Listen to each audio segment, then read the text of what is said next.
At the same time, during the past year he had become far more conscious of the highly charged atmosphere in which he lived in the glass bead game village. For there he was part of an officially non-existent but very sharply defined circle, or class, the finest elite among the candidates and tutors of the glass bead game. Now and then one or another of that group would be called upon to serve in an auxiliary capacity under the magister or archivist, or to help teach one of the game courses, but they were never assigned to the lower or middle level of officialdom or the teaching corps. They provided the reserve for filling vacancies in leading posts. They knew one another thoroughly, they had almost no illusions about talents, characters, and achievements. And precisely because among these initiates and aspirants for the highest dignities each one was preeminent, each of the very first rank in performance, knowledge, and academic record, precisely for that reason those traits and nuances of character which predestined a candidate for leadership and success inevitably counted for a great deal and were closely observed. A dash more or less of graciousness, of suasion with younger men or with the authorities, of amiability, was of great importance in this group and could give its possessor a definitive edge over his rivals. Fritz Tegularius plainly belonged to this circle merely as an outsider. He was tolerated as a guest but kept at the periphery because he had no gift for rule. Just as plainly Knecht belonged to the innermost circle. What appealed to the young and made them his admirers was his wholesome vigor and still youthful charm, which appeared to be resistant to passions, incorruptible and then again boyishly irresponsible, a kind of innocence, that is. And what commended him to his superiors was the reverse side of this innocence, his freedom from ambition and craving for success. Of late, the effects of his personality had begun to dawn upon the young man. He became aware of his attraction for those below him, and gradually, belatedly, of how he affected those above him. And when he looked back from his new standpoint of awareness to his boyhood, he found both lines running through his life and shaping it. Classmates and younger boys had always courted him, superiors had taken benevolent note of him. There had been exceptions, such as Headmaster Zebienden, but on the other hand he had been recipient of such distinctions as the patronage of the music master, and latterly of Dubois and the Magister Ludi. It was all perfectly plain, in spite of which Knecht had never been willing to see it and accept it in its entirety. Obviously his fate was to enter the elite everywhere, to find admiring friends and highly placed patrons. It happened of its own accord, without his trying. Obviously he would not be allowed to settle down in the shadows at the base of the hierarchy, he must move steadily toward its apex, approach the bright light at the top. He would not be a subordinate or an independent scholar, he would be a master. That he grasped this later than others in a similar position gave him that indescribable extra magic, that note of innocence. But why was it that he realized it so late and so reluctantly? Because he had not sought it at all, and did not want it. He had no need to dominate, took no pleasure in commanding. He desired the contemplative far more than the active life, and would have been content to spend many years more, if not his whole life, as an obscure student, an inquiring and reverent pilgrim through the sanctuaries of the past, the cathedrals of music, the gardens and forests of mythology, languages and ideas. Now that he saw himself being pushed inexorably into the vita activa, he was more than ever aware of the tensions of the aspirations, the rivalries, the ambitions among those around him. He felt his innocence threatened and no longer tenable. Now, he realized, he must desire and affirm the position that was being thrust upon him. Otherwise he would be haunted by a feeling of imprisonment and nostalgia for the freedom of the past 10 years. And since he was not as yet altogether ready for that affirmation, he felt his temporary departure from Waldsall and the province, his journey out into the world, as a great relief and release. The monastery of Mariaphels, through the many centuries of its existence, had shared in the making and the suffering of the history of the West. It had experienced periods of flowering and decline, had passed through rebirths and new naders, and had been at various times and in assorted fields famous and brilliant. Once a center of scholastic learning and the art of disputation, still possessing an enormous library of medieval theology, it had risen to new glory after periods of slackness and sluggishness. It then became famous for its music, its much-praised choir, and the masses and oratorios composed and performed by the fathers. From those days it still retained a fine musical tradition, half a dozen nut-brown chests full of music manuscripts, and the finest organ in the country. Then the monastery had entered a political era, which had likewise left behind a tradition and a certain skill. In times of war and barbarization Mariaphels had several times become a little island of rationality where the better minds among the opposed parties cautiously sought each other out and groped their way toward reconciliation. And once, that was the last high point in its history, Mariaphels had been the birthplace of a peace treaty which for a while met the longings of the exhausted nations. Afterward, when a new age began and Castalia was founded, the monastery took an attitude of wait and see, was in fact rather hostile, presumably on instructions from Rome. A request from the Board of Educators to grant hospitality to a scholar who wished to work for a time in the monastery's scholastic library was politely turned down, as was an invitation to send a representative to a conference of musicologists. Intercourse between Castalia and the monastery had first begun in the time of Abbot Pius, who in his latter years became keenly interested in the glass bead game. Ever since then a friendly though not very lively relationship had developed. Books were exchanged, reciprocal hospitality granted. Knecht's patron, the music master, had spent a few weeks in Mariaphels during his younger years, copying music manuscripts and playing the famous organ. Necht knew of this, and rejoiced at the prospect of staying in a place of which his venerated master had occasionally spoken with pleasure. The respect and politeness with which he was received went so far beyond his expectations that he felt rather embarrassed. This was, after all, the first time that Castalia had offered the monastery a glass bead game player of high distinction for an indefinite period. Joseph had learned from Dubois that he was not to regard himself as an individual, especially during the early period of his stay, but solely as the representative of Castalia, and that he was to accept and respond both to courtesies and possible aloofness solely as an ambassador. That attitude helped him through his initial constraint. He likewise soon overcame the feelings of strangeness, anxiety, and mild excitability which troubled his first few nights and kept him from sleeping. And since Abbot Gervasius displayed a good-natured and merry benevolence toward him, he quickly came to feel at ease in his new environment. The freshness and vigor of the landscape delighted him. The monastery was situated in rough, mountainous country, full of abrupt cliffs and pockets of rich pasture where handsome cattle grazed. He savored with deep pleasure the massiveness and size of the ancient buildings, in which the history of many centuries could be read. He enjoyed the beauty and simple comfort of his apartment, 2 rooms on the top floor of the guest wing. For recreation he went on exploratory walks through the fine little city-state with its 2 churches, cloisters, archives, library, abbot's apartment, and courtyards, with its extensive barns filled with thrifty livestock, its gurgling fountains, gigantic vaulted wine and fruit cellars, its 2 refectories, the famous chapter house, the well-tended gardens and the workshops of the lay brothers, cooper, cobbler, tailor, smith, and so on, all forming a small village around the largest courtyard. He was granted entry to the library. The organist showed him the great organ and allowed him to play on it, and he was strongly attracted to the chests in which an impressive number of unpublished and to some extent quite unknown music manuscripts of earlier ages awaited study. The monks did not seem to be terribly impatient for him to begin his official functions. Not only days but weeks passed before anyone seriously brought up the real purpose of his presence there. From his first day, it was true, some of the fathers, and the abbot himself in particular, had been eager to chat with Joseph about the glass bead game.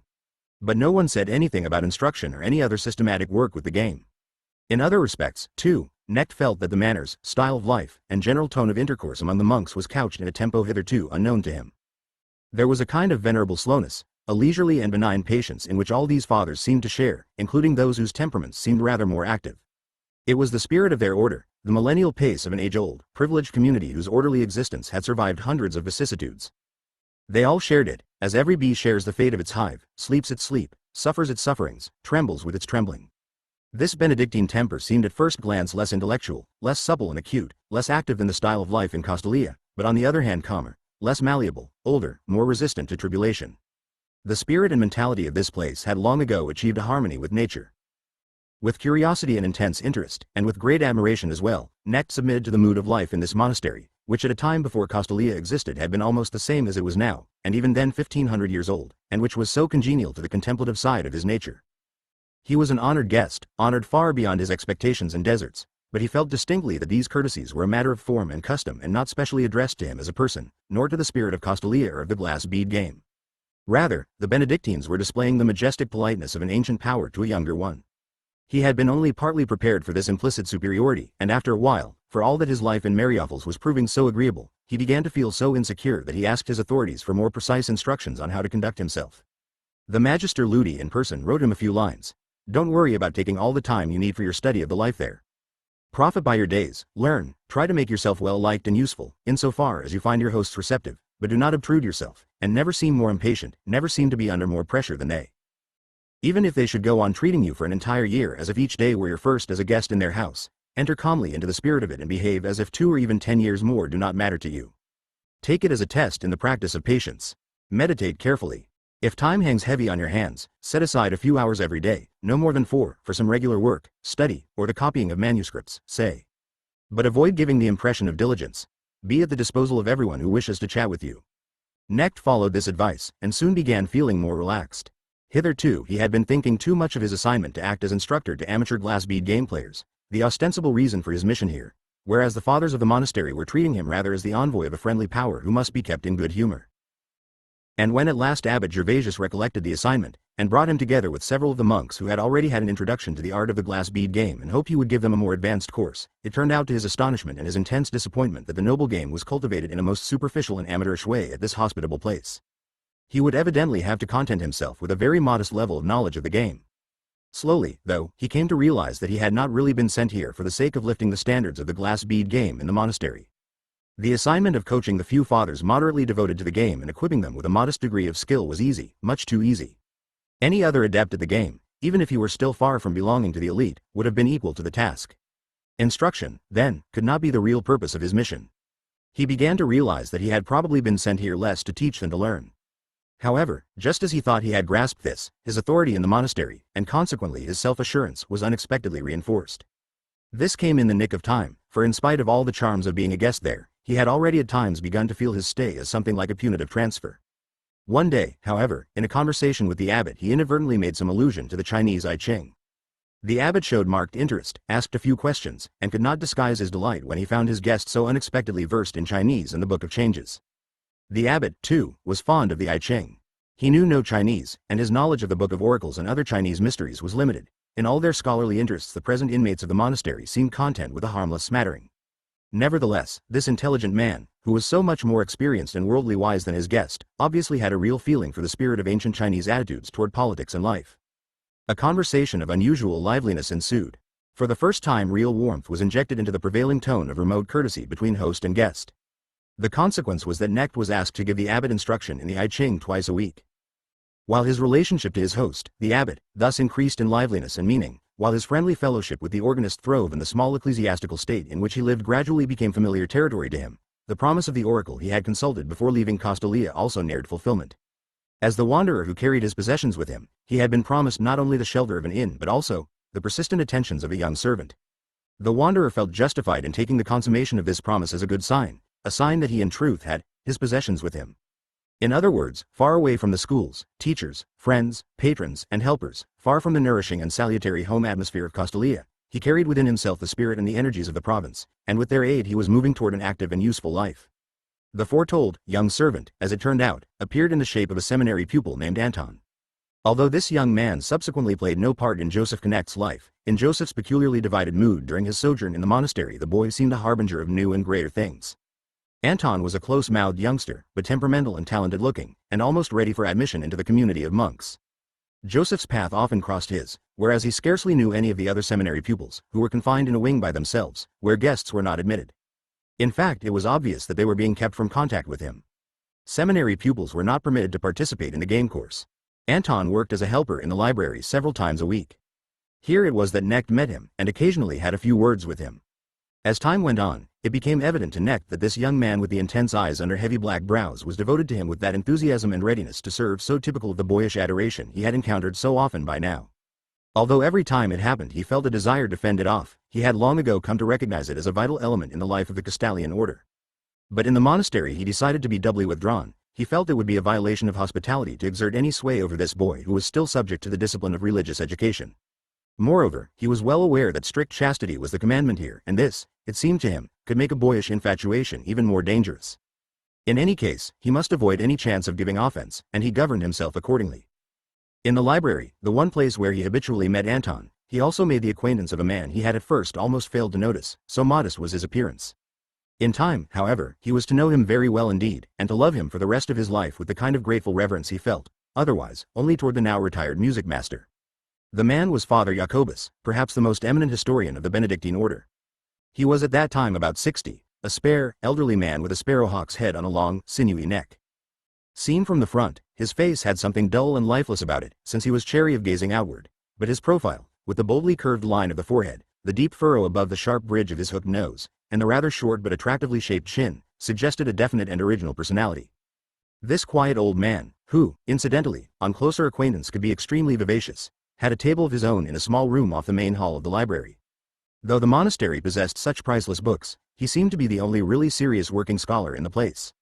It was, by the way, the novice Anton who by chance called Joseph Knecht's attention to Father Jacobus. Knecht had noticed that the room in which the scholar had his table was regarded almost as a private domain. The few users of the library entered it only if they had to, and then moved softly and respectfully on tiptoe, although the father bent over his books did not appear to be easily disturbed. Knecht, of course, quickly imitated this circumspection, and thereby remained at a remove from the industrious old man. One day, however, when Anton had brought Father Jacobus some books, Knecht noticed how the young man lingered a moment at the open door of the study, looking back at the scholar already absorbed in his work again. There was adoration in Anton's face, an expression of admiration and reverence mingled with those emotions of affectionate consideration and helpfulness that well-bred youth sometimes manifests toward the paltriness and fragility of age. Knecht's first reaction was delight.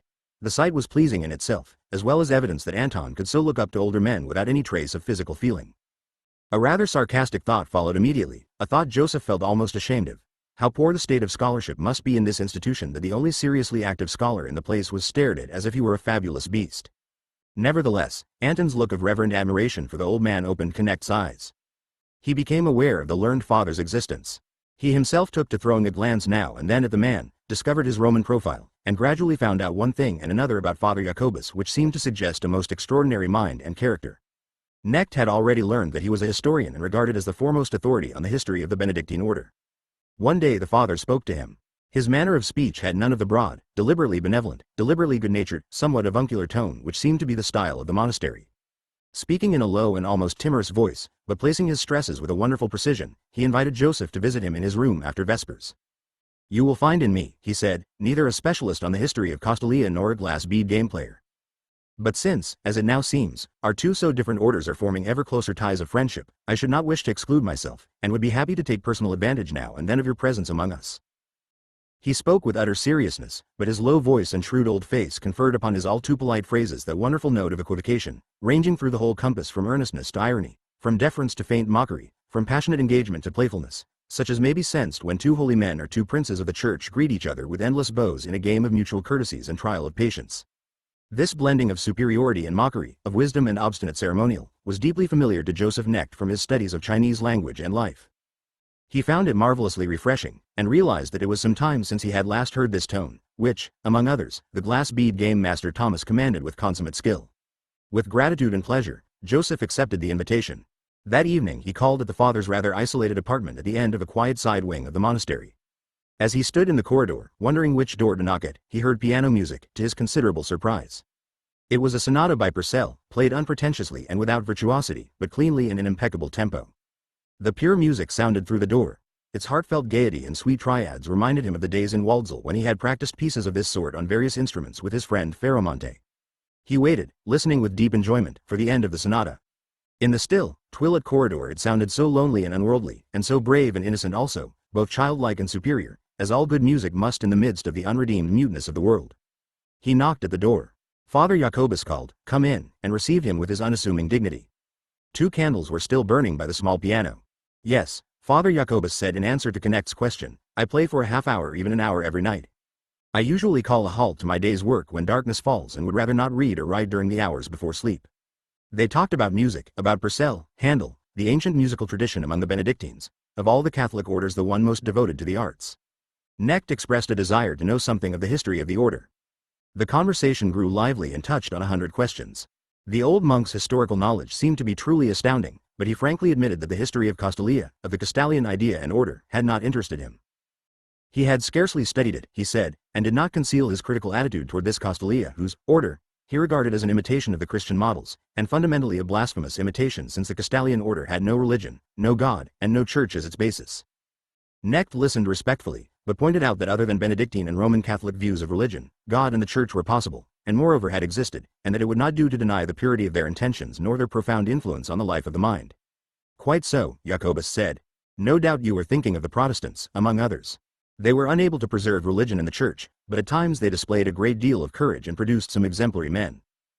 I spent some years studying the various attempts at reconciliation among the hostile Christian denominations and churches, especially those of the period around 1700, when we find such people as the philosopher and mathematician Leibniz and that eccentric Count Zinzendorf endeavoring to reunite the inimical brothers.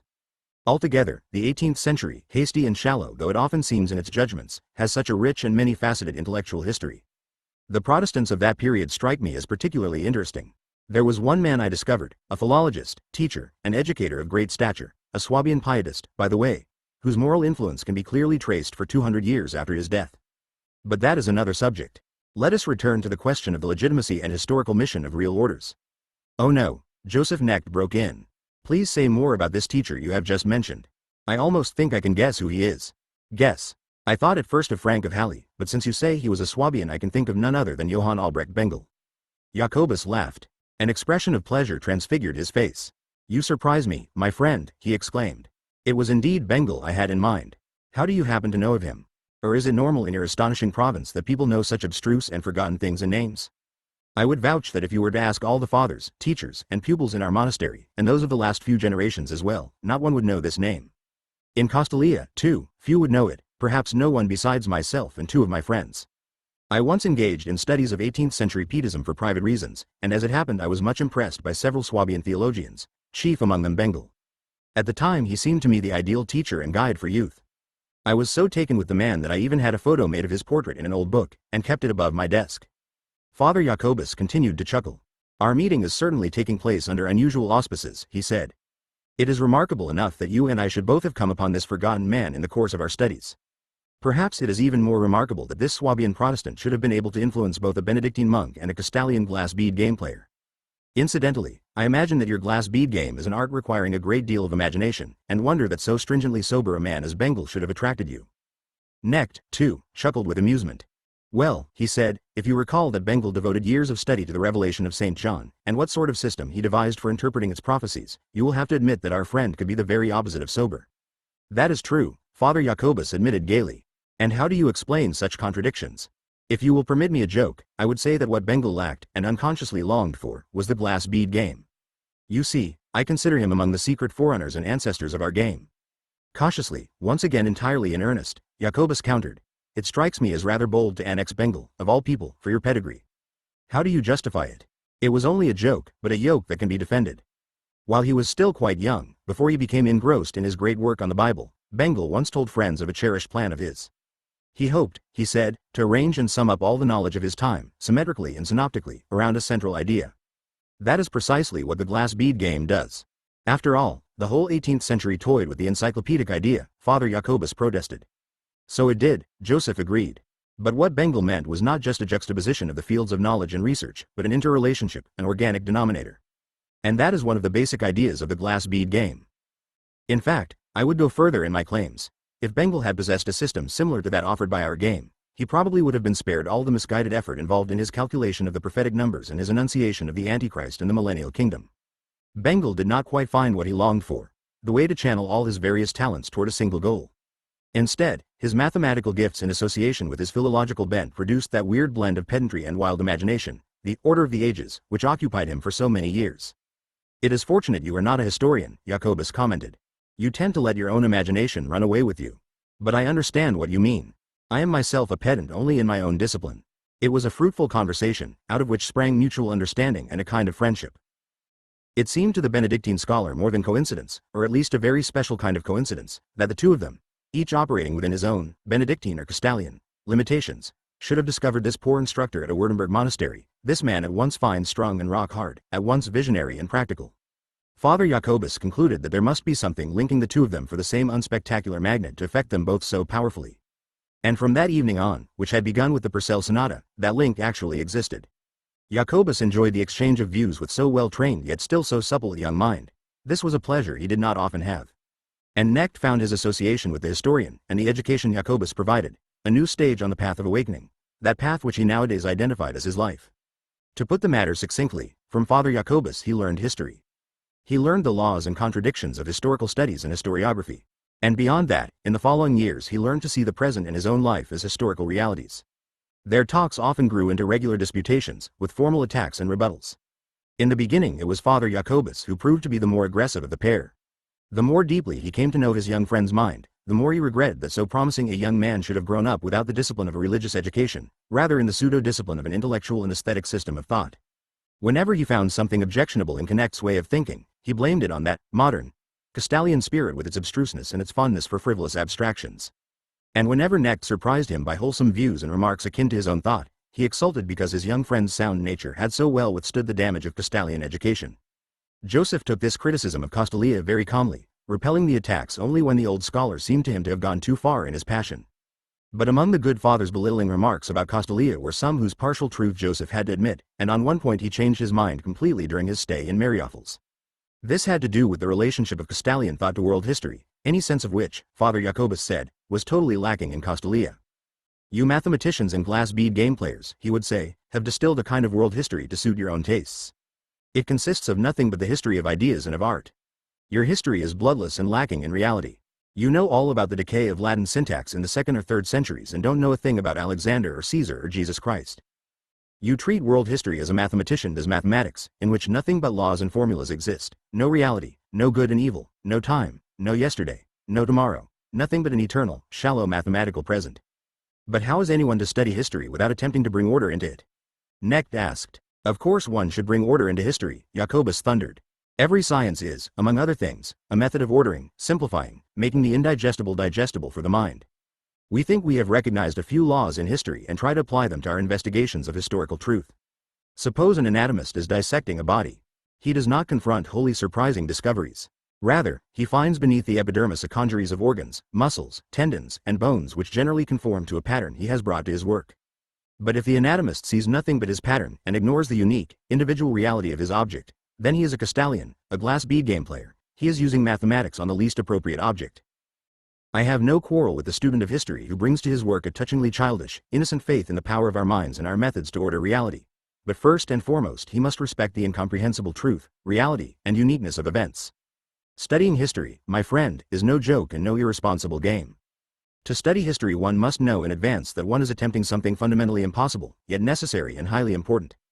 To study history means submitting to chaos and nevertheless retaining faith in order and meaning. It is a very serious task, young man, and possibly a tragic one. Among the remarks of Father Jacobus which Knecht at the time quoted in letters to his friends, here is one more characteristic outburst. Great men are to youth like the raisins in the cake of world history. They are also part of its actual substance, of course, and it is not so simple and easy as might be thought to distinguish the really great men from the pseudo-greats. Among the latter, it is the historical moment itself, and their ability to foresee its coming and seize it, that gives them the semblance of greatness. Quite a few historians and biographers, to say nothing of journalists, consider this ability to divine and seize upon a historical moment, in other words, temporary success, as in itself a mark of greatness.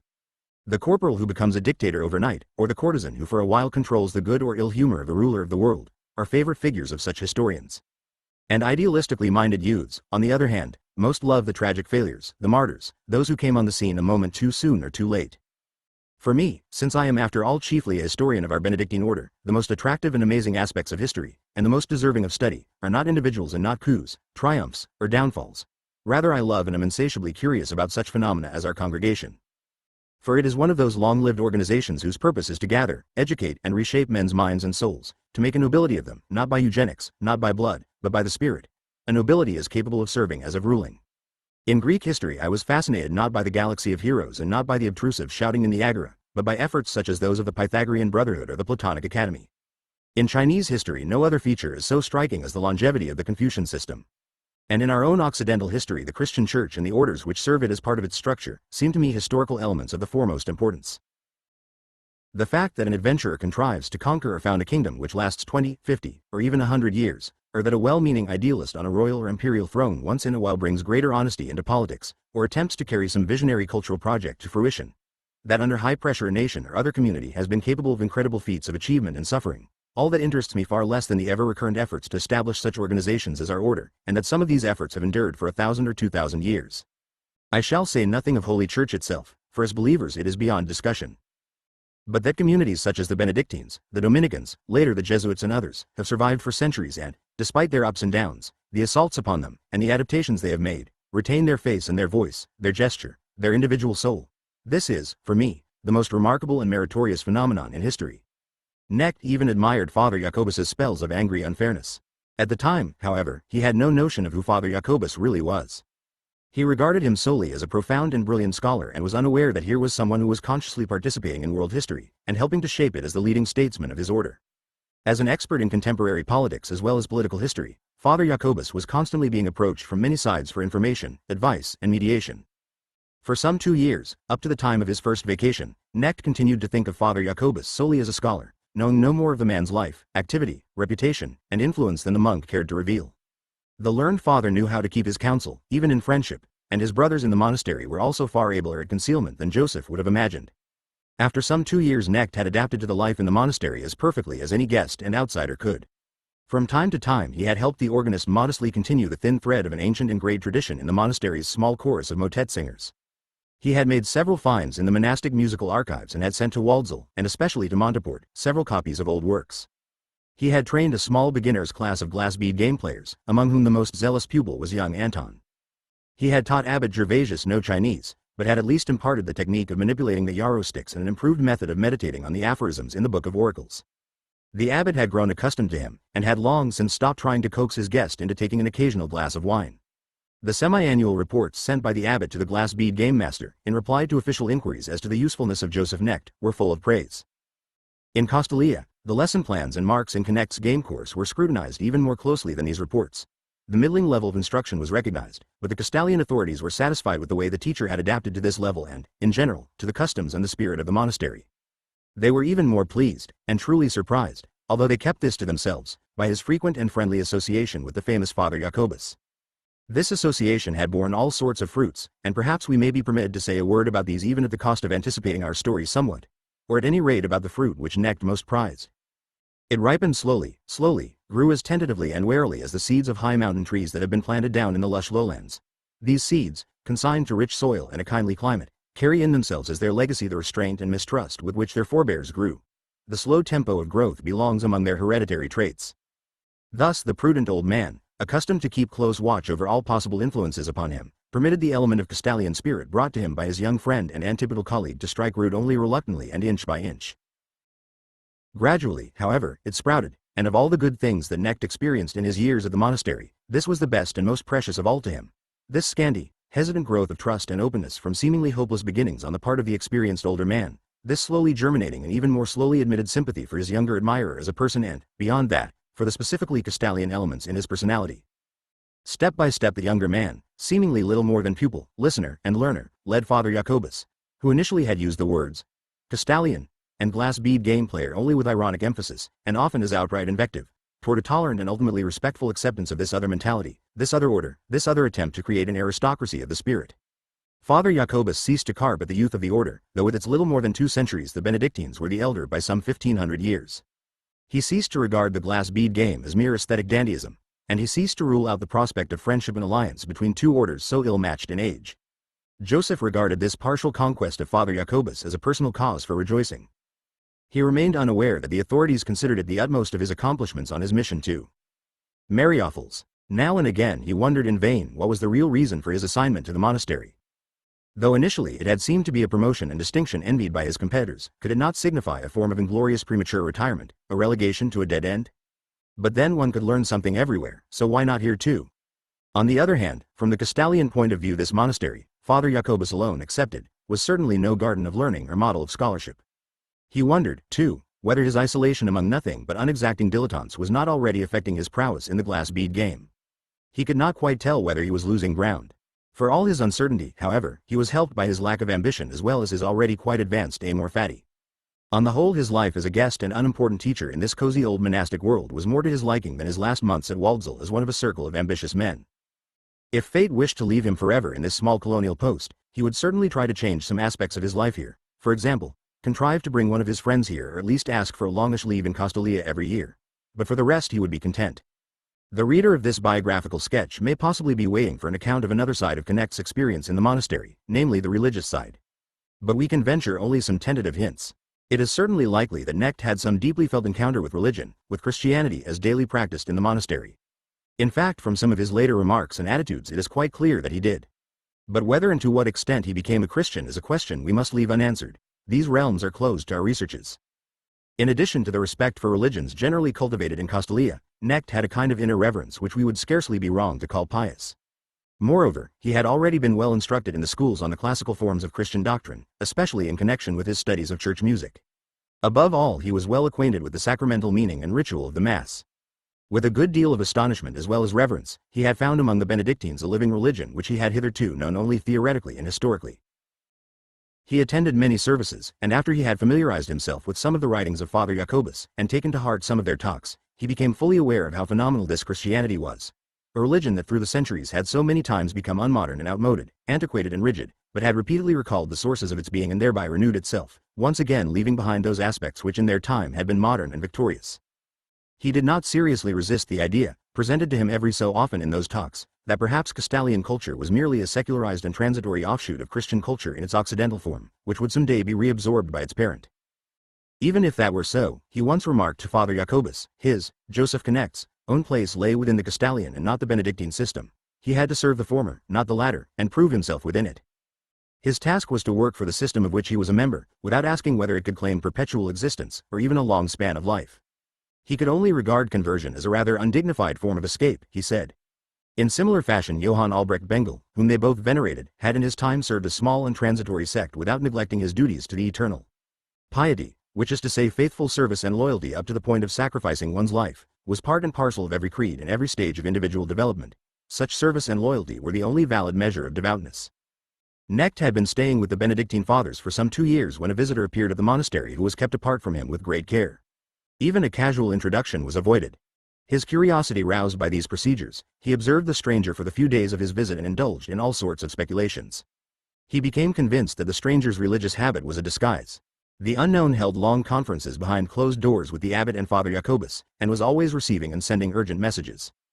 Knecht, who by now had at least heard rumors about the political connections and traditions of the monastery, guessed that the guest must be a high-ranking statesman on a secret mission, or a sovereign traveling incognito.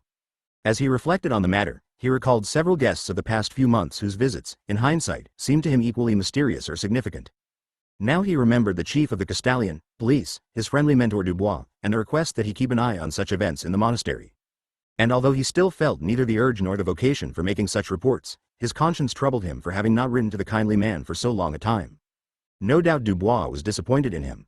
So he wrote him a long letter, tried to explain his silence, and in order to give some substance to his letter said a few words about his association with Father Jacobus. He had no idea how carefully and by how many important persons his letter would be read back in Castalia. 5. The mission. Knecht's first stay at the monastery lasted 2 years. At this time he was in his 37th year. One morning, some 2 months after his long letter to Dubois, he was called into the abbot's office. He expected the affable abbot would want to chat a bit about Chinese, and made his appearance promptly. Gervasius came forward to meet him, a letter in hand. "I have been honored with a commission for you, my esteemed friend," he said gaily in his amiably patronizing manner, and promptly dropped into the ironically teasing tone that had developed as an expression of the still unclarified amity between the religious and the Castalian orders, the tone that was actually a creation of Father Jacobus. "Incidentally, my respects to your Magister Ludi." What letters he writes. "The honorable gentleman has written to me in Latin, heaven knows why. When you Castalians do something, one never knows whether you intend a courtesy or mockery, an honor or a rap on the knuckles. At any rate, the venerable Dominus has written to me in the kind of Latin that no one in our whole order could manage at this time, except possibly Father Jacobus. It's a Latin that might have come directly out of the school of Cicero, but laced with a carefully measured dash of church Latin, and of course it's again impossible to tell whether that is intended naively as bait for his padres, or meant ironically, or simply springs from an irresistible impulse to play act, stylize, and embellish. At any rate, His Honor writes that your esteemed authorities wish to see and embrace you once again, and also to determine to what extent your long stay among semi-barbarians like us has had a morally and stylistically corrupting effect upon you. In brief, if I have correctly interpreted the lengthy epistle, a leave has been granted you, and I have been requested to send my guest home to Waldsall for an indefinite term, but not forever. On the contrary, the authorities contemplate your returning by and by, if that seems agreeable to us. I must beg your pardon. I am scarcely capable of appreciating all the subtleties of the letter. Nor do I imagine that Magister Thomas expected me to. I have been asked to transmit to you this notice, and now go and consider whether and when you wish to depart. We shall miss you, my friend, and if you should stay away too long we shall not fail to demand your return." In the envelope the abbot had given him Knecht found a terse notice from the board informing him that a leave had been granted him both as a vacation and for consultation with his superiors, and that he was expected in Waldsall in the near future. He need not see the current game course for beginners through to the end unless the abbot specifically asked him to. The former music master sent his regards. As he read that line, Joseph started and grew pensive. How had the writer of the letter, the Magister Ludi, been asked to pass on this greeting, which in any case did not really fit the official tone of the letter? There must have been a conference of the entire board, to which the former music master had been invited. Very well, the meetings and decisions of the Board of Educators did not concern him, but the tone of these greetings struck him as strange. The message sounded curiously as if it were directed to an equal. It did not matter what question had been discussed at the conference. The regards proved that the highest authorities had also talked about Joseph Knecht on that occasion. Was something new in the offing? Was he to be recalled? And would this be a promotion or a setback? But the letter spoke only of a leave. To be sure he was eager for this leave, he would have gladly left the next day. But at least he must say goodbye to his pupils and leave instruction for them. Anton would be very saddened by his departure. And he also owed a farewell visit to some of the fathers. At this point he thought of Jacobus, and to his mild astonishment he felt a slight ache, an emotion which told him that his heart was more attached to Mariofels than he had realized. Here he lacked many of the things which he was used to, and which were dear to him, and in the course of the 2 years, distance and deprivation had made Castalia even more beautiful in his imagination. But at this moment he saw clearly that what Father Jacobus meant to him was irreplaceable and that he would miss it in Castalia. At the same time he realized more clearly than ever how much he had learned in the monastery. Because of his experiences here, he looked forward with rejoicing and confidence to the journey to Waldsall, to reunions, to the glass bead game, and his holiday. But his happiness would have been far less were it not for the prospect of returning. Coming to an abrupt resolution, he called on Father Jacobus. He told him of his recall, and of his surprise to find underneath his pleasure at going home and seeing friends a joyful anticipation of returning. This joy, he said respectfully, was chiefly connected with Father Jacobus himself. Therefore he had summoned up his courage and was venturing to ask a great favor. When he returned, would Father Jacobus be his mentor, if only for an hour or two a week? Father Jacobus gave a deprecating laugh, and once more came forth with elegantly sardonic compliments. A simple monk could only gape in mute admiration and shake his head in wonder at the surpassing range of Castalian culture. But Joseph could gather that the refusal was not meant seriously, and as they shook hands in parting Father Jacobus said amiably that he could rest easy about his request, he would gladly do what he could for him, and he bade Joseph goodbye with heartfelt warmth. Gladly, he set out for his vacation at home, already sure in his heart that his period in the monastery had not been profitless. At departure he felt like a boy, but he soon realized that he was no boy and no longer a youth either. He realized that by the feelings of embarrassment and inner resistance that flooded him as soon as he tried, by a gesture, a shout, some childish act, to give vent to the mood of release and of schoolboy happiness at vacation time. No doubt about it, the things that once had been natural and a relief, a jubilant cry to the birds in a tree, a marching song chanted aloud, swinging along the road in a light, rhythmical dance step, these would not do any more. They would have come out stiff and forced, would have been foolish and childish. He felt that he was a man, young in feelings and youthful in strength, but no longer used to surrendering to the mood of the moment, no longer free, instead kept on his mettle, tied down and duty-bound. By what? By an official post? By the task of representing his country and his order to the monks? No, rather it was the order itself, the hierarchy. As he engaged in this sudden self-analysis, he realized that he had incomprehensibly grown into the hierarchy, become part of its structure. His constraint came from the responsibility, from belonging to the higher collectivity. This it was that made many young men old and many old men appear young, that held you, supported you, and at the same time deprived you of your freedom like the stake to which a sapling is tied. This it was that took away your innocence even while it demanded ever more limpid purity. In Monteport he paid his respects to the former music master, who in his younger years had himself once been a guest at Marioffel's and studied Benedictine music there. He plied Joseph with many questions about the place. Joseph found the old man somewhat more subdued and withdrawn, but stronger and gayer in appearance than he had been at their last meeting. The fatigue had departed from his face. It was not that he had grown younger since resigning his office, but he definitely looked handsomer and more spiritualized. Knecht was struck by the fact that though he inquired about the organ, the chests of music manuscripts, and the choral singing in Marioffel's, and even wanted to hear whether the tree in the cloister garden was still standing, he seemed to have no curiosity about Knecht's work there, the glass bead game course, or the purpose of his present leave. Before he continued his journey, however, the old man gave him a valuable hint. "I have heard," he said with seeming jocularity, "that you have become something of a diplomat. Not really a very nice occupation, but it seems our people are satisfied with you.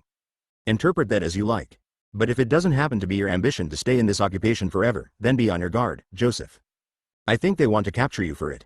Defend yourself. You have the right to. No, ask me no questions. I shall not say a word more. You will see." In spite of this warning, which he carried with him like a thorn in his flesh, Joseph felt something like rapture on returning to Waldsall.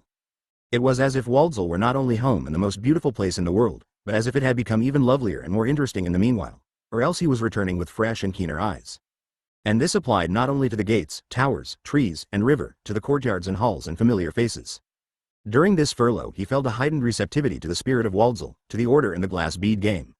It was the grateful understanding of the homecoming traveler now grown matured and wiser. "I feel," he said to his friend Tegularius at the end of an enthusiastic eulogy on Waldsall and Castalia, "I feel as if I spent all my years here asleep, happy enough, to be sure, but unconscious. Now I feel awake and see everything sharply and clearly, indubitable reality. To think that 2 years abroad can so sharpen one's vision." He enjoyed his vacation as if it were a prolonged festival. His greatest pleasure came from the games and discussions with his fellow members of the elite at the Vicus Lucerum, from seeing friends again, and from the genius loci of Waldsall. This soaring sense of happiness did not reach its peak, however, until after his first audience with the glass bead game master. Up to then his joy had been mingled with trepidation. The Magister Ludi asked fewer questions than Knecht had anticipated. He scarcely mentioned the game course for beginners and Joseph's studies in the music archives. On the other hand, he could not hear enough about Father Jacobus, referred back to him again and again, and was interested in every morsel Joseph could tell him about this man. From the Magister's great friendliness Joseph concluded that they were satisfied with him and his mission among the Benedictines, very satisfied indeed. His conclusion was confirmed by the conduct of Monsieur Dubois, to whom he was promptly sent by Magister Thomas. "You've done a splendid job," Dubois said. With a low laugh, he added, "My instinct was certainly at fault when I advised against your being sent to the monastery. Your winning over the great Father Jacobus in addition to the abbot, and making him more favorable toward Castalia, is a great deal more than anyone dared to hope for." 2 days later Magister Thomas invited Joseph, together with Dubois and the current head of the Waldsall Elite School, Ziebienden's successor, to dinner. During the conversation hour after dinner the new music master unexpectedly turned up, as did the archivist of the order, 2 more members of the Supreme Board. One of them took Joseph along to the guest house for a lengthy talk.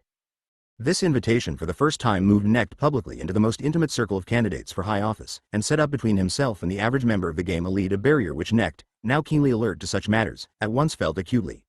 For the present he was given a vacation of 4 weeks and the customary officials passed to the guest houses of the province. Although no duties were assigned to him, and he was not even asked to report, it was evident that he was under observation by his superiors. For when he went on a few visits and outings, once to Kupperheim, once to Hersland, and once to the College of Far Eastern Studies, invitations from the high officials in these places were immediately forthcoming. Within those few weeks he actually became acquainted with the entire board of the order and with the majority of the masters and directors of studies. Had it not been for these highly official invitations and encounters, these outings would have betokened a return to the freedom of his years of study. He began to cut back on the visits, chiefly out of consideration for Tegularius, who was painfully sensitive to these infringements on their time together, but also for the sake of the glass bead game. For he was very eager to participate in the newest exercises and to test himself on the latest problems. For this, Tegularius proved to be of invaluable assistance to him. His other close friend, Ferromonte, had joined the staff of the new music master, and Joseph was able to see him only twice during this period. He found him hard-working and happy in his work, engrossed in a major musicological task involving the persistence of Greek music in the dances and folk songs of the Balkan countries. Enthusiastically, Ferromonte told his friend about his latest discoveries.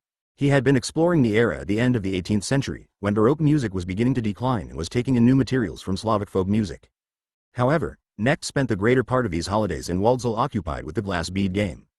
With Fritz Tegularius he went over the notes Fritz had taken on a private seminar the Magister had given for advanced players during the past 2 semesters. After his 2 years of deprivation Knecht again plunged with all his energy into the noble world of the game, whose magic seemed to him as inseparable from his life and as indispensable to it as music. The last days of his vacation arrived before the Magister Ludi came around to mentioning Joseph's mission in Mariaphels, and his next task for the immediate future. He chatted casually at first, but soon changed to a more earnest and insistent tone as he told Joseph about a plan conceived by the board which the majority of the masters, as well as Monsieur Dubois, considered highly important: the plan to establish a permanent Castalian representative at the Holy See. The historic moment had come, Master Thomas explained in his engaging, urbane manner, or at any rate was drawing near, for bridging the ancient gulf between Rome and the order. In future dangers, they would undoubtedly have common enemies, would share a common fate, and hence were natural allies. In the long run the present state of affairs was untenable and, properly speaking, undignified. It would not do for the 2 powers, whose historic task in the world was to preserve and foster the things of the spirit and the cause of peace, to go on existing side by side almost as strangers to each other. The Roman Church had survived the shocks of the last great epic of wars, had lived through the crises despite severe losses, and had emerged renewed and purified, whereas the secular centers of the arts and sciences had gone under in the general decline of culture. It was out of their ruins that the order and the Castalian ideal had arisen. For that very reason, and because of its venerable age, it was right and proper to grant the Church precedence. She was the older, more distinguished power, her worth tested in more and greater storms. For the present, the problem was to awaken the Roman Catholics to greater awareness of the kinship between the 2 powers, and their dependence upon each other in all future crises. At this point Knecht thought, "Oh, so they want to send me to Rome, possibly forever." Mindful of the former music master's warning, he inwardly put himself in a posture of defense. An important step forward, Master Thomas continued, had already been taken as a result of Knecht's mission in Mariaphels. In itself this mission had been only a polite gesture, imposing no obligations and undertaken without ulterior motives at the invitation of the others. Otherwise, of course, the board would not have sent a politically innocent glass bead game player, but some younger official from Dubois' department. But as it turned out this experiment, this innocuous mission, had had astonishing results. A leading mind of contemporary Catholicism, Father Jacobus, had been made acquainted with the spirit of Castalia and had come to take a favorable view of that spirit, which he had hitherto flatly rejected. The authorities were grateful to Joseph Knecht for the part he had played. Here lay the significance of his mission. The further course of Knecht's work must be regarded in the light of it, since all future efforts at rapprochement would be built upon this success. He had been granted a vacation, which could be somewhat extended if he wished, and most of the members of the higher authorities had met and talked with him. His superiors had expressed their confidence in Knecht and had now charged the Magister Ludi to send him on a special assignment and with broader powers back to Mariofels, where he was, happily, sure of a friendly reception. He paused as if to allow time for a question, but Joseph only signified by a courteous gesture of submission that he was all attention and was awaiting his orders. The assignment I have for you now, the Magister went on, is the following. We are planning, sooner or later, to establish a permanent embassy of our order at the Vatican, if possible on a reciprocal basis. As the younger group, we are ready to adopt a highly deferential though of course not servile attitude toward Rome. We are quite willing to accept second place and allow Rome the first. Perhaps, I am no more sure of it than Dubois, the Pope would accept our offer straightaway. But we cannot risk a rebuff. As it happens, there is a man within our reach whose voice has the greatest influence in Rome, Father Jacobus. And your assignment is to return to the Benedictine monastery, live there as you have already done, engage in studies, give an inconsequential course in the glass bead game, and devote all your attention and care to slowly winning Father Jacobus over to our side and seeing to it that he promises to support our plans in Rome. In other words, this time the goal of your mission is precisely defined. It does not matter much how long you take to achieve it. We imagine that it will require at least a year, but it might also be 2 or several years. You are by now acquainted with the Benedictine tempo and have learned to adjust to it. Under no circumstances must we give the impression of being impatient or overeager. The affair must ripen of its own accord, right? I hope you agree to this assignment, and that you will frankly express any objections you may have. You may have a few days to think it over if you like. Knecht, for whom the assignment was not such a surprise, thanks to some recent conversations, replied that he had no need to think it over. He obediently accepted, but added, You know, sir, that missions of this kind are most successful when the emissary has no inner resistances and inhibitions to overcome. I have no reluctance about accepting. I understand the importance of the task and hope I can do justice to it. But I do feel a certain anxiety about my future. Be so kind, Magister, to hear me admit my entirely personal, egotistic concern. I am a glass bead game player. As you know, due to my mission among the Benedictines I have omitted my studies of the game for 2 full years. I have learned nothing new and have neglected my art. Now at least another year and probably more will be added. I should not like to fall still further behind during this time.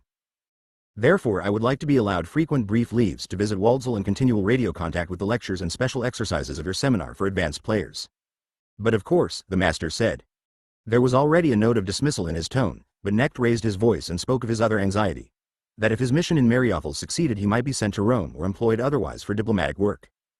Any such prospect, he concluded, would have a depressing effect upon me and hamper my efforts at the monastery. For I would not at all like to be permanently consigned to the diplomatic service. The Magister frowned and raised his finger chidingly. You speak of being consigned. Really, the word is ill chosen. No one here ever thought of it as a consigning, but rather as a distinction, a promotion. I am not authorized to give you any information or make any promises in regard to the way we shall be employing you in the future. But by a stretch of the imagination I can understand your doubts, and probably I shall be able to help you if your fears really prove to be justified. And now listen to me. You have a certain gift for making yourself agreeable and well liked. An enemy might almost call you a charmer. Presumably this gift of yours prompted the board to make this second assignment to the monastery. But do not use your gift too freely, Joseph, and set no immoderate value on your achievements. If you succeed with Father Jacobus, that will be the proper moment for you to address a personal request to the board. Today it seems to me premature. Let me know when you are ready to leave. Joseph received these words in silence, laying more weight on the benevolence behind them than the patent reprimand. Soon thereafter he returned to Mariofels. There he found the security of a precisely defined task a great benefaction. Moreover, this task was important and honorable, and in one respect it coincided with his own deepest desires, to come as close as possible to Father Jacobus and to win his full friendship. At the monastery he was evidently taken seriously as an envoy now, and was thought to have been raised in rank. The conduct of the dignitaries of the abbey, especially Abbot Gervasius himself, made that plain to him. They were as friendly as ever, but a discernible degree more respectful than before. They no longer treated Joseph as a young guest of no standing, toward whom they showed civility for the sake of his origins and out of benevolence toward him personally. He was now received as a high-ranking Castalian official, given the deference due to an ambassador plenipotentiary. No longer blind in these matters, Joseph drew his own conclusions. Nevertheless, he could discover no change in Father Jacobus's attitude toward him. The old scholar greeted him with friendliness and pleasure. Without waiting to be asked or reminded, he himself brought up the matter of their working together. Joseph was deeply touched. He rearranged his schedule. His daily routine was now very different from what it had been before his vacation. This time the glass bead game course no longer formed the center of his work and duties. He gave up his studies in the music archives and his friendly collaboration with the organist. Now his chief concern was the instruction he received from Father Jacobus. Lessons in several branches of historical science. The monk introduced his special pupil to the background and early history of the Benedictine order and to the sources for the early Middle Ages. He set aside a special hour in which they would read together one of the old chroniclers in the original. Father Jacobus was not displeased when Knecht pleaded to have young Anton participate in the lessons, but he had little difficulty persuading Joseph that even the best-intentioned third party could prove a serious hindrance to this kind of intensely private instruction. In consequence, Anton, who knew nothing of Knecht's efforts on his behalf, was invited to take part only in the readings of the chronicler, and was overjoyed. Undoubtedly these lessons constituted a distinction for the young monk, concerning whose life we have no further information. They must have been a supreme pleasure and stimulus, for he was being allowed to share in the work and intellectual exchange of two of the purest and most original minds of his age. Share, however, is perhaps an exaggeration. For the most part the young recruit merely listened. Joseph repaid Father Jacobus by giving him an introduction to the history and structure of Castalia and the main ideas underlying the glass bead game. This instruction followed immediately after his own lessons in epigraphy and source work, the pupil becoming the teacher and the honored teacher, an attentive listener and often a captious critic and questioner. For a long while the Reverend Father continued to hold the whole Castalian mentality in distrust. Because he saw no real religious attitude in it, he doubted its capacity to rear the kind of human being he could take seriously, despite the fact that Knecht himself represented so fine a product of Castalian education. Even long after he had undergone a kind of conversion, insofar as that was possible, through Knecht's teaching and example, and was prepared to recommend the rapprochement of Castalia to Rome, this distrust never entirely died. Knecht's notes are full of striking examples of it, jotted down at the moment. We shall quote from one of them. Father Jacobus, you are great scholars and aesthetes, you Castalians. You measure the weight of the vowels in an old poem and relate the resulting formula to that of a planet's orbit. That is delightful, but it is a game. And indeed your supreme mystery and symbol, the glass bead game, is also a game. I grant that you try to exalt this pretty game into something akin to a sacrament, or at least to a device for edification. But sacraments do not spring from such endeavors. The game remains a game. Joseph. You mean, Reverend Father, that we lack the foundation of theology? Father Jacobus. Come now, of theology we will not speak. You are much too far from that. You could at least do with a few simpler foundations, with a science of man, for example, a real doctrine and real knowledge about the human race. You do not know man, do not understand him in his bestiality and as the image of God. All you know is the Castalian, a special product, a caste, a rare experiment in breeding. For Knecht, of course, it was an extraordinary piece of good fortune that these hours of instruction and discourse provided him with the widest field and the most favorable opportunities to carry out his assignment of gaining Father Jacobus's approval of Castalia and convincing him of the value of an alliance. The situation in fact was so favorable to his purposes that he soon began to feel twinges of conscience. He came to think it shameful and unworthy when they sat together, or strolled back and forth in the cloisters, that the reverend man should be so trustfully sacrificing his time, when he was all the while the object of secret political designs. Knecht could not have accepted this situation in silence for long, and he was already considering just how to make his disclosure when, to his surprise, the old man anticipated him. My dear friend, he said to him with seeming offhandedness one day, we have really found our way to a most pleasant and, I would hope, also a fruitful kind of exchange. The two activities that have been my favorites throughout my life, learning and teaching, have fused into a fine new combination during our joint working sessions, and for me that has come at just the right time, for I am beginning to age and cannot imagine any better cure and refreshment than our lessons. As far as I am concerned, therefore, I am the one who gains from our exchange. On the other hand, I am not so sure, my friend, that you and particularly those whose envoy you are and whom you serve will have profited from the business as much as they may hope. I should like to avert any future disappointment and would be sorry to have any unclear relationship arise between us. Therefore permit an old hand a question. I have of course had occasion to think about the reason for your sojourn in our little abbey, pleasant as it is for me. Until recently, that is up to the time of your vacation, it seemed to me that the purpose of your presence among us was not completely clear even to yourself. Was my observation correct? It was. Good. Since your return from that vacation, this has changed. You are no longer puzzling or anxious about the reason for your presence here. You know why you are here. Am I right? Good, then I have not guessed wrong. Presumably I am also not guessing wrong in my notion of the reason.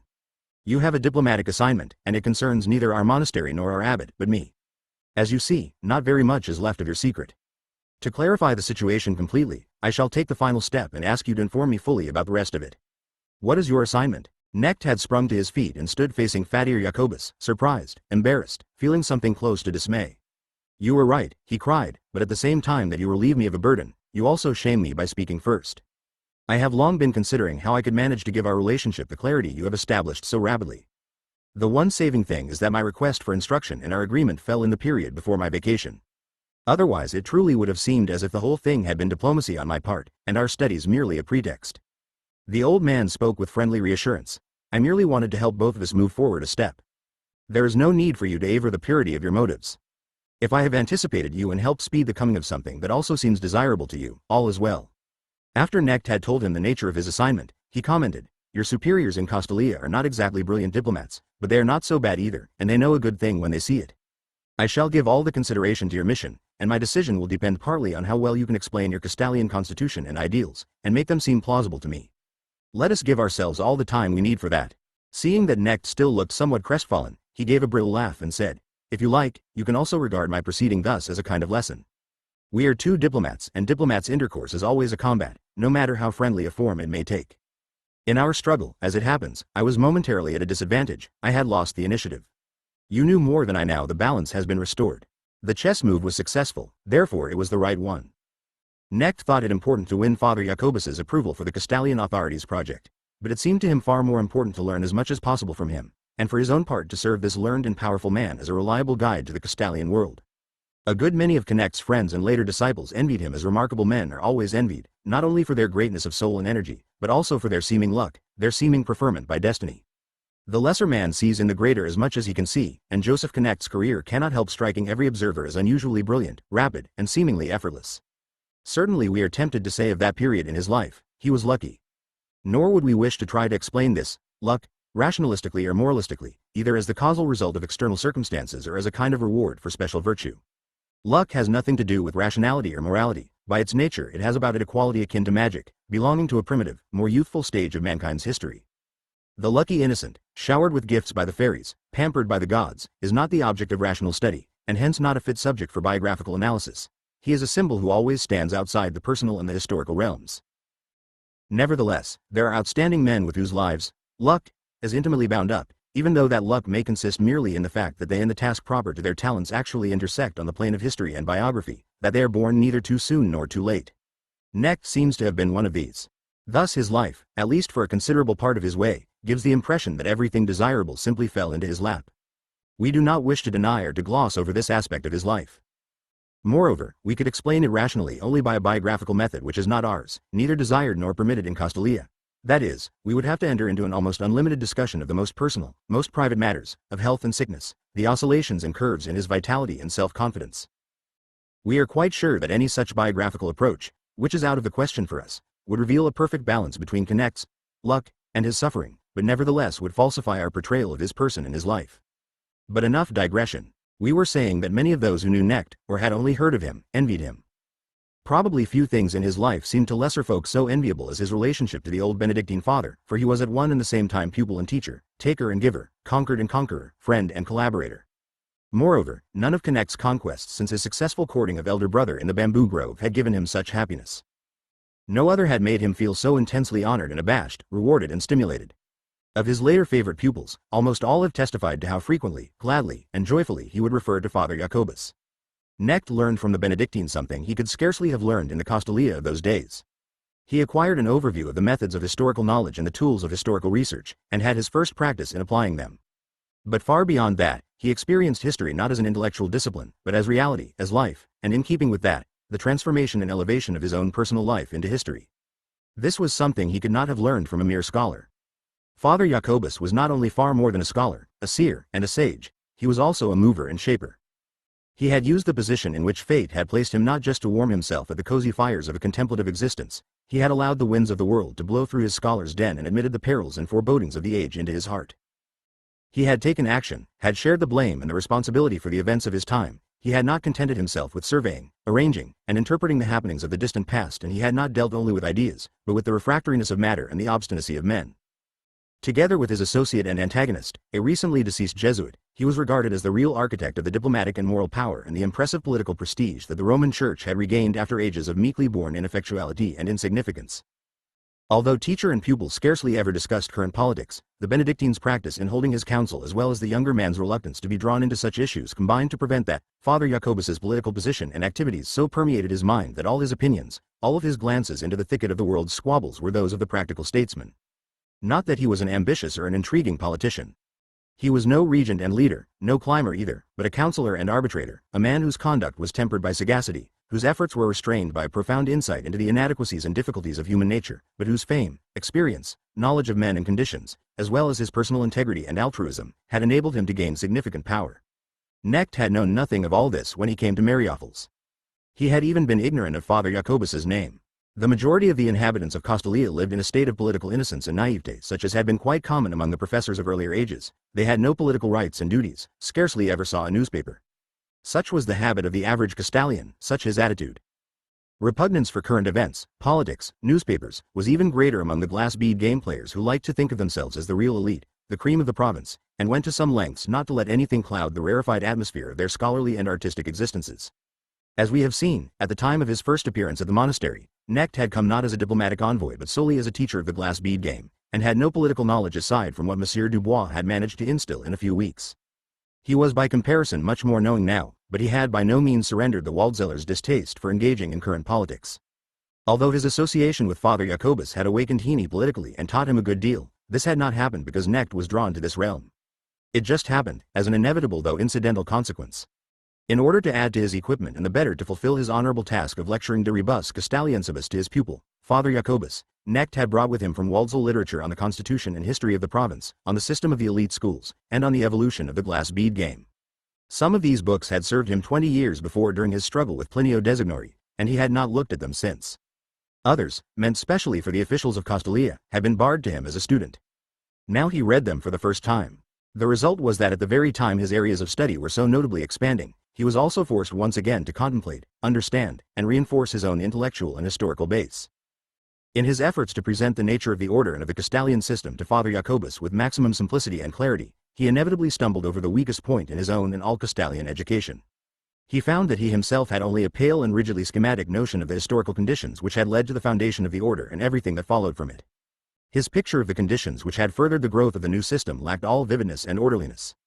Since Father Jacobus was anything but a passive pupil, the result was an intensified collaboration, an extremely animated exchange of views.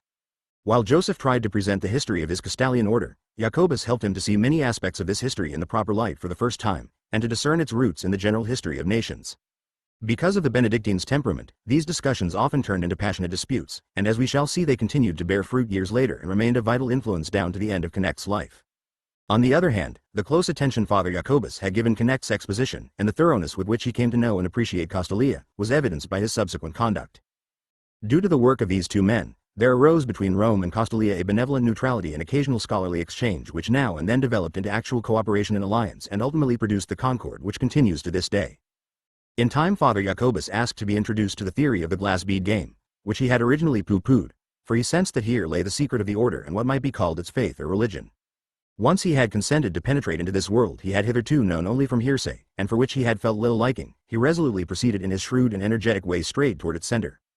And although he did not become a glass bead game player, he was in any case far too old for that. The devotees of the game and the order outside the borders of Castalia had hardly a friend as earnest and as influential as the great Benedictine. Now and then, after a session of joint work, Father Jacobus would indicate that he would be at home to Joseph that evening. After the strenuous lessons and the tense discussions, those were peaceful hours. Joseph frequently brought his clavichord along, or a violin, and the old man would sit down at the piano in the gentle light of a candle whose sweet fragrance of wax filled the small room like the music of Corelli, Scarlatti, Telemann, or Bach which they played alternately or together. The old man's bedtime came early, while Knecht, refreshed by these brief musical vespers, would continue his studies into the night, to the limits his self-discipline permitted. Aside from his lessons with Father Jacobus, his perfunctory course in the game, and an occasional Chinese colloquium with Abbot Gervasius, we also find Knecht engaged at this time in an elaborate task. He was taking part in the annual competition of the Waldsall elite, from which he had abstained in the past 2 years. The competition involved working out sketches for games based on 3 or 4 prescribed main themes. Stress was placed on new, bold, and original associations of themes, impeccable logic, and beautiful calligraphy. Moreover, this was the sole occasion when competitors were permitted to overstep the bounds of the canon. That is, they could employ new symbols not yet admitted to the official code and vocabulary of hieroglyphs. This made the competition, which in any case was the most exciting annual event in Waldsall except for the great public ceremonial games, a contest among the most promising advocates of new game symbols, and the very highest distinction for a winner in this competition consisted in the recognition of his proposed additions to the grammar and vocabulary of the game and their acceptance into the game archives and the game language. This was a very rare distinction indeed. Usually the winner had to be content only with the ceremonial performance of his game as the best candidate's game of the year. Once, some 25 years ago, the great Thomas van der Trave, the present Magister Ludi, had been awarded this honor with his new abbreviations for the alchemical significance of the signs of the zodiac. Later, too, Magister Thomas made large contributions to the study and classification of alchemy as a highly meaningful secret language. For his entry, Knecht chose not to draw on any new game symbols such as virtually every candidate had in readiness. He also refrained from using his game as an avowal of attachment to the psychological method of game construction, although that would have been closer to his inclinations. Instead, he built up a game modern and personal enough in its structure and themes, but of transparently clear, classical composition and strictly symmetrical development in the vein of the old masters. Perhaps distance from Waldsall and the game archives forced him to take this line. Perhaps his historical studies made too great demands on his time and strength. But it may also be that he was more or less consciously guided by the desire to shape his game so that it would correspond as closely as possible to the taste of his teacher and friend, Father Jacobus. We do not know. We have used the phrase, psychological method of game construction, and perhaps some of our readers will not immediately understand it. In Knecht's day it was a slogan bandied about a good deal. No doubt all periods have seen currents, vogues, struggles, and differing views and approaches among the initiates of the glass bead game. At that time, two opposing concepts of the game called forth controversy and discussion. The foremost players distinguished two principal types of game, the formal and the psychological. We know that Knecht, like Tegularius, although the latter kept out of the arguments, belonged to the champions of the latter type. Knecht, however, instead of speaking of the psychological mode of play, usually preferred the word pedagogical. In the formal game, the player sought to compose out of the objective content of every game, out of the mathematical, linguistic, musical, and other elements, as dense, coherent, and formally perfect a unity and harmony as possible. In the psychological game, on the other hand, the object was to create unity and harmony, cosmic roundedness and perfection, not so much in the choice, arrangement, interweaving, association, and contrast of the contents as in the meditation which followed every stage of the game. All the stress was placed on this meditation. Such a psychological, or to use Knecht's word, pedagogical, game did not display perfection to the outward eye. Rather, it guided the player, by means of its succession of precisely prescribed meditations, toward experiencing perfection and divinity. The game as I conceive it, Knecht once wrote to the former music master, encompasses the player after the completion of meditation as the surface of a sphere encompasses its center, and leaves him with the feeling that he has extracted from the universe of accident and confusion a totally symmetrical and harmonious cosmos, and absorbed it into himself. Knecht's entry, then, was a formally rather than a psychologically constructed game. Possibly he wanted to prove to his superiors, and to himself as well, that in spite of his elementary course and diplomatic mission in Mariupol's, he had lost none of his deftness, elegance, and virtuosity and had not suffered from lack of practice. If so, he succeeded in proving it. Since the final elaboration and clean copy of his game outline could only be completed in the Waldsall archives, he entrusted this task to his friend Tegularius, who was himself participating in the competition. Joseph was able to hand his drafts to his friend personally, and to discuss them with him, as well as to go over Tegularius's own outline, for Fritz was finally able to come to the monastery for 3 days. Magister Thomas had at last authorized the visit, after Knecht had made 2 previous requests in vain. Eager as Tegularius had been to come, and for all the curiosity he, as an insular Castalian, had about life in the monastery, he felt extremely uncomfortable there. Sensitive as he was, he nearly fell ill amid all the alien impressions and among these friendly but simple, healthy, and somewhat rough-hewn people, not one of whom would have had the slightest understanding for his thoughts, cares, and problems. "You live here as if you were on another planet," he said to his friend, "and I don't see how you have been able to stand it for 3 years. I certainly admire you for that. To be sure, your fathers are polite enough toward me, but I feel rejected and repelled by everything here. Nothing meets me halfway, nothing is natural and easy, nothing can be assimilated without resistance and pain. If I had to live here for 2 weeks, I would feel as if I were in hell." Knecht had a difficult time with him. Moreover, it was disconcerting to witness, for the first time as an onlooker, how alien the two orders, the two worlds were to one another.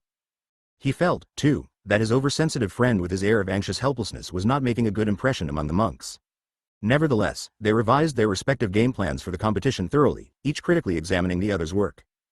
When, after an hour of this, Knecht went over to Father Jacobus in the other wing, or to a meal, he had the feeling that he was being suddenly transported from his native country to an entirely different land, with a different soil and air, different climate, and different stars. After Fritz had departed, Joseph drew out Father Jacobus on his impressions. "I hope," Jacobus said, "that the majority of Castalians are more like you than your friend. You have shown us an inexperienced, overbred, weakly, and nevertheless, I am afraid, arrogant kind of person. I shall go on taking you as more representative, otherwise I should certainly be unjust to your kind. For this unfortunate, sensitive, overintelligent, fidgety person could spoil one's respect for your whole province." "Well," Knecht replied, "I imagine that in the course of the centuries you noble Benedictines have now and then had sickly, physically feeble, but for that very reason mentally sound and able men, such as my friend. I suppose it was imprudent of me to have invited him here, where everyone has a sharp eye for his weaknesses but no sense of his great virtues. He has done me a great kindness by coming." And he explained to Father Jacobus about his joining in the competition. The Benedictine was pleased with Knecht for defending his friend. "Well answered," he said with a friendly laugh. But it strikes me that all of your friends are difficult to get along with. He enjoyed Connect's bewilderment and astonished expression for a moment, then added casually, "This time I am referring to someone outside Castalia. Have you heard anything new about your friend Plinio Designori?" Joseph's astonishment increased. Stunned, he asked for an explanation. It seemed that Designori had written a political polemic professing violently anti-clerical views, and incidentally strongly attacking Father Jacobus. Through friends in the Catholic press, Jacobus had obtained information on Designori, and in this way had learned of Plinio's schooldays in Castalia and his relationship to Knecht. Joseph asked to borrow Plinio's article, and after he had read it he and Father Jacobus had their first discussion of current politics. A few more, but only a few, followed. It was strange and almost alarming. Joseph rode to Ferromonte, for me to see the figure of our Plinio, and by the by my own, suddenly standing on the stage of the world's politics. This was something I had never imagined. As it turned out, Father Jacobus spoke of Plinio's polemic in rather appreciative terms. At any rate, he showed no sign of having taken offense. He praised Designori's style, commenting that his training in the elite school showed up clearly. In the run of everyday politics, one had to settle for a far lower level of intelligence, he said. About this time Ferromonte sent Knecht a copy of the first part of his subsequently famous work entitled The Reception and Absorption of Slavic Folk Music by German Art Music from Joseph Haydn on. In Knecht's letter of acknowledgement we find, among other things, "You have drawn a cogent conclusion from your studies, which I was privileged to share for a while. The 2 chapters dealing with Schubert, and especially with the quartets, are among the soundest examples of modern musicology that I have read. Think of me sometimes, I am very far from any such harvest as you have reaped. Although I have reason to be content with my life here, for my mission in Mariupol appears to be meeting with some success, I do occasionally feel that being so far from the province and the Waldsall circle to which I belong is distinctly oppressive. I am learning a tremendous amount here, but adding neither to my certainties nor my professional skills, only to my problems. I must grant, though, a widening of horizon. However, I now feel much easier about the insecurity, strangeness, despondency, distraitness, self-doubt, and other ills that frequently assailed me during my first 2 years here. Tegularius was here recently, for only 3 days, but much as he had looked forward to seeing me and curious though he was about Mariupol, by the second day he could scarcely bear it any longer, so depressed and out of place did he feel.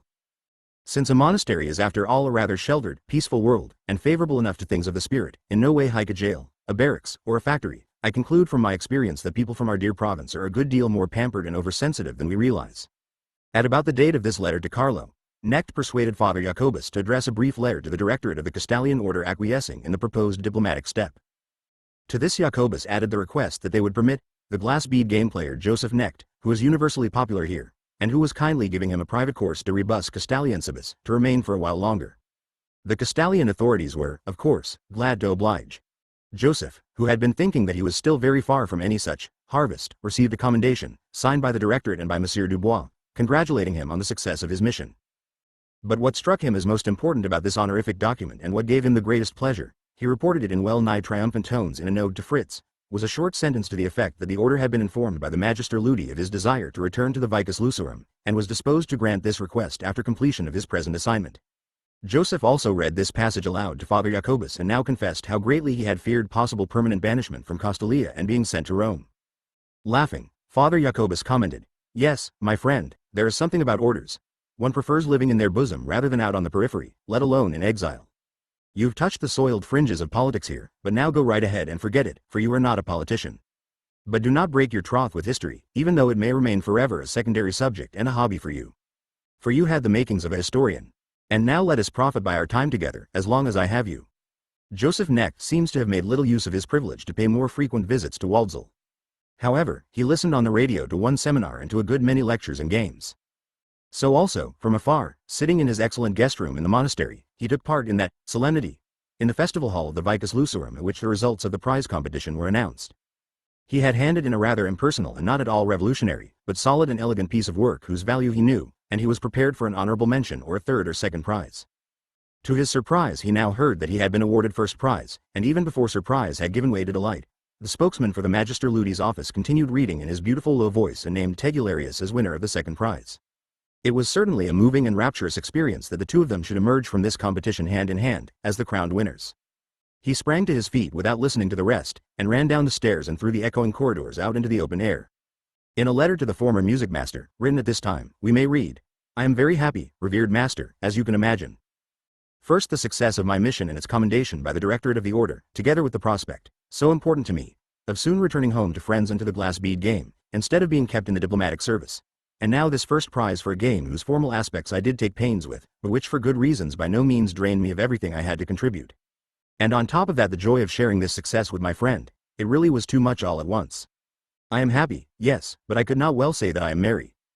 Because of the dearth of the preceding period, at any rate what seemed to me a dearth, my real feeling is that these fulfillments are coming rather too suddenly and too abundantly. There is a measure of unease mingled with my gratitude, as if the vessel is so filled to the brim that only another drop is needed to tilt it. But please, consider that I have not said this. In this situation every word is already too much. As we shall see, the vessel filled to the brim was destined to have more than just one additional drop added to it. But at the moment Joseph Knecht devoted himself to his happiness and the concomitant unease, with great intensity, as if he had a premonition of the impending great change. For Father Jacobus, too, these few months were a happy and exuberant time. He was sorry that he would soon be losing this disciple and associate, and in their hours of work together, still more in their free-ranging conversations, he tried to bequeath to him as much as he could of the understanding he had acquired during a long life of hard work and hard thinking, understanding of the heights and depths in the lives of men and nations. He also had some things to say about the consequences of Knecht's mission, assessing its meaning and the value of amity and political concord between Rome and Castalia. He recommended that Joseph study the epic which had seen the founding of the Castalian order as well as the gradual recovery of Rome after a humiliating time of tribulation. He also recommended 2 books on the Reformation and Schism of the 16th century, but strongly urged him to make a principle of studying the primary sources. He advised Joseph to confine himself to graspable segments of a field in preference to reading ponderous tomes on world history. Finally, Father Jacobus made no bones about his profound mistrust of all philosophies of history. 6. Magister Ludi. Knecht had decided to postpone his final return to Waldsall until the spring, the time of the great public glass bead game, the Ludus Anniversarius or Solemnis. The era when annual games lasted for weeks and were attended by dignitaries and representatives from all over the world, what we may call the great age in the memorable history of these games, already belonged forever to the past. But these spring sessions, with the one solemn game that usually lasted for 10 days to 2 weeks, still remained the great festive event of the year for all of Castalia. It was a festival not without its high religious and moral importance, for it brought together the advocates of all the sometimes disparate tendencies of the province in an act of symbolic harmony. It established a truce between the egotistic ambitions of the several disciplines, and recalled to mind the unity which embraced their variety. For believers it possessed the sacramental force of true consecration, for unbelievers it was at least a substitute for religion, and for both it was a bath in the pure springs of beauty. The Passions of Johann Sebastian Bach had once upon a time, not so much in the time they were written as in the century following their rediscovery, been in similar fashion a genuine consecratory act for some of the performers and audience, a form of worship and religious substitute for others, and for altogether a solemn manifestation of art and of the Creator Spiritus. Knecht had had scant difficulty obtaining the consent of both the monks and his home authorities for his decision. He could not quite determine the nature of his position after his reassignment to the little republic of the Vicus Lucerum, but he suspected that he would not long be left unoccupied and would soon be burdened and honored with some new office or mission. For the present he looked forward happily to returning home, to seeing his friends and participating in the approaching festival. He enjoyed his last days with Father Jacobus, and accepted with dignity and good humor the rather demonstrative kindnesses of the abbot and monks when the time came for farewells. Then he left, feeling some sadness at parting from a place he had grown fond of and from a stage in his life he was now leaving behind, but also in a mood of festive anticipation, for although he lacked guidance and companions, he had, on his own initiative, scrupulously undertaken the whole series of meditation exercises prescribed as preparations for the festival game. He had not been able to prevail on Father Jacobus to accept the Magister Ludi's formal invitation to attend the annual game and accompany him, but this had not affected his good spirits. He understood the old anti-Castalian's reserved attitude, and he himself for the moment felt entirely relieved of all duties and restrictions and ready to surrender his whole mind to the impending ceremonies. Festivities have their own peculiar nature. A genuine festival cannot go entirely wrong, unless it is spoiled by the unfortunate intervention of higher powers. For the devout soul, even in a downpour a procession retains its sacral quality, and a burned feast does not depress him. For the glass bead game player every annual game is festive and in a sense hallowed. Nevertheless, as every one of us knows, there are some festivals and games in which everything goes right, and every element lifts up, animates, and exalts every other, just as there are theatrical and musical performances which without any clearly discernible cause seem to ascend miraculously to glorious climaxes and intensely felt experiences, whereas others, just as well prepared, remain no more than decent tries.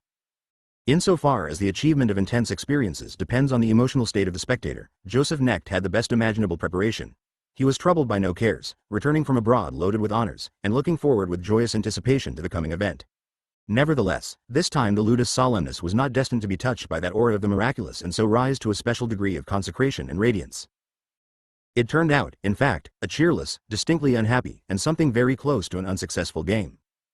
Although many of the participants may have felt edified and exalted all the same, the real actors and organizers of the game, as always in such cases, felt all the more inexorably that atmosphere of apathy, lack of grace and failure, of inhibition and bad luck which overshadowed this festival.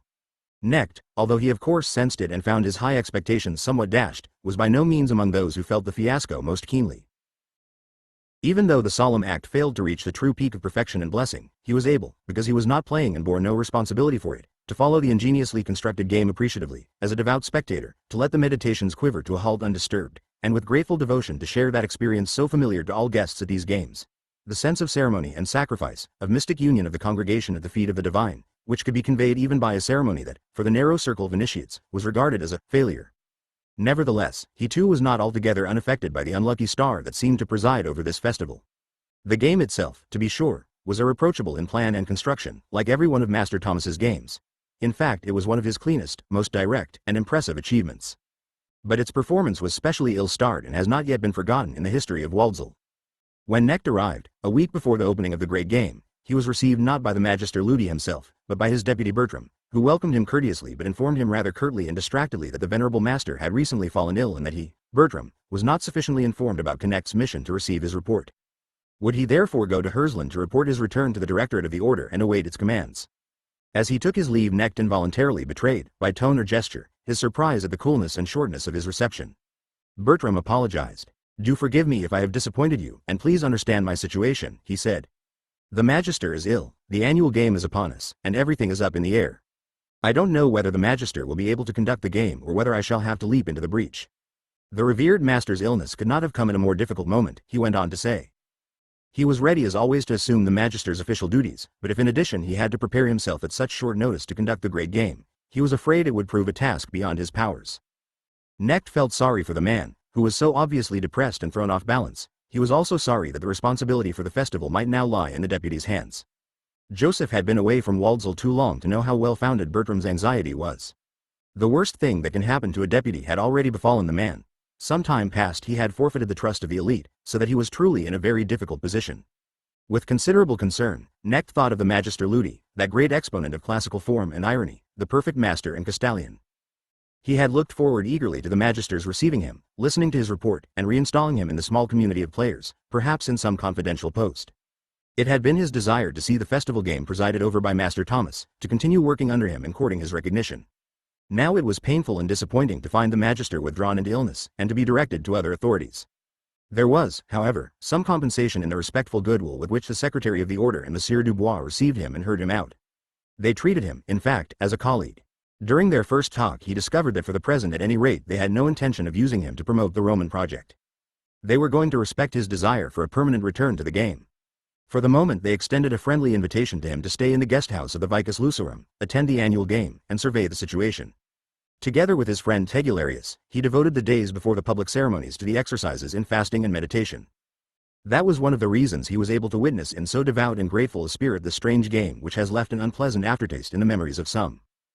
The position of the deputy masters, also called shadows, is a very peculiar one, especially the deputies to the music master and the glass bead game master.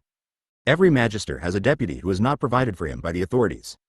Rather, he himself chooses his deputy from the narrow circle of his own candidates. The master himself bears the full responsibility for all the actions and decisions of his deputy. For a candidate it is therefore a great distinction and a sign of the highest trust when he is appointed deputy by his magister. He is thereby recognized as the intimate associate and right hand of the all-powerful magister. Whenever the magister is prevented from performing his official duties, he sends the deputy in his stead. The deputy, however, is not entitled to act in all capacities. For example, when the Supreme Board votes, he may transmit only a yea or nay in the master's name and is never permitted to deliver an address or present motions on his own. There are a variety of other precautionary restrictions on the deputies. While the appointment elevates the deputy to a very high and at times extremely exposed position, it is at a certain price. The deputy is set apart within the official hierarchy, and while he enjoys high honor and frequently may be entrusted with extremely important functions, his position deprives him of certain rights and opportunities which the other aspirants possess. There are 2 points in particular where this is revealed. The deputy does not bear the responsibility for his official acts, and he can rise no farther within the hierarchy. The law is unwritten, to be sure, but can be read throughout the history of Castalia. At the death or resignation of a magister, his shadow, who has represented him so often and whose whole existence seems to predestine him for the succession, has never advanced to fill the master's place. It is as if custom were determined to show that a seemingly fluid and movable barrier is in fact insuperable. The barrier between magister and deputy stands like a symbol for the barrier between the office and the individual. Thus, when a Castalian accepts the confidential post of deputy, he renounces the prospect of ever becoming a magister himself, of ever really possessing the official robes and insignia that he wears so often in his representative role. At the same time, he acquires the curiously ambiguous privilege of never incurring any blame for possible mistakes in his conduct of his office. The blame falls upon his magister, who is answerable for his acts. A magister sometimes becomes the victim of the deputy he has chosen and is forced to resign his office because of some glaring error committed by the deputy. The word, shadow, originated in Waldsall to describe the Magister Ludi's deputy. It is splendidly apposite to his special position, his closeness amounting to quasi-identity with the magister, and the make-believe insubstantiality of his official existence. For many years Master Thomas von der Trave had employed a shadow named Bertram who seems to have been more lacking in luck than in talent or goodwill. He was an excellent glass bead game player, of course. As a teacher he was at least adequate, and he was also a conscientious official, absolutely devoted to his master. Nevertheless, in the course of the past few years, he had become distinctly unpopular. The new generation, the younger members of the elite, were particularly hostile to him, and since he did not possess his master's limpid, chivalric temperament, this antagonism affected his poise. The magister did not let him go, but had for years shielded him from friction with the elite as much as possible, putting him in the public eye more and more rarely and employing him largely in the chanceries and the archives. This blameless but disliked man, plainly not favored by fortune, now suddenly found himself at the head of the Vicus Lusorum due to his master's illness.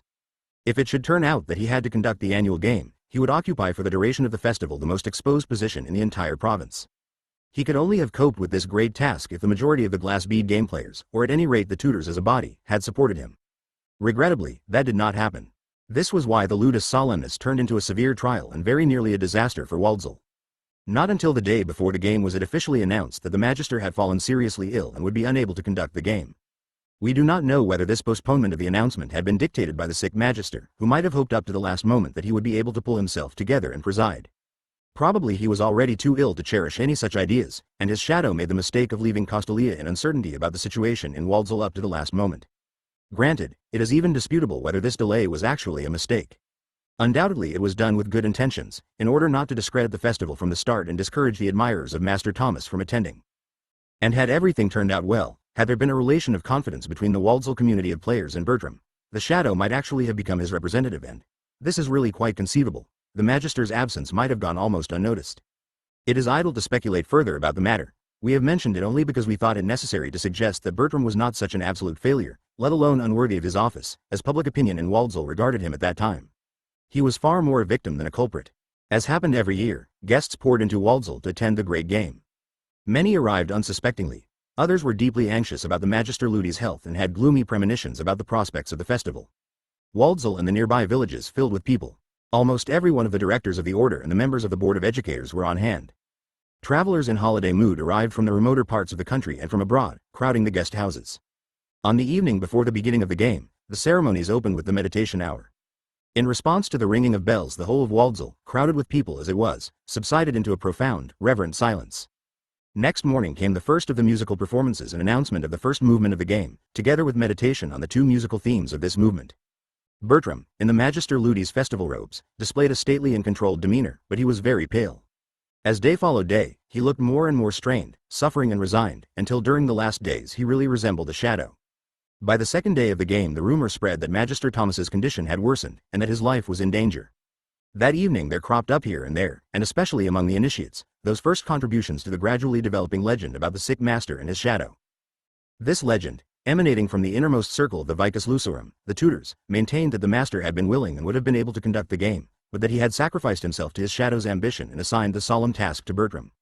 But now, the legend continued, since Bertram did not seem equal to his lofty role, and since the game was proving a disappointment, the sick man felt to blame for the failure of the game and his shadow's inadequacy, and was doing penance for the mistake. This, it was said, this and nothing else was the reason for the rapid deterioration of his condition and the rise in his fever. Naturally this was not the sole version of the legend, but it was the elite's version and indicated that the ambitious aspirants thought the situation appalling and were dead set against doing anything to improve it.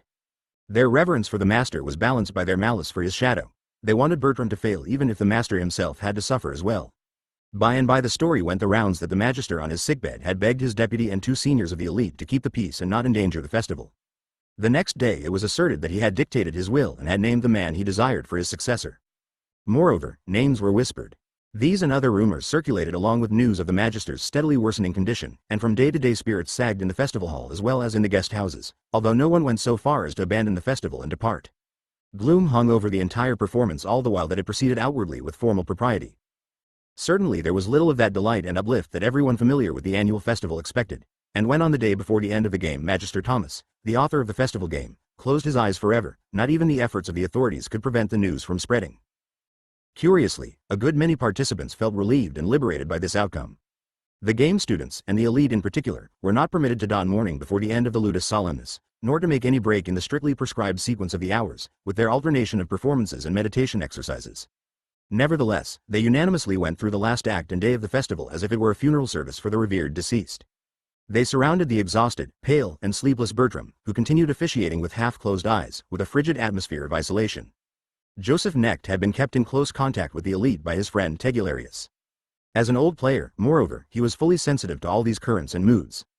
But he did not allow them to affect him. From the 4th or 5th day on he actually forbade Fritz to bother him with news about the Magister's illness. He felt, and quite well understood, the tragic cloud that hung over the festival. He thought of the Master with sorrow and deep concern, and of the shadow Bertram, condemned as it were to sharing the Magister's death, with growing disquiet and compassion. But he sternly resisted being influenced by any authentic or mythical account, practiced the strictest concentration, surrendered gladly to the exercises in the course of the beautifully structured game, and in spite of all the discords and dark clouds his experience of the festival was one of grave exaltation. At the end of the festival Bertram was spared the additional burden of having to receive congratulants in the board in his capacity of Vice Magister. The traditional celebration for students of the glass bead game was also cancelled. Immediately after the final musical performance of the festival, the board announced the Magister's death, and the prescribed days of mourning began in the Vicus Lucerum. Joseph Knecht, still residing in the guest house, participated in the rites. The funeral of this fine man, whose memory is still held in high esteem, was celebrated with Costalia's customary simplicity. His shadow, Bertram, who had summoned up his last reserves of strength in order to play his part to the end during the festival, understood his situation.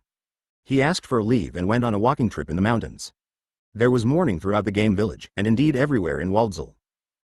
Possibly no one had enjoyed intimate, strikingly friendly relations with the deceased Magister, but the superiority and flawlessness of his aristocratic nature, together with his intelligence and his finely developed feeling for form, had made of him a regent and representative such as Costalia with its fundamentally democratic temper did not often produce. The Castalians had been proud of him.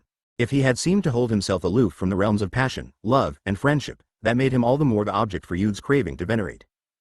This dignity and sovereign gracefulness, which incidentally had earned him the half-affectionate nickname, His Excellency, had in the course of years, despite strong opposition, won him a special position in the Supreme Council of the Order and in the sessions and work of the Board of Educators. Naturally, the question of his successor was hotly discussed, and nowhere so intensely as among the elite of the glass bead game players.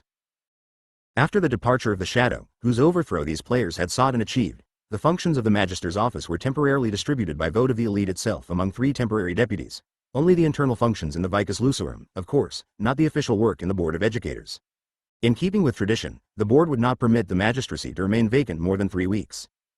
In cases in which a dying or departing magister left a clear, uncontested successor, the office was in fact filled immediately, after only a single plenary session of the board. This time the process would probably take rather longer. During the period of mourning, Joseph Knecht occasionally talked with his friend about the festival game and its singularly troubled course. This deputy, Bertram, Knecht said, not only played his part tolerably well right up to the end, that is, tried to fill the role of a real magister, but in my opinion did far more than that. He sacrificed himself to this ludus solemnis as his last and most solemn official act. You all were harsh, no, the word is cruel, to him. You could have saved the festival and saved Bertram, and you did not do so. I don't care to express an opinion about that conduct. I suppose you had your reasons. But now that poor Bertram has been eliminated and you have had your way, you should be generous. When he comes back you must meet him halfway and show that you have understood his sacrifice. Tegularius shook his head. We did understand it, he said, and have accepted it. You were fortunate in being able to participate in the game as a guest. As such you probably did not follow the course of events so very closely. No, Joseph, we will not have any opportunity to act on whatever feelings for Bertram we may have. He knows that his sacrifice was necessary and will not attempt to undo it. Only now did Knecht fully understand him. He fell into a troubled silence. Now he realized that he had not experienced these festival days as a real Waldzeller and a comrade of the others, but in truth much more like a guest. And only now did he grasp the nature of Bertram's sacrifice. Hitherto Bertram had seemed to him an ambitious man who had been undone by a task beyond his powers and who henceforth must renounce further ambitious goals and try to forget that he had once been a master's shadow and the leader of an annual game. Only now, hearing his friend's last words, had he understood, with shock, that Bertram had been fully condemned by his judges and would not return. They had allowed him to conduct the festival game to its conclusion, and had cooperated just enough so that it would go off without a public scandal, but they had done so only to spare Waldsall, not Bertram. The fact was that the position of shadow demanded more than the Magister's full confidence. Bertram had not lacked that. It depended to an equal degree on the confidence of the elite, and the unfortunate man had been unable to retain it. If he blundered, the hierarchy did not stand behind him to protect him, as it did behind his master and model. And without the backing of such authority, he was at the mercy of his former comrades, the tutors. If they did not respect him, they became his judges. If they were unyielding, the shadow was finished. Sure enough, Bertram did not return from his outing in the mountains, and after a while the story went round that he had fallen to his death from a cliff. The matter was discussed no further. Meanwhile, day after day high officials and directors of the Order and of the Board of Educators appeared in the game village. Members of the elite and of the civil service were summoned for questioning. Now and then some of the matters discussed leaked out, but only within the elite itself. Joseph Knecht, too, was summoned and queried, once by 2 directors of the Order, once by the philological magister, then by Monsieur Dubois, and again by 2 magisters. Tegularius, who was also called in for several such consultations, was pleasantly excited and joked about this conclave atmosphere, as he called it. Joseph had already noticed during the festival how little of his former intimacy with the elite had remained, and during the period of the conclave he was made more painfully aware of it. It was not only that he lived in the guest house like a visitor, and that the superiors seemed to deal with him as an equal. The members of the elite themselves, the tutors as a body, no longer received him in a comradely fashion. They displayed a mocking politeness toward him, or at best a temporizing coolness. They had already begun to drift away from him when he received his appointment to Marioffles, and that was only right and natural. Once a man had taken the step from freedom to service, from the life of student or tutor to member of the hierarchy, he was no longer a comrade, but on the way to becoming a superior or boss. He no longer belonged to the elite, and he had to realize that for the time being they would assume a critical attitude toward him. That happened to everyone in his position. The difference was that he felt the aloofness and coolness with particular intensity at this time, partly because the elite, orphaned as it now was and about to receive a new magister, defensively closed its ranks, partly because it had just so harshly demonstrated its ruthlessness in the case of the shadow, Bertram. One evening Tegularius came running to the guest house in a state of extreme excitement. He found Joseph, drew him into an empty room, closed the door behind him, and burst out, "Joseph, Joseph. My God, I should have guessed it, I ought to have known, it was likely enough. Oh, I'm altogether beside myself and truly don't know whether I ought to be glad." And he, who was privy to all the sources of information in the game village, babbled on. It was more than probable, already virtually certain, that Joseph Knecht would be elected master of the glass bead game. The director of the archives, whom many had regarded as Master Thomas's predestined successor, had obviously been eliminated from the sifted group of prospects the day before yesterday. Of the 3 candidates from the elite whose names had hitherto headed the lists during the inquiries, none, apparently, enjoyed the special favor and recommendation of a magister or of the directors of the Order. On the other hand, 2 directors of the Order as well as Monsieur Dubois were supporting Knecht. In addition to that, there was the weighty vote of the former music master, who to the certain knowledge of several persons had been consulted by several masters. "Joseph, they're going to make you magister," Fritz exclaimed once more, whereupon his friend placed his hand over his mouth. For a moment Joseph had been no less surprised and stirred by the possibility than Fritz, and it had seemed to him altogether impossible. But even while Tegularius was reporting the various opinions circulating in the game village about the status and course of the conclave, Knecht began to realize that his friend's guess was not likely to be wrong. Rather, in his heart he felt something akin to assent, a sense that he had known and expected this all along, that it was right and natural. And so he placed his hand on his excited friend's mouth, gave him an aloof, reproving look, as if he had suddenly been removed to a great distance, and said, "Don't talk so much, Amos. I don't want to hear this gossip. Go to your comrades." Tegularius, though he had meant to say a great deal more, fell silent at once. He turned pale under the gaze of this utter stranger, and went out. Later he remarked that at first he had felt Knecht's remarkable calm and iciness at this moment as if it were a blow and an insult, a slap in the face and a betrayal of their old friendship and intimacy, an almost incomprehensible overstressing in anticipation of his impending position as supreme head of the glass bead game. Only as he was leaving, and he actually went out like a man who had been slapped, did the meaning of that unforgettable look dawn on him, that remote, royal, but likewise suffering look, and he realized that his friend was not proud of what had fallen to his lot, but that he was accepting it in humility. He had been reminded, he said, of Joseph Knecht's thoughtful expression and the note of deep compassion in his voice when, recently, he had inquired about Bertram and his sacrifice. It was as if he himself were now on the point of sacrificing and extinguishing himself like the shadow. His expression had been at once proud and humble, exalted and submissive, lonely and resigned. It was as if Joseph Connect's face had become an effigy of all the masters of Castalia who had ever been. "Go to your comrades," he had said. Thus, in the very second he first heard of his new dignity, this incomprehensible man had fitted himself into it and saw the world from a new center, was no longer a comrade, would never be one again. Knecht might easily have guessed that this last and highest of his calls, the appointment as Magister Ludi, was coming, or at least he might have seen it as possible, or even probable. But this time, too, his promotion startled him. He might have guessed it, he afterward told himself, and he smiled at his zealous friend Tegularius, who to be sure had not expected the appointment from the start, but all the same had calculated and predicted it several days before the decision and announcement. There were in fact no objections to Joseph's election to the highest board except perhaps his youth. Most of his predecessors had entered on their high office at the age of 45 to 50, whereas Joseph was still barely 40. But there was no law against any such early appointment. Now, when Fritz surprised his friend with the results of his surmises and observations, the observations of an experienced elite player who knew down to its smallest detail the complex apparatus of the small Waldsall community, Knecht had immediately realized that Fritz was right. He had instantly grasped the fact of his election and accepted his fate. But his first reaction to the news had been that rejection of his friend, the refusal to hear this gossip. As soon as Fritz had left, stunned and very nearly insulted, Joseph went to a meditation room to order his thoughts. His meditation started from a memory that had assailed him with unusual force. In his vision he saw a bare room and a piano.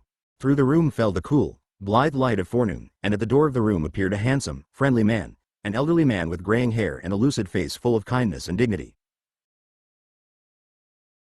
Joseph himself was a small Latin school pupil who had waited in the room for the music master, hardly frightened, hardly overjoyed, and who now saw the venerated figure for the first time, the master from the legendary province of elite schools, and the magister who had come to show him what music was, who then led him step by step into his province, his realm, into the elite and the order, and whose colleague and brother he had now become, while the old man had laid aside his magic wand, or his scepter, and had been transformed into an amiably taciturn, still kindly, still revered, but still mysterious elder whose look and example hovered over Joseph's life and who would always be a generation and several stages of life ahead of him, as well as immeasurably greater in dignity and also modesty, in mastership and in mystery, but would always remain his patron and model, gently compelling him to walk in his steps, as a rising and setting planet draws its brothers after it. As long as Knecht permitted the flow of inner images to come without direction, as they do, like dreams, in the initial stage of relaxation, there were two principal scenes which emerged from the stream and lingered, two pictures or symbols, two parables. In the first Knecht, as a boy, followed the master along a variety of ways. The music master strode before him as his guide, and each time he turned around and showed his face he looked older, more tranquil and venerable, visibly approaching an ideal of timeless wisdom and dignity, while he, Joseph Knecht, devotedly and obediently walked along after his exemplar, but all the time remaining the selfsame boy, at which he alternately felt at one moment shame, at another a certain rejoicing, if not something close to defiant satisfaction. And the second picture was this. The scene in the piano room, the old man's entering where the boy waited, was repeated again and again, an infinite number of times. The master and the boy followed each other as if drawn along the wires of some mechanism, until soon it could no longer be discerned which was coming and which going, which following and which leading, the old or the young man. Now it seemed to be the young man who showed honor and obedience to the old man, to authority and dignity. Now again it was apparently the old man who was required to follow, serve, worship the figure of youth, of beginning, of mirth. And as he watched this at once senseless and significant dream circle, the dreamer felt alternately identical with the old man and the boy, now revering and now revered, now leading, now obeying. And in the course of these pendulum shifts there came a moment in which he was both, was simultaneously master and small pupil. Or rather he stood above both, was the instigator, conceiver, operator, and onlooker of the cycle, this futile spinning race between age and youth. With shifting sensations he alternately slowed the pace and speeded it to a frantic rush. Out of this process there evolved a new conception, more akin to a symbol than a dream, more insight than image. The conception or rather the insight that this meaningful and meaningless cycle of master and pupil, this courtship of wisdom by youth, of youth by wisdom, this endless, oscillating game was the symbol of Castalia. In fact it was the game of life in general, divided into old and young, day and night, yang and yin, and pouring on without end. Having arrived at this in his meditation, Joseph Knecht found his way from a world of images to tranquility, and after long absorption returned strengthened and serenely cheerful. When a few days later the directors of the order summoned him, he went confidently. He received the fraternal greeting of the superiors, a brief clasping of hands and suggestion of an embrace, with composure and grave serenity. He was informed of his appointment as Magister Ludi, and commanded to appear at the festival hall on the day after the morrow for the investiture and swearing in. This was the same hall in which, so short a while ago, the deceased master's deputy had completed the dismal ceremonies as if he were a sacrificial beast decked out with gold. The day before the investiture was to be devoted to a careful study, accompanied by ritual meditations, of the formula of the oath and the breviary for the magister, under the guidance and supervision of two superiors. This time they were the Chancellor of the Order and the Magister Mathematicae, and during the noon rest of this very strenuous day Joseph vividly recalled his admission to the Order and how the music master had talked with him beforehand. This time, to be sure, the rite of admission did not lead him, as it yearly did hundreds of others, through a wide gate into a large community. Rather, he was passing through the eye of the needle into the highest and narrowest circle, that of the masters. Later he confessed to the former music master that on that day of intensive self-examination one thought had given him trouble, one altogether ridiculous notion. He had, he said, feared the moment in which one of the masters would point out to him how unusually young he was to be receiving the highest dignity. He had seriously had to fight this fear, this childishly vain thought, and to fight as well the impulse to answer, if there should be some allusion to his age. Why not then wait until I am older? I have never aspired to this elevation, you know. But further self-examination showed him that unconsciously the thought of his appointment, and the desire for it, could not after all have been so far from his mind. And, he went on to tell the music master, he had admitted this to himself, had recognized the vanity of his thought and rejected it. Moreover, neither on that day nor at any other time did any of his colleagues remind him of his age. The election of the new master was, however, all the more animatedly discussed and criticized among those who had hitherto been Connect's fellow aspirants. He had no downright adversaries, but he had had rivals, among them some who were of riper years than he. The members of this circle were not at all minded to approve the choice without a trial of strength, or at least without subjecting the new master to extremely exacting and critical scrutiny. Almost in every case a new magister's inauguration and early period in office is a kind of purgatory. The investiture of a master is not a public ceremony. Aside from the Board of Educators and the Directorate of the Order, the only participants are the senior pupils, the candidates, and the officials of the faculty which is receiving a new magister. At the ceremony in the festival hall, the master of the glass bead game had to take the oath of office, to receive from the authorities the insignia of his office, consisting of certain keys and seals, and to be clad by the Speaker of the Order in the festive robe which the magister wears at all the major ceremonies, especially while celebrating the annual game. Such an act lacks the splash and mild intoxication of public festivities. It is by nature ceremonious and rather sober. On the other hand, the mere presence of all the members of the two highest authorities confers an uncommon dignity upon it. The small republic of glass bead game players is receiving a new lord and master, who will preside over it and speak for its interests within the board. That is a rare and important event, and although the younger students may not fully grasp its significance and be conscious only of the ritual, all the other participants are fully aware of just how important it is. They are sufficiently integrated with their community, so substantially akin to it, that they experience the event as if it were part and parcel of themselves. This time the festive rejoicing was overshadowed by mourning for the previous master, by the unhappy temper of the annual game, and by the tragedy of the deputy, Bertram. The investiture was performed by the Speaker of the Order and the chief archivist of the game. Together, they held the robe high and then placed it over the shoulders of the new glass bead game master.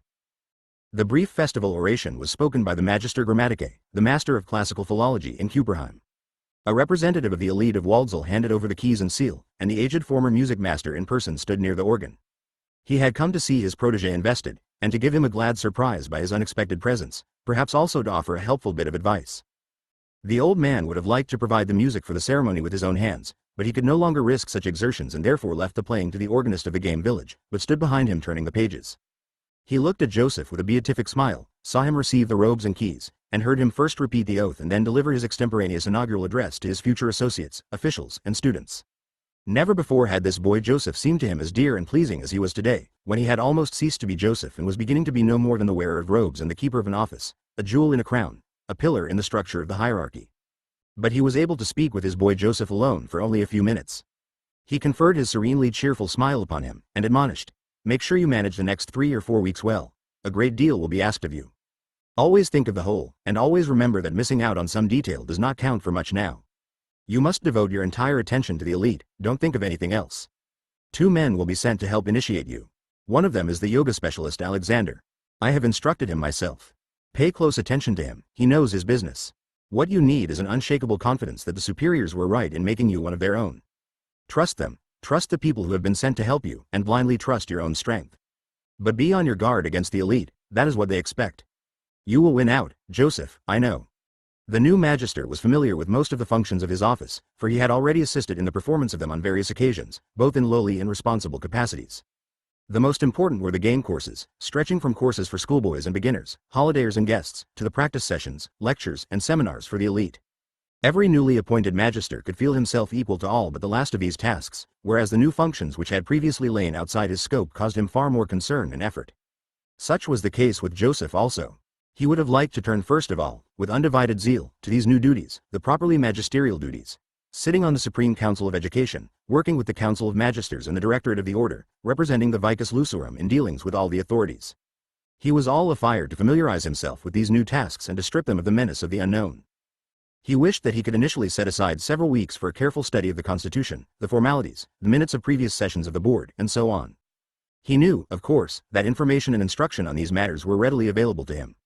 He need only turn to Monsieur Dubois and to the specialist on magisterial forms and traditions, the Speaker of the Order. Although not a magister himself, and therefore ranked below the masters, the Speaker held the chair in all sessions of the board and took care that the traditional rules of order were observed. In this he somewhat resembled the master of ceremonies at a sovereign's court. Joseph would only too gladly have asked this prudent, experienced, inscrutably courteous man, whose hands had just solemnly decked him with the robes of office, for a few private lessons, if only the Speaker had lived in Waldsall instead of Hersland, half a day's journey away. How gladly, too, Joseph would have fled to Monteport for a while to be instructed in these matters by the former music master. But such recourses were out of the question. It was not for a magister to harbor any such private desires, as if he were still a student. Instead, he had to start off by attending to those very functions which he fancied would give him little trouble, and to concentrate his whole mind on them. During Bertram's festival game he had observed a magister forsaken by his own community, the elite, fighting and as it were suffocating in airless space. He had sensed something then, and his presentiment had been confirmed by the old music master's words on the day of his investiture. Now he faced it every minute of his official day, and every moment he could spare for reflection on his situation. That he must above all concern himself with the elite in the tutorship, with the highest stages of the glass bead game studies, with the seminar practice sessions, and with personal intercourse with the tutors. He could leave the archives to the archivists, the beginners' courses to the present set of teachers, the mail to his secretaries, and would not be neglecting any serious matters. But he did not dare leave the elite to themselves for a moment. He had to keep after them, impose himself on them, and make himself indispensable to them. He had to convince them of the merit of his abilities and the purity of his will. He had to conquer them, court them, win them, match wits with every candidate among them who showed a disposition to challenge him, and there was no lack of such candidates. In this struggle he was aided by a number of factors which he had earlier considered drawbacks, in particular his long absence from Waldsall and the elite, who therefore looked upon him as something of a homo novus. Even his friendship with Tegularius proved useful. For Tegularius, that brilliant, sickly outsider, obviously did not have to be considered a rival for office, and seemed so little career-minded himself that any preference shown him by the new magister would not be seen as an affront to other candidates. Nevertheless, it was something of a task for Knecht to probe and penetrate this highest, most vital, restive, and sensitive stratum in the world of the glass bead game, and master it as a rider masters a thoroughbred horse. For in every Castalian institute, not only that of the glass bead game, the elite group of candidates, also called tutors, men who have completed their formal education but are still engaged in free studies and have not yet been appointed to serve on the board of educators or the order, constitute the most precious stock in Castalian society, the true reserve and promise for the future. Everywhere, not only in the game village, this dashing select band of the younger generation tends to resist and criticize new teachers and superiors, accords a new head the bare minimum of politeness and subordination, and must be convinced, overpowered, and won over on a purely personal basis. The superior must devote his whole being to courting them before they will acknowledge him and submit to his leadership. Knecht took up his task without timidity, but he was nevertheless astonished at its difficulties, and while he solved them and gradually won the arduous, consuming battle, those other duties which he had been inclined to worry about receded of their own accord and seemed to demand less of his attention. He confessed to a colleague that he had participated in the first plenary session of the board, to which he traveled by the fastest express and returned in the same way, almost in a dream, and afterward had no time to give another thought to it, so completely did his current task claim all his energies. In fact, even during the conference itself, although the subject interested him and although he had looked forward to it with some uneasiness, since this was his first appearance as a member of the board, he several times caught himself thinking not of his colleagues here and the deliberations in progress, but of Waldsall. He saw himself rather in that blue room in the archives where he was currently giving a seminar in dialectics every third day, with only 5 participants. Every hour of that bred far greater tension and demanded a greater output of energy than all the rest of his official duties, which were also not easy and which he could not evade or postpone. For as the former music master had informed him, the board provided him with a timekeeper and coach who supervised the course of his day hour by hour, advising him about his schedule and guarding him against too much concentration on any one thing, as well as against total overstrain. Knecht was grateful to him, and even more grateful to Alexander, the man deputized by the Directorate of the Order, who enjoyed a great reputation as master of the art of meditation.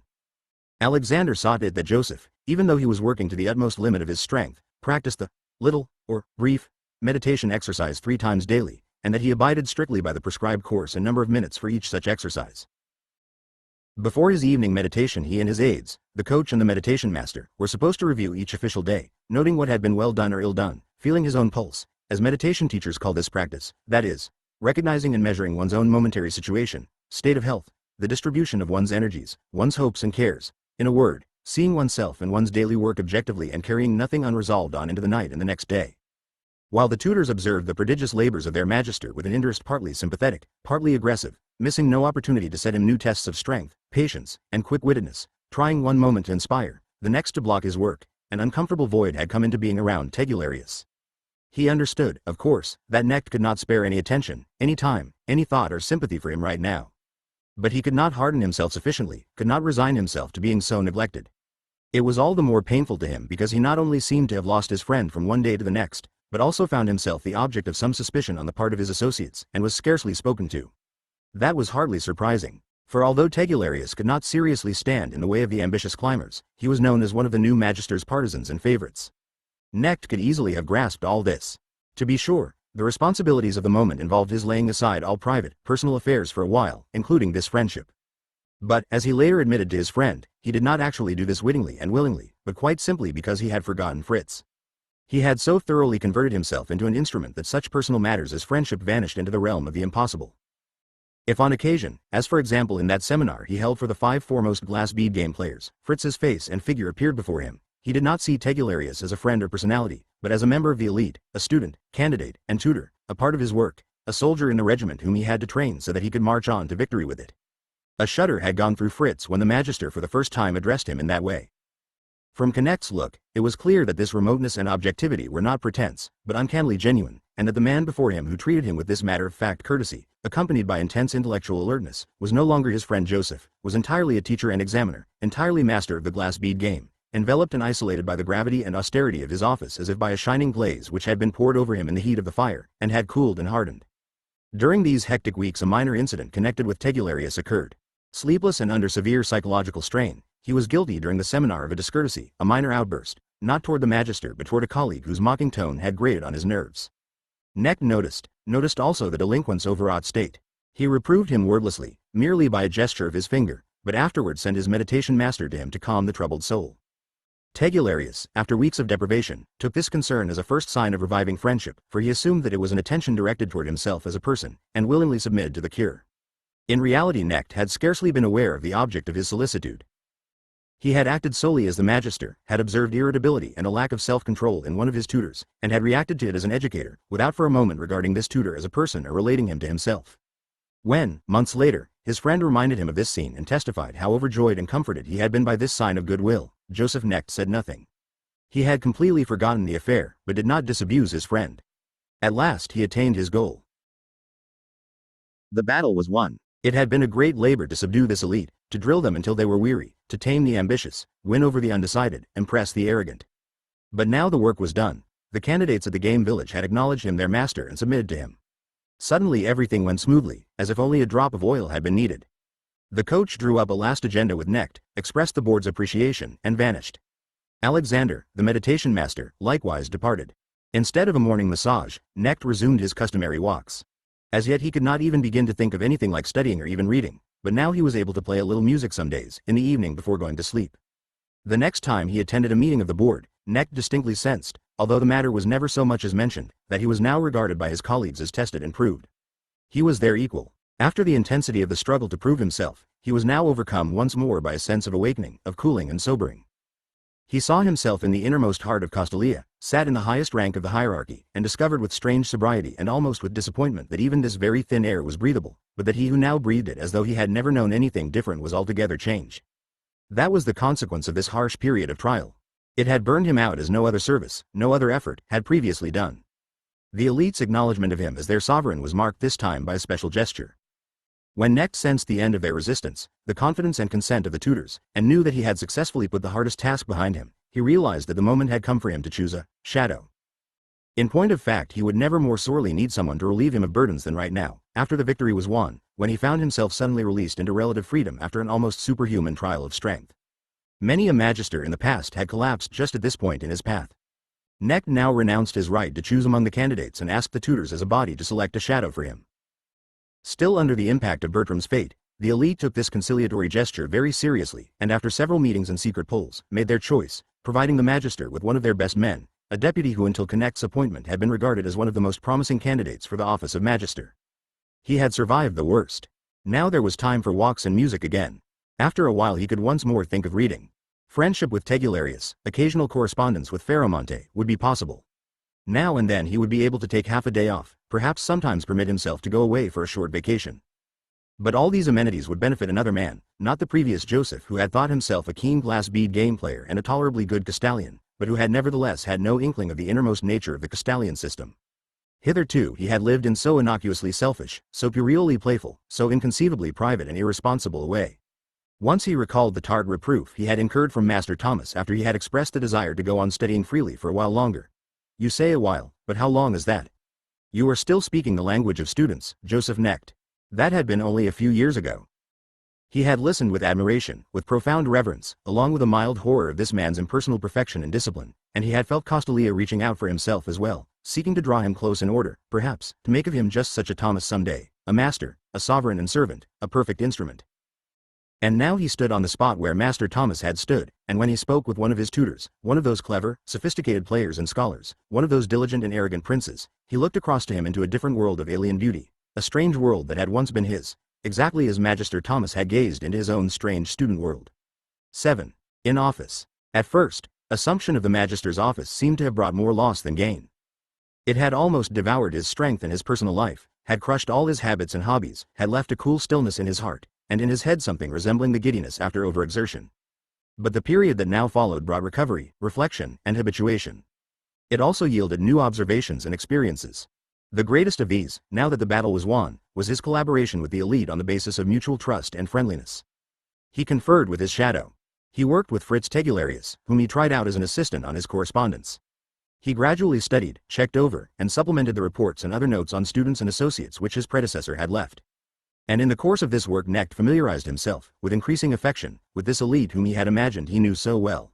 Now its true nature, and the whole special quality of the game village as well as its role in Castalian life, were revealed to him in their full reality for the first time. Of course he had belonged to this artistic and ambitious elite and to the players' village in Waldsall for many years. He had felt completely a part of it. But now he was no longer just a part.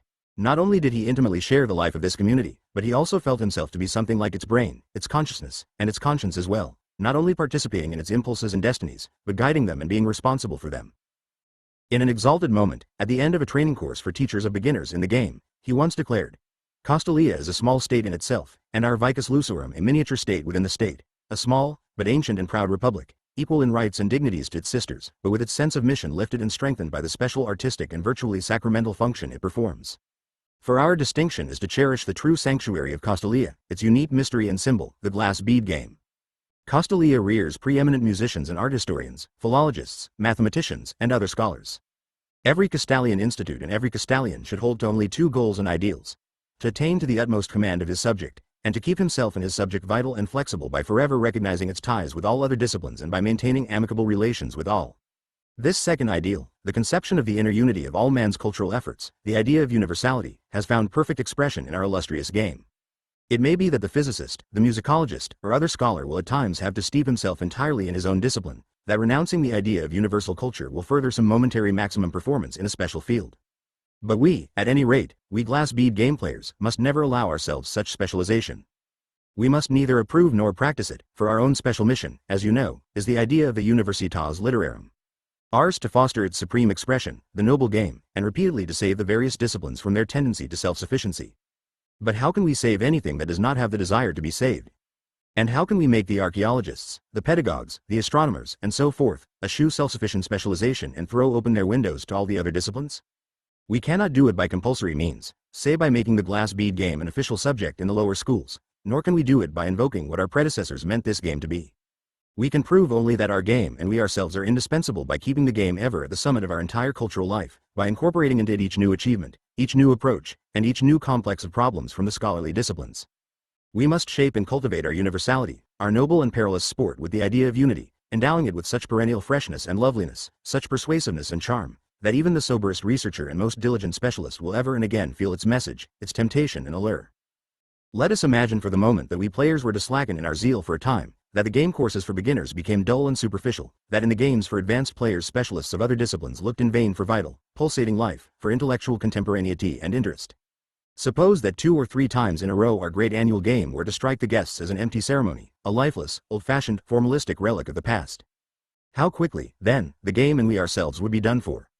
Already we are no longer on those shining heights where the glass bead game stood a generation ago, when the annual game lasted not 1 or 2 but 3 or 4 weeks, and was the climax of the year not only for Castalia but for the entire country.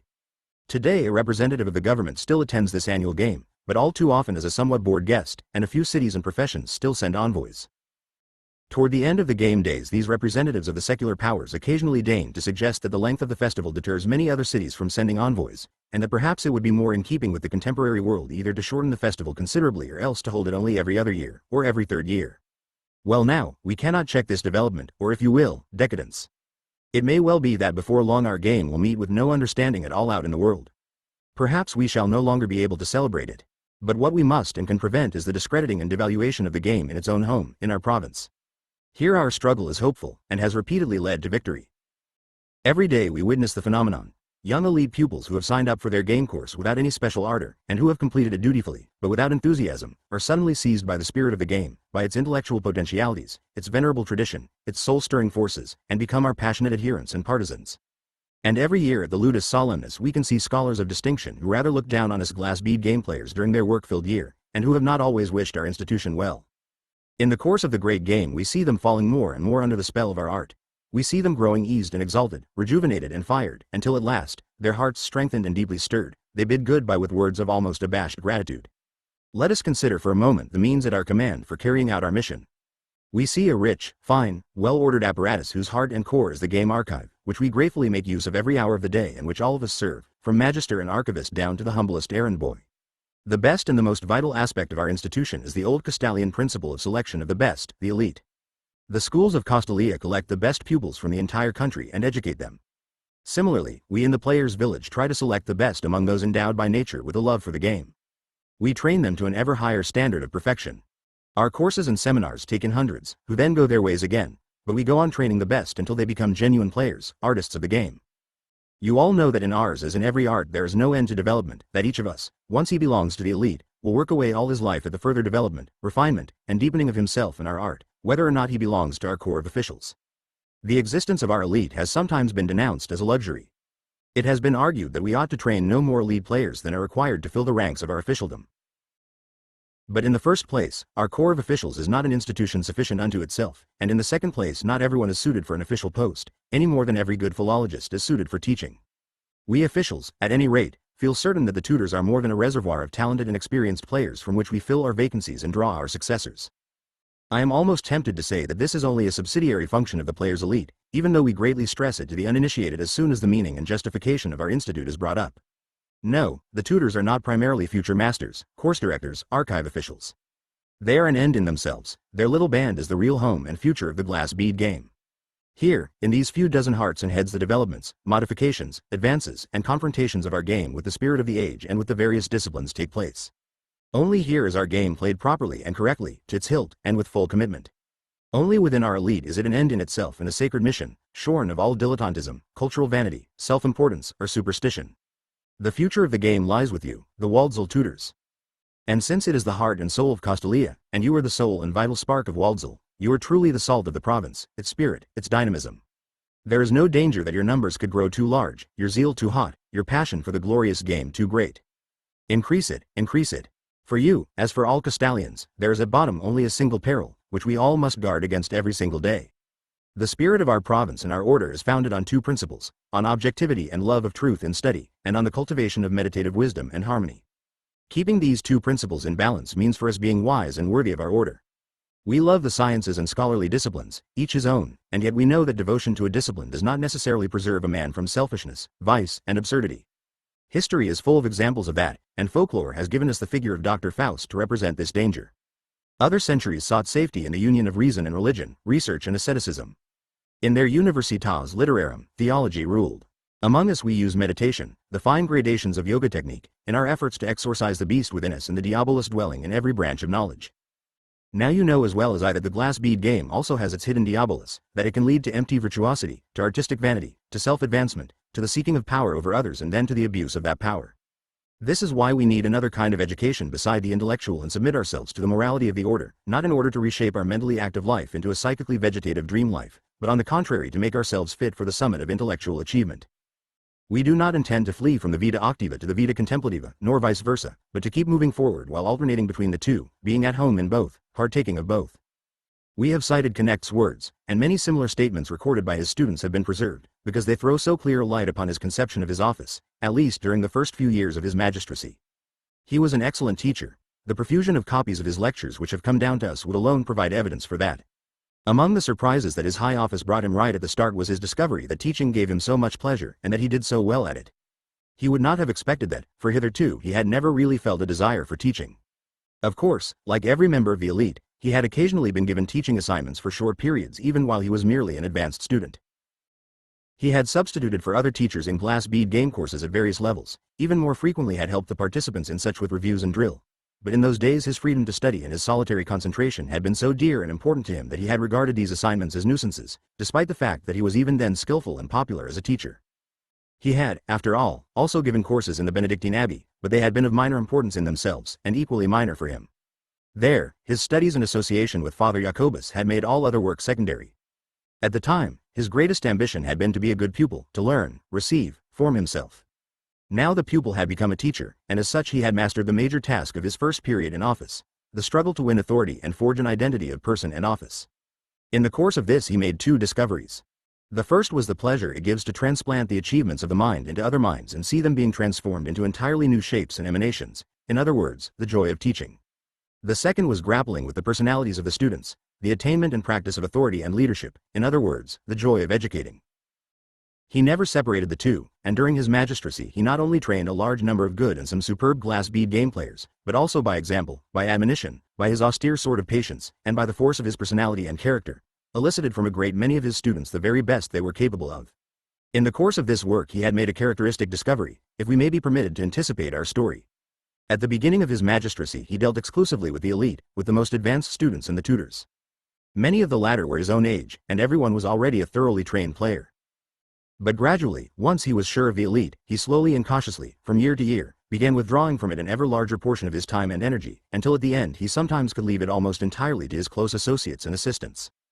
This process took years, and each succeeding year necked, in the lectures, courses, and exercises he conducted, reached further and further back to ever younger students. In the end he went so far that he several times personally conducted beginners' courses for youngsters, something rarely done by Magister Ludi. He found, moreover, that the younger and more ignorant his pupils were, the more pleasure he took in teaching. Sometimes in the course of these years it actually made him uneasy, and cost him tangible effort, to return from these groups of boys to the advanced students, let alone to the elite. Occasionally, in fact, he felt the desire to reach even further back and to attempt to deal with even younger pupils, those who had never yet had courses of any kind and knew nothing of the glass bead game. He found himself sometimes wishing to spend a while in Eschholz or one of the other preparatory schools instructing small boys in Latin, singing, or algebra, where the atmosphere was far less intellectual than it was even in the most elementary course in the glass bead game, but where he would be dealing with still more receptive, plastic, educable pupils, where teaching and educating were more, and more deeply, a unity. In the last 2 years of his magistracy he twice referred to himself in letters as schoolmaster, reminding his correspondent that the expression Magister Ludi, which for generations had meant only master of the game, in Castalia, had originally been simply the name for the schoolmaster. There could, of course, be no question of his realizing such schoolmasterly wishes. They were errant dreams, as a man may dream of a midsummer sky on a gray, cold winter day. For Knecht there were no longer a multitude of paths open. His duties were determined by his office, but since the manner in which he wished to fulfill these duties was left largely to his own discretion, he had in the course of the years, no doubt quite unconsciously at first, gradually concerned himself more and more with educating, and with the earliest age groups within his reach. The older he became, the more youth attracted him. At least so we can observe from our vantage point.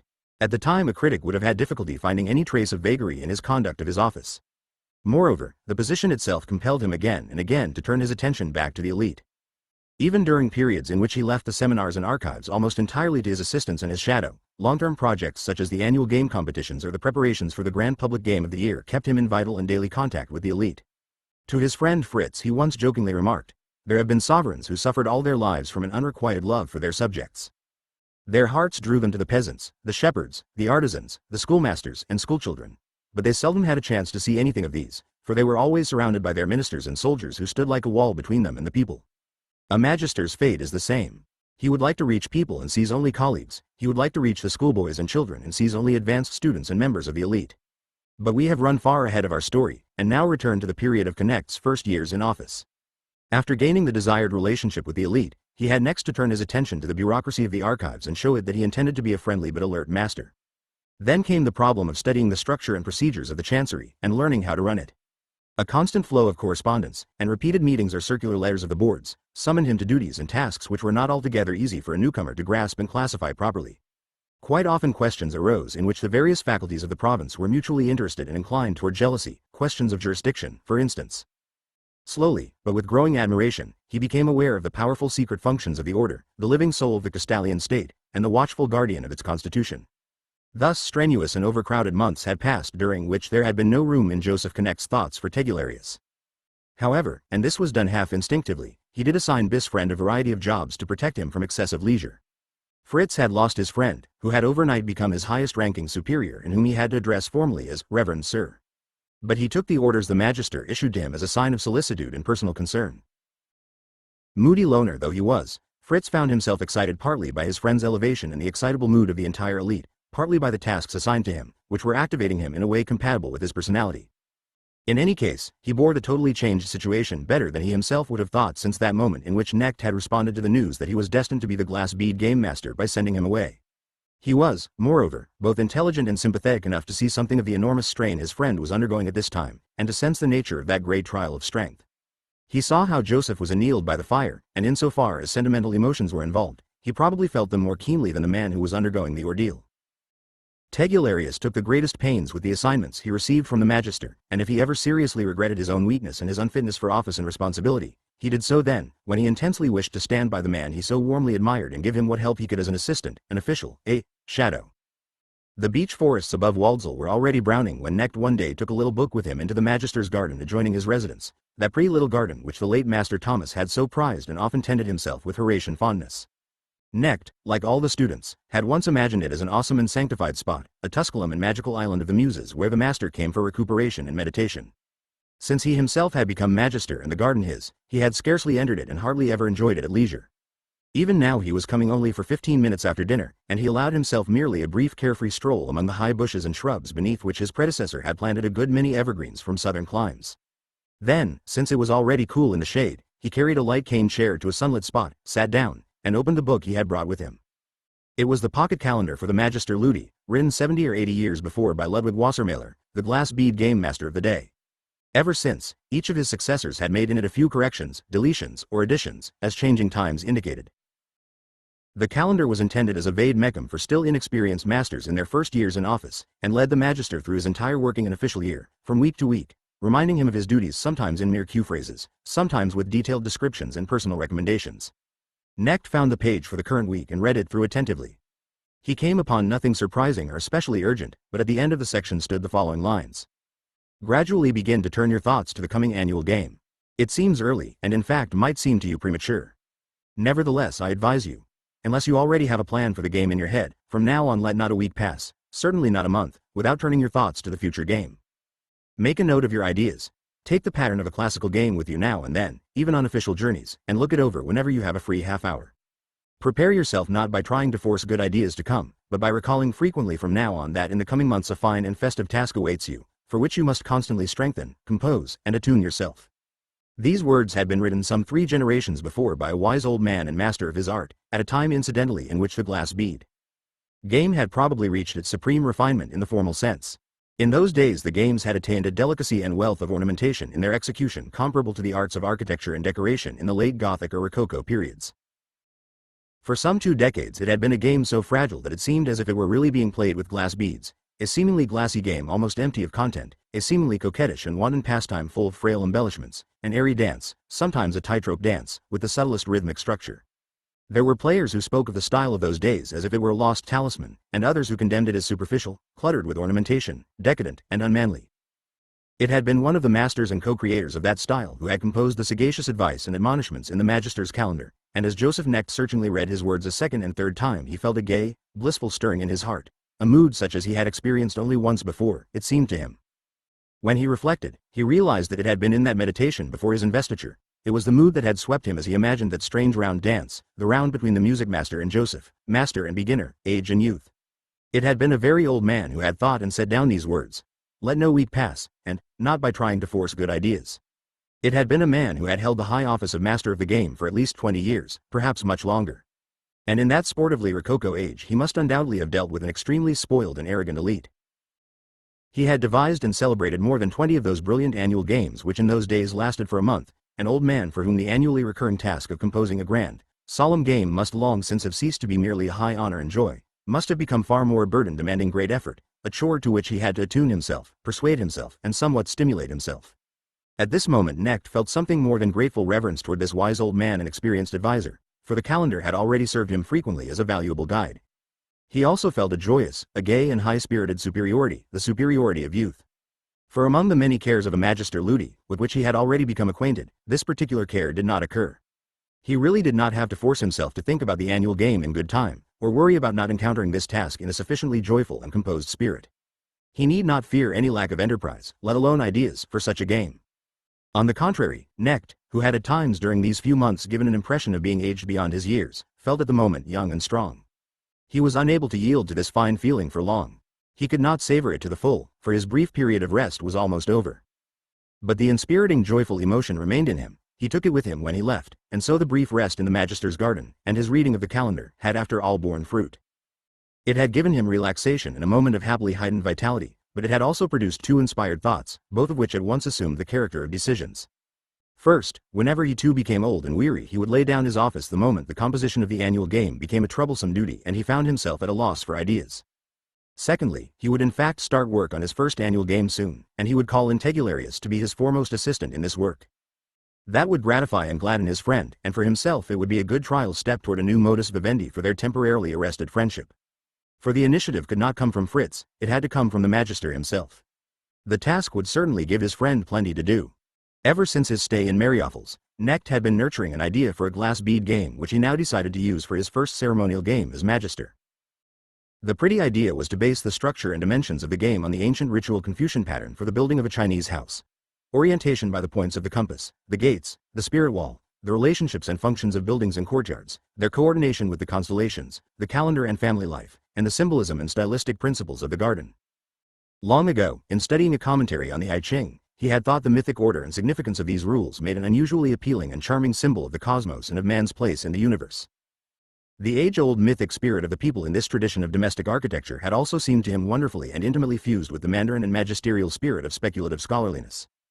He had lovingly dwelled on the plan for this game, though without so far saying down any of it, often enough for the game to have really been formulated as a whole in his mind, but since taking office he had not had a chance to apply himself to it. Now he resolved to construct his festival game on this Chinese idea, and if Fritz proved receptive to the spirit of the plan, he would ask him to begin at once on the necessary background studies and the procedure for translating it into the game language. There was one difficulty. Tegularius knew no Chinese. It was far too late for him to learn it now. But with some briefing from Knecht himself and from the Far Eastern College, and some reading up on the subject, there was no reason why Tegularius could not become sufficiently acquainted with the magical symbolism of Chinese architecture. After all, no philological questions were involved. Still, that would take time, especially for a pampered person like his friend who did not feel up to working every day, and so it was well to start the business going at once. In this respect, then, he realized with a smile and pleasant feelings of surprise, the cautious old author of the pocket calendar had been perfectly right. The very next day, since his office hours happened to end early, he sent for Tegularius. He came, made his bow with that rather markedly submissive and humble expression he had assumed in his dealings with Knecht, and was quite astonished not to be addressed in the laconic manner his friend had recently adopted. Instead, Joseph nodded to him with a certain roguishness and asked, "Do you recall that in our student years we once had something like a quarrel in which I failed to convert you to my view? It was about the value and importance of Far Eastern studies, particularly Chinese subjects, and I tried to persuade you to spend a while in the college learning Chinese? You do remember? Well, I am thinking again what a pity that I could not persuade you at that time. It would be so fortunate now if you knew Chinese. There's a marvelous project on which we could collaborate." He teased his friend a while longer, holding him in suspense, and finally came out with his proposal, that he wanted to begin working out the annual game and would like Fritz, if it were agreeable to him, to take over a large part of this work, just as he had helped with the preparations for the prize game in the elite competition while Knecht was living among the Benedictines. Fritz looked at him almost incredulously, profoundly surprised and delightfully upset by the merry tone and smiling face of his friend, who had been comporting himself solely as superior and magister toward him. Joyfully stirred, he was conscious not only of the honor and confidence expressed by this proposal, but also grasped the significance of this handsome gesture. He realized that it was an attempt at healing the breach, at reopening the newly closed door between his friend and himself.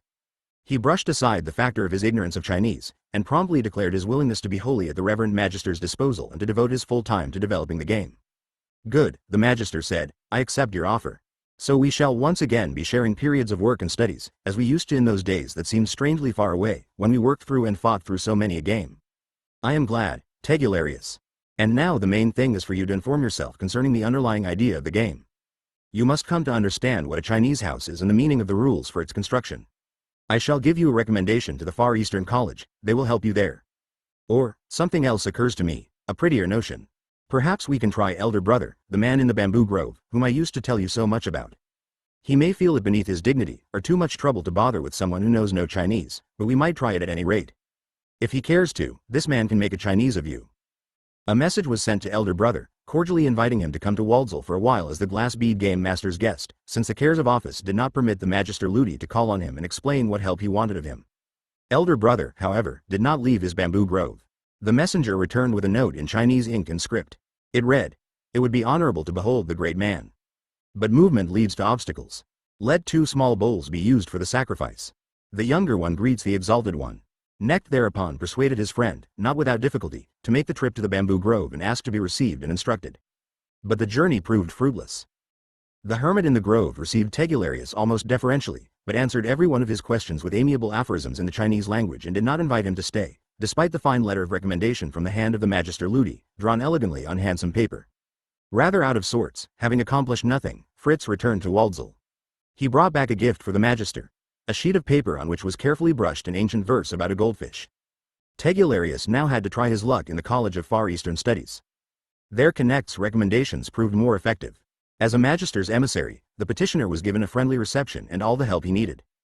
Before long he had learned as much about his subject as could possibly be acquired without knowledge of Chinese, and in the course of his work he became so intrigued with Knecht's idea of using house symbolism for the underpinning of the game that his failure in the bamboo grove ceased rankling and was forgotten. While he listened to Fritz's report on his visit to Elder Brother, and afterward, by himself, while he read the lines about the goldfish, Knecht felt surrounded by the hermit's atmosphere. Vivid memories arose of his long-ago stay in the hut, with the rustling bamboos and yarrow stalks outside, along with other memories of freedom, leisure, student days, and the colorful paradise of youthful dreams.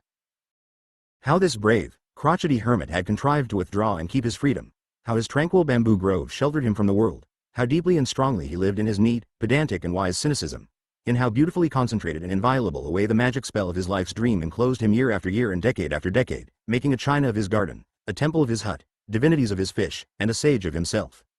With a sigh, Knecht shook off this notion. He himself had gone another way, or rather been led, and what counted was to pursue his assigned way straightforwardly and faithfully, not to compare it with the ways of others. Together with Tegularius, he sketched out and composed his game, using whatever leisure hours he could find. He left the entire task of selection in the archives, as well as the first and second drafts, to his friend. Given this new content, their friendship acquired life and form once more, though the form differed from that of the past. Fritz's eccentricities and imaginative subtlety colored and enriched the pattern of their game. He was one of those eternally dissatisfied and yet self-sufficient individuals who can linger for hours over a bouquet of flowers or a set table that anyone else would regard as complete, rearranging the details with restive pleasure and nervous loving manipulations, turning the littlest task into an absorbing day's work. In future years the association persisted, the ceremonial game represented a joint accomplishment each time thereafter.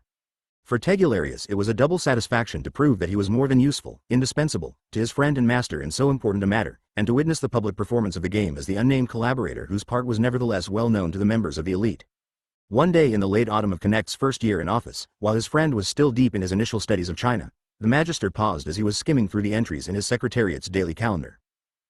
He had come upon a note that caught his interest. Student Petrus, arrived from Monteport, recommended by Magister Musicae, brings special greetings from former music master, requests lodgings and admission to archives. Has been put up in student guest house. Knecht could be easy in his mind about leaving the student and his request to the archive staff, that was routine.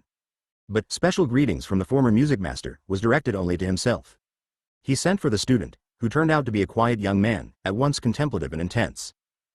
Evidently he belonged to the Monteport elite, at any rate he seemed accustomed to audiences with a magister. Knecht asked what message the former music master had given him. Greetings, the student said, very cordial and respectful greetings for you, Reverend Sir, along with an invitation. Knecht asked him to sit down. Carefully choosing his words, the young man continued. As I have said, the venerable former magister requested me to give you his warmest regards. He also hinted that he hoped to see you in the near future, in fact as soon as possible. He invites you, or urges you, to visit him before too long a time has passed, assuming, of course, that the visit can be fitted into an official journey and will not excessively discommode you. That is the burden of the message. Knecht studied the young man, convinced that he was one of the old master's protégés. Cautiously, he queried, "How long do you linger in our archives, studios?" "Until I see that you are setting out for Monteport, Reverend Sir," was the reply. Knecht considered a moment. "Very well," he said. "And why have you not repeated the exact wording of the ex-master's message, as you should have done?"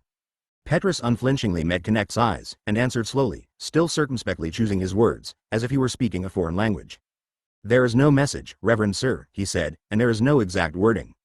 You know my Reverend Master and know that he has always been an extraordinarily modest man. In Monteport it is said that in his youth, while he was still a tutor but already recognized by the entire elite as predestined to be the music master, they nicknamed him, the Great Would Be Small. Well, this modesty, and his piety no less, his helpfulness, thoughtfulness, and tolerance have actually increased ever since he grew old, and more so since he resigned his office. Undoubtedly you know that better than I this modesty of his would forbid him to do anything like asking your reverence for a visit, no matter how much he desired it. That is why, Domini, I have not been honored with any such message and nevertheless have acted as if I received one. If that was a mistake, you are free to regard the non-existent message as actually non-existent." Knecht smiled faintly. "And what about your work in the game archives, my good fellow? Was that mere pretext?" "Oh no. I have to obtain the ciphers for a number of clefs, so that I would in any case have had to cast myself upon your hospitality in the near future. But I thought it advisable to speed this little journey somewhat." "Very good," the magister said, nodding, his expression once again grave. "Is it permissible to ask into the reason for this haste?" The young man closed his eyes for a moment. His forehead was deeply furrowed, as though the question pained him.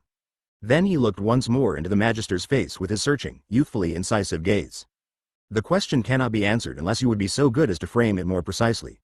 "Very well then," Knecht said. "Is the former master's health bad? Does it give reason for anxiety?" Although the magister had spoken with the greatest calm, the student perceived his affectionate concern for the old man. For the first time since the beginning of their conversation a gleam of goodwill appeared in his rather fierce eyes, and as he at last prepared to state candidly the real object of his visit, his voice sounded a trace friendlier and less distant. "Reverend Magister," he said, "rest assured that my honored master's condition is by no means bad. He has always enjoyed excellent health and does so still, although his advanced age has naturally greatly weakened him. It is not that his appearance has so much changed or that his strength had suddenly begun to diminish rapidly.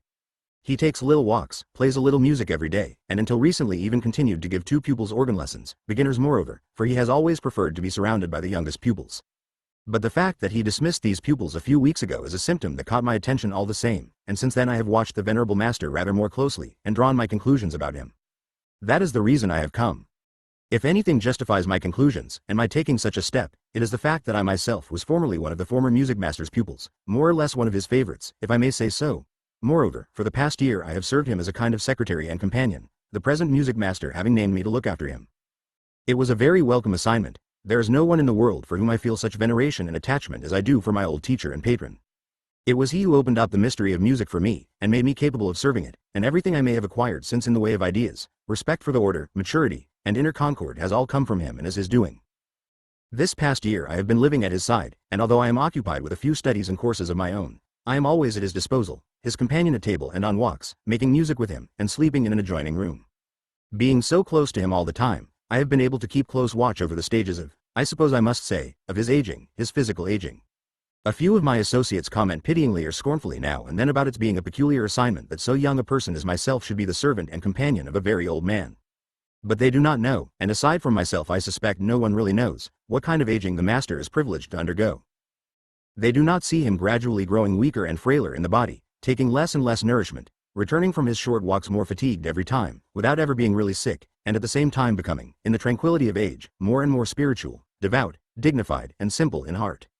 If my office of secretary and attendant has any difficulties at all, they arise solely from the fact that his reverence does not want to be waited on and tended at all. He still wants only to give and never to take. "Thank you," Knecht said. "I am happy to know that his reverence has so devoted and grateful a pupil at his side. And now, since you are not speaking on his orders, tell me plainly why you feel that I should visit Monteport." "You asked with concern about the reverend former music master's health," the young man answered, "evidently because my request suggested to you that he might be ill and it could be high time to pay him one last visit. To be frank, I do think it is high time. He certainly does not seem to me to be close to his end, but his way of taking leave of the world is quite unique. For the past several months, for example, he has almost entirely lost the habit of speaking, and although he always preferred brevity to loquacity, he has now reached a degree of brevity and silence that frightens me somewhat. At first, when he did not answer a remark or question of mine, I thought that his hearing was beginning to weaken. But he hears almost as well as ever. I have made many tests of that. I therefore had to assume that he was distracted and could no longer focus his attention. But this, too, is not an adequate explanation. Rather, it is as if he has been on his way elsewhere for some time, and no longer lives entirely among us, but more and more in his own world. He rarely visits anyone or sends for anyone. Aside from me, he no longer sees another person for days. Ever since this started, this absentness, this detachment, I have tried to urge the few friends whom I know he loved most to see him. If you were to visit him, Domini, you would make your old friend happy, I am sure of that, and you would still find relatively the same man whom you have revered and loved. In a few months, perhaps only in a few weeks, his pleasure in seeing you and his interest in you will probably be much less. It is even possible that he would no longer recognize you, or at any rate pay attention to you. Next stood up, went to the window, and stood there for a while looking out and breathing deeply. When he turned back to Petrus, he saw that the student was also standing, as though he thought the audience over. The magister extended his hand. I thank you once more, Petrus, he said. As you surely know, a magister has all sorts of duties. I cannot put on my hat and leave at once. Schedules have to be rearranged. I hope that I shall be able to leave by day after tomorrow. Would that be time enough, and would you be able to finish your work in the archives by then? Yes? Then I shall send for you when I am ready. A few days later Knecht left for Monteport, accompanied by Petrus. When they reached the pavilion in the gardens where the former music master now lived, it was a lovely and beautifully tranquil monastic cell. They heard music from the back room, delicate, thin, but rhythmically firm and deliciously serene music. There the old man sat playing a two-part melody with 2 fingers. Knecht guessed at once that it must be from one of the many books of duets written at the end of the 16th century. They remained outside until the music ended. Then Petrus called out to his master that he was back and had brought a visitor. The old man appeared in the doorway and gave them a welcoming look. The music master's welcoming smile, which everyone loved, had always had an open, childlike cordiality, a radiant friendliness. Joseph Knecht had seen it for the first time nearly 30 years before, and his heart had opened and surrendered to this friendly man during that tense but blissful morning hour in the music room. Since then he had seen this smile often, each time with deep rejoicing and a strange stirring of his heart. And while the master's gray-shot hair had gradually turned completely gray and then white, while his voice had grown softer, his handshake fainter, his movements less supple, the smile had lost none of its brightness and grace, its purity and depth. And this time Joseph, the old man's friend and former pupil, saw the change beyond a doubt. The radiant, welcoming message of that smiling old man's face, whose blue eyes and delicately flushed cheeks had grown paler with the passing years, was both the same and not the same. It had grown deeper, more mysterious and intense. Only now, as he was exchanging greetings, did Knecht really begin to understand what the student Petrus had been concerned about, and how greatly he himself, while thinking he was making a sacrifice for the sake of this concern, was in fact receiving a benefaction. His friend Carlo Ferramonte was the first person to whom he spoke about this. Ferramonte was at this time librarian at the famous Monteport Music Library, and Knecht called on him a few hours later. Their conversation has been preserved in a letter of Ferramonte's. Our former music master was your teacher, of course, Knecht said, and you were very fond of him. Do you see him often nowadays? No, Carlo replied. That is, I see him fairly often, of course, when he is taking his walk, say, and I happen to be coming out of the library. But I haven't talked with him for months.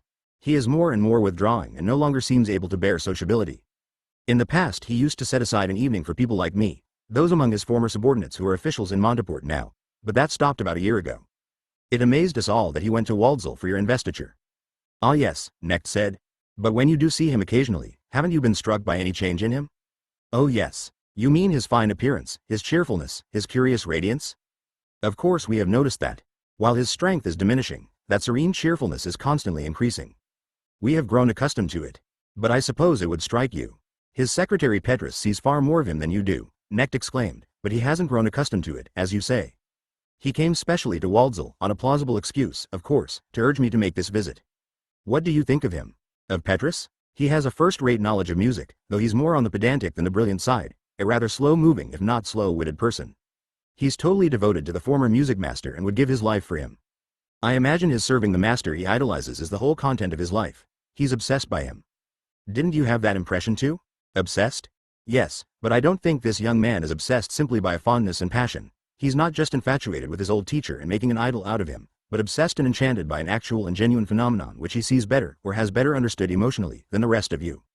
I want to tell you how it struck me. When I went to the former master today, after not having seen him for 6 months, I expected little or nothing from this visit, after the hints his secretary had dropped. I had simply been alarmed to think that the revered old man might suddenly depart from us in the near future, and had hastened here in order to see him at least once more. When he recognized and greeted me, his face glowed, but he said no more than my name and shook hands with me.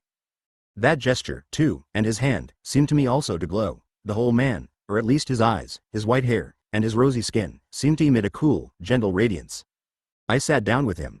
He sent the student away, just with a look, and there began the oddest conversation I have ever had.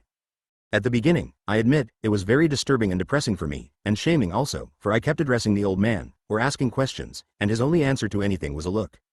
I could not make out whether my questions and the things I told him were anything but an annoying noise to him. He confused, disappointed, and tired me. I felt altogether superfluous and importunate. Whatever I said to the master, the only response was a smile and a brief glance. If those glances had not been so full of goodwill and cordiality, I would have been forced to think that he was frankly making fun of me, of my stories and questions, of the whole useless trouble I had taken to come and visit him. As a matter of fact, his silence and his smile did indeed contain something of the sort. They were actually a form of fending me off and reproving me, except that they were so in a different way, on a differing plane of meaning from, say, mocking words. I had first to wear myself out and suffer total shipwreck with what had seemed to me my patient efforts to start a conversation, before I began to realize that the old man could easily have manifested a patience, persistence, and politeness 100 times greater than mine. Perhaps the episode lasted only 15 minutes or half an hour. It seemed to me like half a day. I began to feel sad, tired, and angry, and to repent my journey. My mouth felt dry. There sat the man I revered, my patron, my friend, whom I had loved and trusted ever since I could think, who had always responded to whatever I might say. There he sat and listened to me talk, or perhaps did not listen to me, and had barricaded himself completely behind his radiance and smile, behind his golden mask, unreachable, belonging to a different world with different laws, and everything I tried to bring by speech from our world to his ran off him like rain from a stone. At last, I had already given up hope. He broke through the magic wall. At last he helped me. At last he said a few words. Those were the only words I heard him speak today. "You are tiring yourself, Joseph," he said softly, his voice full of that touching friendliness and solicitude you know so well. That was all. "You are tiring yourself, Joseph." As if he had long been watching me engaged in a too strenuous task and wanted to admonish me to stop. He spoke the words with some effort, as though he had not used his lips for speaking for a long time. And at that moment he laid his hand on my arm. It was light as a butterfly, looked penetratingly into my eyes, and smiled. At that moment I was conquered. Something of his cheerful silence, something of his patience and calm, passed into me, and suddenly I understood the old man and the direction his nature had taken, away from people and toward silence, away from words and toward music, away from ideas and toward unity. I understood what I was privileged to see here, and now for the first time grasped the meaning of this smile, this radiance. A saint, one who had attained perfection, had permitted me to dwell in his radiance for an hour, and blunderer that I am, I had tried to entertain him, to question him, to seduce him into a conversation. Thank God the light had not dawned on me too late. He might have sent me away and thus rejected me forever, and I would have been deprived of the most remarkable and wonderful experience I have ever had. "I see," Faramonte said thoughtfully, "that you have discovered something akin to a saint in our former music master. A good thing that you and none other has told me about this. I confess that I would have received such a story with the greatest distrust from anyone else. I am, taken all in all, not fond of mysticism. As a musician and historian I am pedantically given to neat classification. Since we Castalians are neither a Christian congregation nor a Hindu or Taoist monastery, I do not see that any of us qualify for sainthood, that is, for a purely religious category. Coming from anyone but you, Joseph, excuse me, I mean Domini, I would regard any such ascription as going off the deep end. But I imagine you do not mean to initiate canonization proceedings for our former master. You would scarcely find a competent consistory for them in our order. No, don't interrupt me, I am speaking seriously, I don't mean that as a joke at all. You have told me about an experience, and I must admit that I feel somewhat ashamed, because neither I nor any of my colleagues here at Monteport has entirely overlooked the phenomenon you describe. No, we have merely noticed it and paid it little heed. I am reflecting on the reason for my failure and my indifference. One explanation of course is the fact that you encountered the master's transformation as a finished product, whereas I witnessed its slow evolution. The former magister you saw months ago and the one you saw today differed sharply from each other, whereas we, his neighbors, meeting him every so often, observed almost imperceptible changes. But I admit that this explanation doesn't satisfy me. If something like a miracle is taking place before our eyes, however quietly and slowly, we ought to have been more stirred by it than we have been, and would have been if we had been unbiased. Here, I think, I've hit on the reason for my obtuseness. I was not in the least unbiased. I failed to observe the phenomenon because I did not want to observe it. Like everyone else, I noticed our master's increasing withdrawal and taciturnity, and the concurrent increase in his friendliness, the ever brighter and more ethereal radiance of his face when we met, and he responded mutely to my greeting. I noticed that, of course, and so did everyone else. But I fought against seeing anything more in it, and I fought against it not from lack of reverence for the old magister, but in part out of distaste for the cult of personality and enthusiasm in general, in part out of distaste for such enthusiasm in this special case, for the kind of cult the student Petrus practices with his idolization of the master. I've only fully realized all this as you were telling your story. Knecht laughed. That was quite a roundabout way for you to discover your own dislike for poor Petrus, he said. But what now? Am I also a mystic and enthusiast? Am I too indulging in the forbidden cult of personality and hagiolatry? Or are you admitting to me what you won't admit to the student, that we have seen and experienced something real, objective, not mere dreams and fancies? Of course I admit it to you, Carlo replied slowly and thoughtfully. No one is going to deny your experience or doubt the beauty and serenity of the magister who can smile at us in that incredible way. The question is only, where do we classify this phenomenon? What do we call it? How explain it? That sounds like the pedantic schoolmaster, but we Castalians are schoolmasters, after all, and if I want to classify and find a term for your and our experience, it is not because I wish to destroy its beauty by generalizing it, but because I want to describe and preserve it as distinctly as possible. If on a journey I hear a peasant or child humming a melody I have never heard before, that is likewise an important experience for me, and if I immediately try to transcribe this melody as precisely as I can, I am not dismissing and filing it away, but paying due honor to my experience, and taking care that it is not lost. Knecht gave him a friendly nod. Carlo, he said, it is a great pity we can so rarely see each other anymore. Not all friendships of youth survive reunions. I came to you with my story about the old magister because you are the only person here whose knowing and sharing it matters to me. Now I must leave it to you to do with my story whatever you like, and to assign whatever term you will to our master's transfigured state. It would make me happy if you would call on him and stay in his aura for a little while. His state of grace, perfection, wisdom of age, bliss, or whatever we want to call it, may belong to religious life. But although we Castalians have neither denominations nor churches, piety is not altogether unknown to us. And our former music master in particular was always a thoroughly pious person. Since there are accounts of blessed, perfected, radiant, transfigured souls in many religions, why should not our Castalian piety occasionally have this kind of blossoming? It is late by now, I ought to go to sleep, I must leave early tomorrow morning. But I hope to come back soon. Let me just briefly tell you the end of my story. After he had said to me, "You are tiring yourself," I was at last able to stop straining a conversation. I managed not only to be still, but to turn my will away from the foolish goal of using words in the effort to probe this man of silence and draw profit from him. And the moment I gave up that effort and left everything to him, it all went of its own accord. You may want to substitute terms of your own for mine, but please listen to me, even if I seem vague or confound categories. I stayed about an hour or an hour and a half with the old man, and I cannot communicate to you what went on between us or what was exchanged. Certainly no words were spoken. I felt, after my resistance was broken, only that he received me into his peace and his brightness, cheerful serenity and a wonderful peace enclosed the two of us. Without my having deliberately and consciously meditated, it somewhat resembled an unusually successful and gladdening meditation whose subject might have been the magister's life. I saw or felt him in the course of his growth from the time he first entered my life, when I was a boy, up to this present moment. His was a life of devotion and work, but free of obstructions, free of ambition, and full of music. It was as if by becoming a musician and music master he had chosen music as one of the ways toward man's highest goal, inner freedom, purity, perfection, and as though ever since making that choice he had done nothing but let himself be more and more permeated, transformed, purified by music, his entire self from his nimble, clever pianist's hands and his vast, well-stocked musician's memory to all the parts and organs of body and soul, to his pulses and breathing, to his sleep and dreaming, so that he was now only a symbol, or rather a manifestation, a personification of music.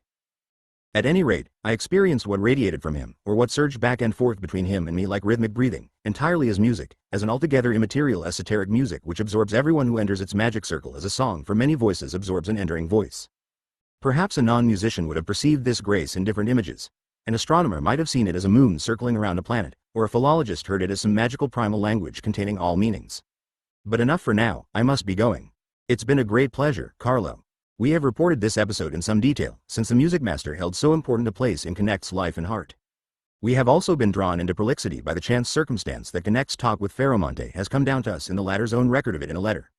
This is certainly the earliest and most reliable account of the music master's transfiguration. Later, of course, there was a swarm of legends and embroideries. 8. The Two Poles. The annual game, remembered to this day as the Chinese house game, and often quoted, was for Knecht and his friend Tegularius a happy outcome to their labors, and for Costalia and the board's proof that they had done well to summon Knecht to the highest office. Once more Waldsall, the players' village, and the elite had the satisfaction of a splendid and exultant festival.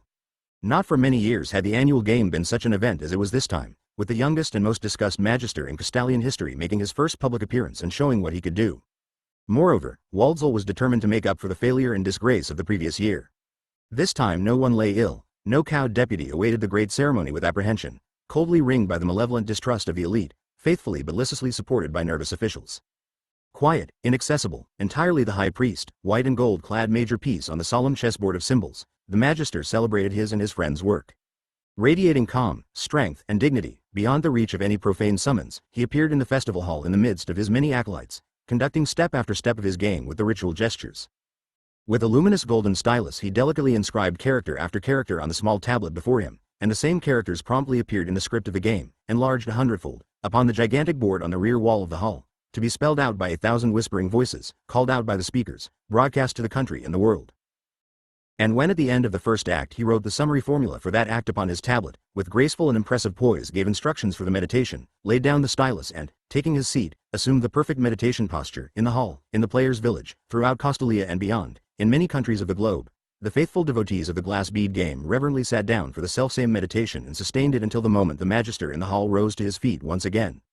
It was all as it had been many times before, and yet it was all stirring and new. The abstract and seemingly timeless world of the game was flexible enough to respond, in 100 nuances, to the mind, voice, temperament, and handwriting of a given personality, and the personality in this case was great and cultivated enough to subordinate his own inspirations to the inviolable inner laws of the game itself. The assistants and fellow players, the elite, obeyed like well-drilled soldiers, yet each one of them, even though he might be executing only the bows or helping to draw the curtain around the meditating master, seemed to be performing his own game, inspired by his own ideas. But it was the crowd, the great congregation filling the hall and all of Waldsel, the thousands of souls who followed the master down the hieratic and labyrinthine ways through the endless, multidimensional imagery of the game, who furnished the fundamental chord for the ceremony, the low, throbbing bass bell note, which for the more simple-hearted members of the community is the best and almost the only experience the festival yields, but which also awakens awe in the subtle virtuosi and critics of the elite, in the acolytes and officials all the way up to the leader and master. It was an exalted festival. Even the envoys from the outside world sensed this, and proclaimed it, and in the course of those days a good many new converts were won over to the glass bead game forever. In the light of this triumph, however, Joseph Knecht, at the end of the 10-day festival, made some highly curious remarks in summing up the experience to his friend Tegularius. "We may be content," he said. "Yes, Castalia and the glass bead game are wonderful things, they come close to being perfect. Only perhaps they are too much so, too beautiful. They are so beautiful that one can scarcely contemplate them without fearing for them. It is not pleasant to think that someday they are bound to pass away as everything else does. And yet one must think of that." With this historic statement, the biographer is forced to approach the most delicate and mysterious part of his task. Indeed, he would have preferred to postpone it for a while longer and continue, with that placidity which clear and unambiguous conditions afford to the narrator of them, to depict Knecht's successes, his exemplary conduct of his office, the brilliant peak of his life. But it would seem to us misleading, and out of keeping with our subject, if we failed to take account of the duality, or call it polarity, in the revered master's life and character, even though it was so far known to no one but Tegularius.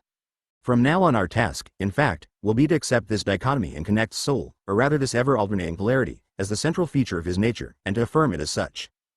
As a matter of fact, a biographer who thought it proper to deal with the life of a Castalian magister entirely in the spirit of hagiography, ad maiorem gloriam Castaliae, would not find it at all difficult to describe Joseph Knecht's years as magister, with the sole exception of the last moments, entirely as a glorious list of achievements, duties performed, and successes.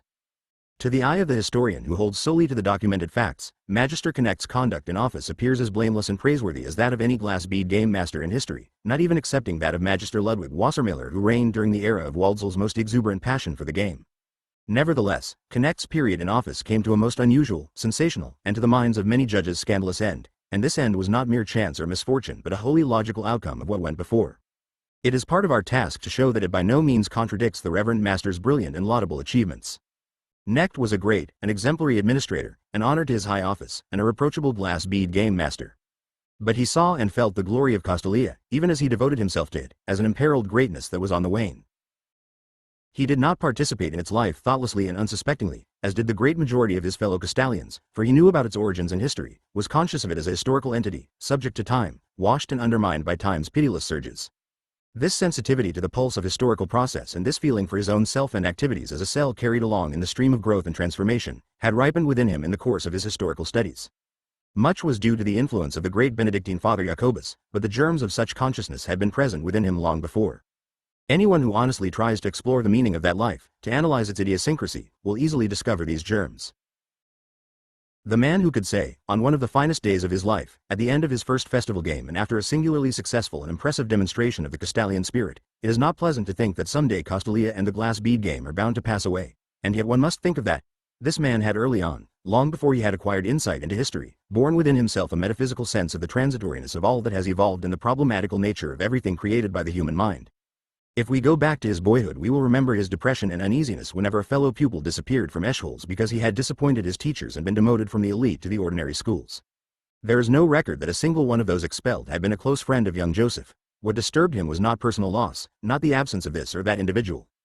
Rather, his grief was caused by the mild shock to his child's faith in the permanence of Castalian order and Castalian perfection. He himself took his vocation so seriously as something sacred, and yet there were boys and youths who had been granted the happiness of acceptance into the elite schools of the province and had squandered this boon, thrown it away. This was shocking, and a sign of the power of the world outside Castalia. Perhaps also, though here we can only speculate, such incidents aroused the boys' first doubts of the Board of Educators' infallibility, since this board now and then brought to Castalia pupils whom it subsequently had to dismiss again. There is no saying whether these earliest stirrings of criticism of authority also affected his thinking. In any case, the boy felt every dismissal of an elite pupil not only as a misfortune, but also as an impropriety, an ugly glaring stain, whose presence was in itself a reproach involving all of Castalia. This, we think, is the basis for that feeling of shock and distraction which Knecht as a schoolboy experienced on such occasions. Outside, beyond the boundaries of the province, was a way of life which ran counter to Castalia and its laws, which did not abide by the Castalian system and could not be tamed and sublimated by it. And of course he was aware of the presence of this world in his own heart also. He too had impulses, fantasies, and desires which ran counter to the laws that governed him, impulses which he had only gradually managed to subdue by hard effort.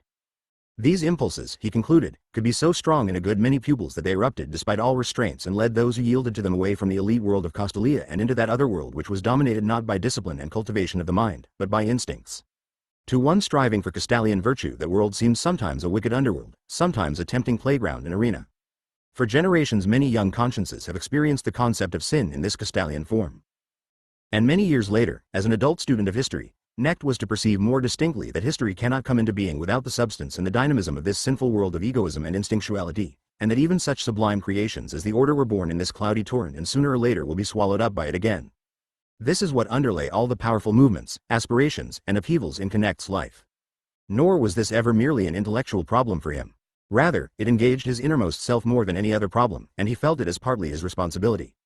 His was one of those natures which can sicken, languish, and die when they see an ideal they have believed in, or the country and community they love, afflicted with ills. Tracing this same thread further, we come to Knecht's first period in Waldsall, his final years as a schoolboy, and his significant meeting with the guest pupil designatory, which we have described in detail in its proper place. This encounter between the ardent adherent of the Castalian ideals and the worldling Plinio was not only intense and long-lasting in its effects, but also had a deeply symbolic significance for young Knecht. For the strenuous and important role imposed upon him at that time, seemingly sent his way by sheer chance, in fact so closely corresponded with his whole nature that we are tempted to say his later life was nothing but a reiteration of this role, an ever more perfect adaptation to it. The role, of course, was that of champion and representer of Castalia. He had to play it once more some 10 years later against Father Jacobus, and as master of the glass bead game he played it to the end, champion and representative of the order and its laws, but one who was constantly endeavoring to learn from his antagonist and to promote not the rigid isolation of Castalia, but its vital collaboration and confrontation with the outside world. The oratorical contest with Designori had been partly a game. With his far more substantial friendly antagonist, Father Jacobus, it was altogether serious. He had proved himself against both opponents, had matured in his encounter with them, had learned from them, had given as much as he had taken in the course of their disputes and exchanges of views. In neither case had he defeated his antagonist. From the start that had not, after all, been the goal of the disputations. But he had succeeded in making each of them respect him as a person and the principles and ideal he advocated. Even if the disputation with the learned Benedictine had not led directly to its practical result, the establishment of a semi-official Castalian envoy at the Holy See, it would have been of greater value than the majority of Castalians could have guessed. These embattled friendships with Plinio Designori and with the wise old Benedictine had provided Knecht, who otherwise had had little to do with the world outside Castalia, with some knowledge, or at any rate some intuitions, about that world. Few persons in Castalia could say the same for themselves. Except for his stay in Mariaples, which could scarcely give him any acquaintance with the real life of the outside world, he had neither seen nor experienced this worldly life since his early childhood. But through Designori, through Jacobus, and through his historical studies he had acquired a lively sense of its reality. His intimations, though they were mostly intuitive and accompanied by very meager experience, had made him more knowledgeable and more receptive to the world than the majority of his Castalian fellow citizens, including the higher authorities. He had always been a loyal and authentic Castalian, but he never forgot that Castalia was only a small part of the world, though for him the most valuable and beloved part. What was the character of his friendship with Fritz Tegularius, that difficult and problematical character, that sublime acrobat of the glass bead game, that pampered and high-strung pure Castalian whose brief visit among the coarse Benedictines in Mariofels had made him so wretched that he declared he could not have stayed there a week, and enormously admired his friend for enduring the life there quite well for 2 years? We have entertained a wide variety of thoughts about this friendship, have had to reject some of them, while others seemed to stand up to examination. All these thoughts centered around the question of what the root and the significance of this lasting friendship must have been. Above all, we should not forget that in all of Knecht's friendships, with the possible exception of that with the Benedictine father, he was not the seeking, courting, and needy partner. He attracted, he was admired, envied, and loved simply for his noble nature, and from a certain stage of his awakening on he was even conscious of this gift. Thus he had already been admired and courted by Tegularius in his early student years, but had always kept him at a certain distance. Nevertheless, there are many tokens that he was really fond of his friend. As we see it, it was not just the latter's outstanding talent, his nervous brilliance and receptivity, particularly to all the problems of the glass bead game, that drew Knecht to him. Rather, Knecht took so strong an interest not only in his friend's great gifts, but also in his faults, in his sickliness, in precisely those qualities that other Waldzellers found disturbing and frequently intolerable in Tegularius. This eccentric was utterly Castalian. His whole mode of existence, inconceivable outside the province, was so entirely consonant with its atmosphere and level of culture that if he had not been so eccentric and hard to get along with he might have deserved the epithet arch-Castalian. And yet this arch-Castalian hardly fitted in with his fellows, he was no more popular with them than with his superiors, the officials. He constantly disturbed people, repeatedly offended them, and but for the stout protection and guidance of his prudent friend he would probably have been destroyed very early. For what was called his illness was primarily a vice, a character defect, a form of rebelliousness. He was profoundly unhierarchical, totally individualistic in his attitudes and his conduct. He adjusted to the system only enough to pass muster within the order. He was a good, even a shining light as a Castalian to the extent that he had a many-sided mind, tirelessly active in scholarship as well as in the art of the glass bead game, and enormously hardworking. But in character, in his attitude toward the hierarchy and the morality of the order he was a very mediocre, not to say bad Castalian. The greatest of his vices was a persistent neglect of meditation, which he refused to take seriously. The purpose of meditation, after all, is adaptation of the individual to the hierarchy, and application in it might very well have cured him of his neurasthenia. For it infallibly helped him whenever, after a period of bad conduct, excessive excitement, or melancholia, his superiors disciplined him by prescribing strict meditation exercises under supervision. Even Knecht, kindly disposed and forgiving though he was, frequently had to resort to this measure. There was no question about it, Tegularius was a willful, moody person who refused to fit into his society. Every so often he would display the liveliness of his intellect. When highly stimulated he could be entrancing, his mordant wit sparkled and he overwhelmed everyone with the audacity and richness of his sometimes somber inspirations. But basically he was incurable, for he did not want to be cured, he cared nothing for coordination and a place in the scheme of things. He loved nothing but his freedom, his perpetual student status, and preferred spending his whole life as the unpredictable and obstinate loner, the gifted fool and nihilist, to following the path of subordination to the hierarchy and thus attaining peace. He cared nothing for peace, had no regard for the hierarchy, hardly minded reproof and isolation. Certainly he was a most inconvenient and indigestible component in a community whose idea was harmony and orderliness. But because of this very troublesomeness and indigestibility he was, in the midst of such a limpid and prearranged little world, a constant source of vital unrest, a reproach, an admonition and warning, a spur to new, bold, forbidden, intrepid ideas, an unruly, stubborn sheep in the herd. And, to our mind, this was the very reason his friend cherished him. Certainly there was always a measure of pity in Knecht's relationship to Tegularius. His imperiled and usually unhappy state appealed to all his friend's chivalric feelings. But this would not have sufficed to sustain this friendship after Knecht's elevation to an official life overburdened with work, duties, and responsibilities. We take the view that Tegularius was no less necessary and important in Knecht's life than Designori and Father Jacobus had been. Moreover, exactly like the other two, he was a dynamic element, a small open window that looked out upon new prospects. In this peculiar friend Knecht sensed, we think, the features of a type. As time went on he realized that the type was one not yet existent except for Tegularius. For Tegularius was a portent of the Castalian as he might someday become unless the life of Castalia were rejuvenated and revitalized by new encounters, new forces. Like most solitary geniuses, Tegularius was a forerunner. He actually lived in a Castalia that did not yet exist, but might come into being in the future, in a Castalia still sequestered from the world, but inwardly degenerating from senility and from relaxation of the meditative morality of the order. A Castalia in which the highest flights of the mind were still possible, as well as totally absorbed devotion to sublime values. But this highly developed, freely roaming intellectual culture no longer had any goals beyond egotistic enjoyment of its own overbred faculties. Knecht saw Tegularius as the two things in one. Embodiment of the finest gifts to be found in Castalia, and at the same time a portent of the demoralization and downfall of those abilities. Measures must be taken to keep Castalia from becoming a dream-ridden realm populated entirely by Tegulariuses. The danger was remote, but it was there.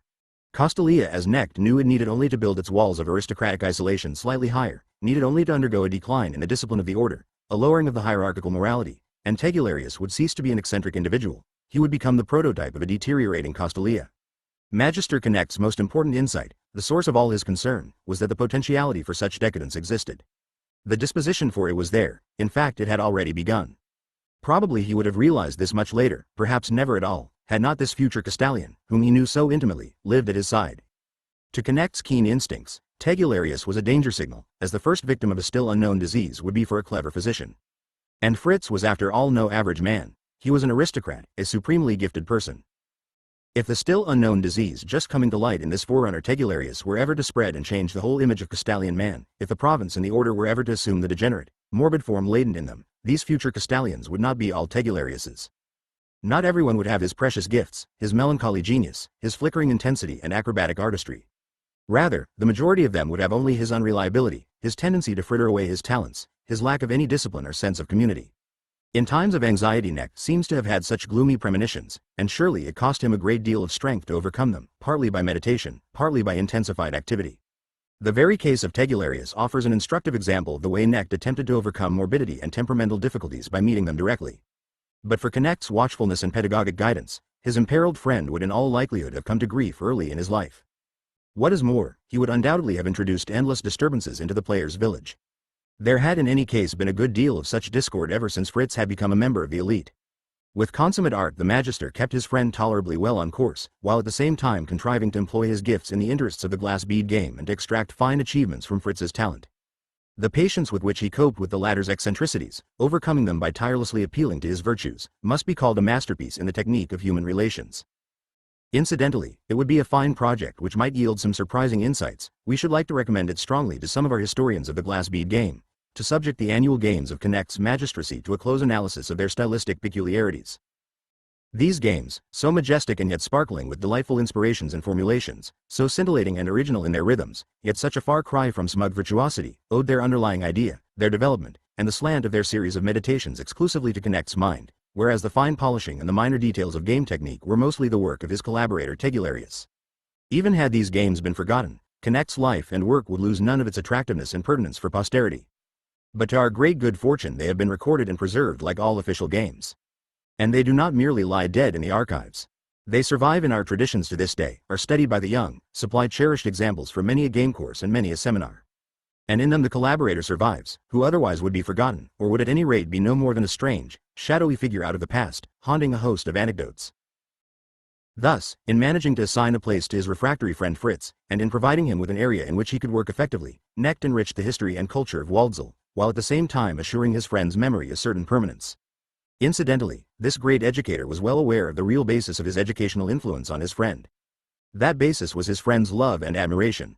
As we have seen, the Magister's harmonious personality, his innate sense of mastery, had almost from the first won over so many other fellow aspirants and pupils that he counted on this more than on his high office to sustain his authority, despite his kindly and conciliatory nature. He sensed precisely the effect of a friendly word of greeting or appreciation, or of withdrawal and disregard. Long afterward one of his most ardent disciples related that one time Knecht did not speak a single word to him in class and in his seminar, seemingly did not see him, ignored him completely, and that in all the years of his schooling this had been the bitterest and most effective punishment he had ever known. We have considered these retrospective observations essential in order that our reader may perceive the two antipodal tendencies in Knecht's personality. Having followed our account to the present peak of Knecht's remarkable life, the reader will then be prepared for its final phases.